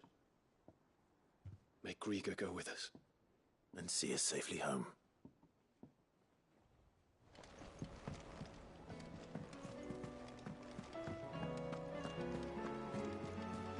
You be careful up there. If you happen to snag your britches on anything, be sure to bring them back to me. I'll get them patched up right away.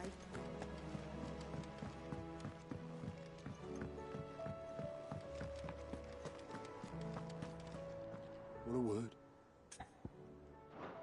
I know you'll do right by us, Clive.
And how might I help the garrison today?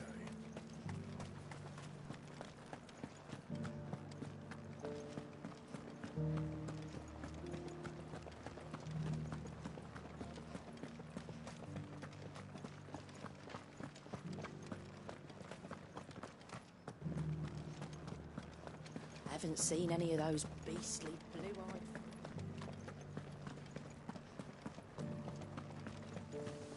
Do be careful. I will. Let's go. Run like the wind.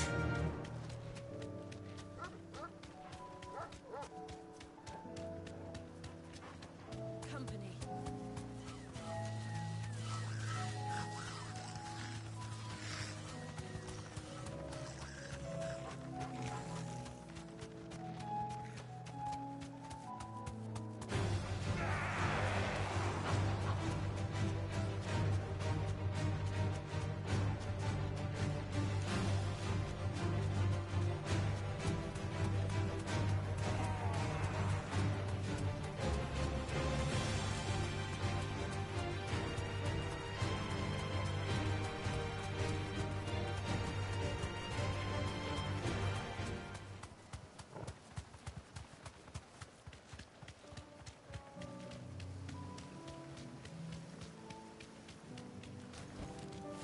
Thanks, girl.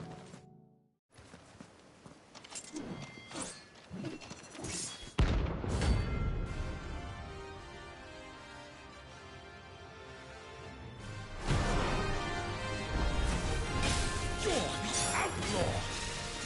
The one who drove His Highness to madness! On your knees!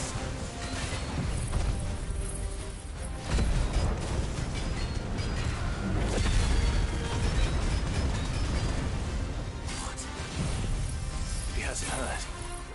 And it doesn't look like he's willing to listen.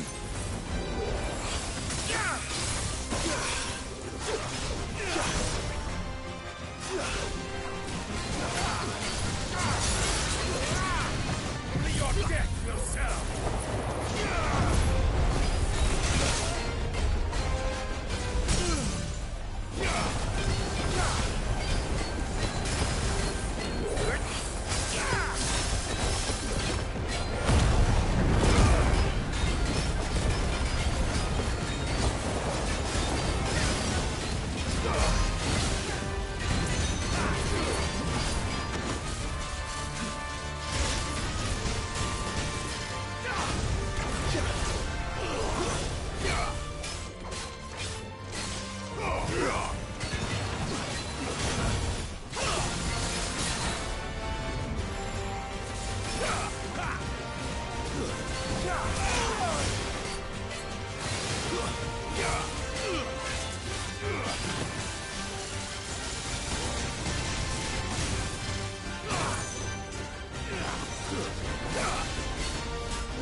Long live.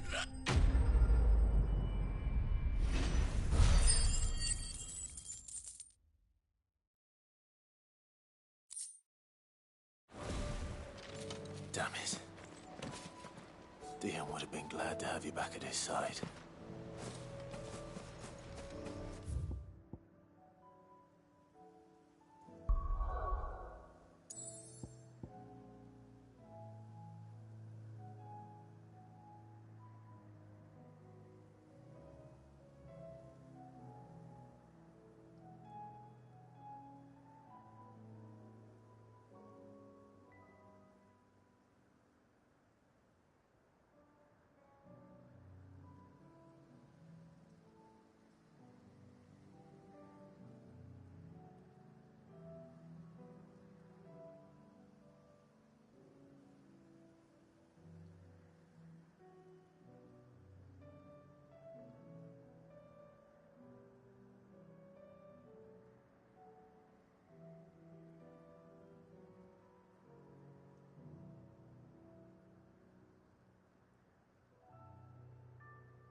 Okay, on to the final hunt. Unless he had another one after we finish all of these.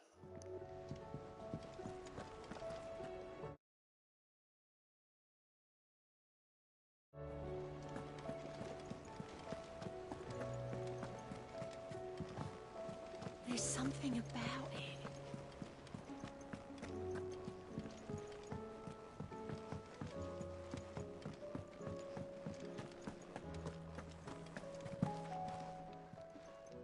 Still alive, are you? Go on, then. You'll not find a better price than that.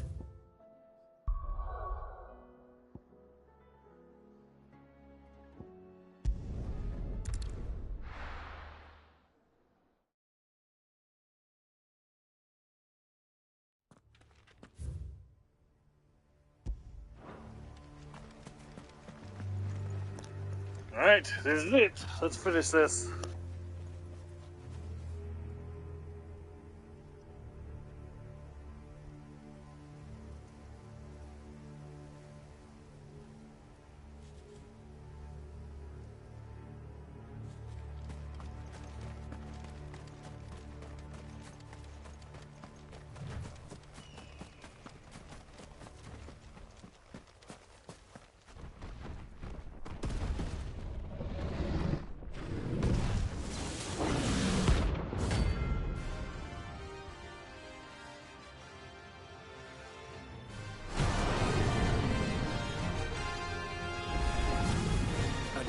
Royalist guard dogs. The specimens, too.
No match for you, eh, Torgal?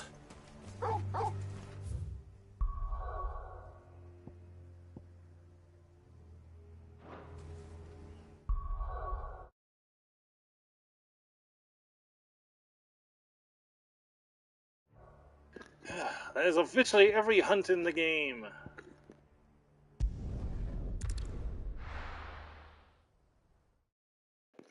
And every side quest.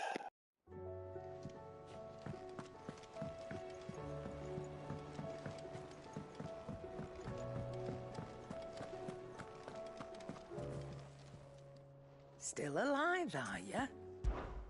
If you're gonna buy something, be quick about it. Let's just see what the Moogle has to say.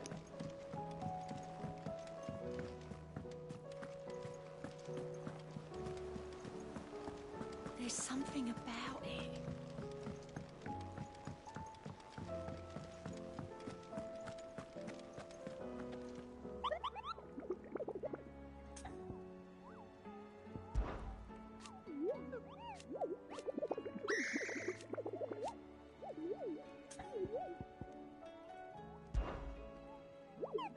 You're not from the forest. Well, which forest? Then what were you going to tell me? And if you had?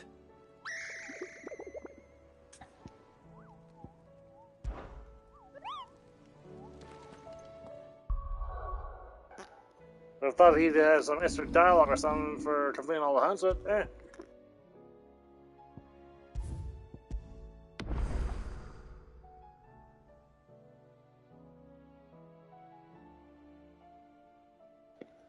Alright, they were stopping by, who enjoyed the video. If you did, feel free to hit that subscribe button. I'd love to have more notice on you. Anyway, next time we pick this up, we'll be finishing the game, so look forward to that. Hey, you want to join me next time though? I've still got something special planned, but that'll be for later tonight. But anyway, so this was Mistydolphin saying off for now. Thank you, good night.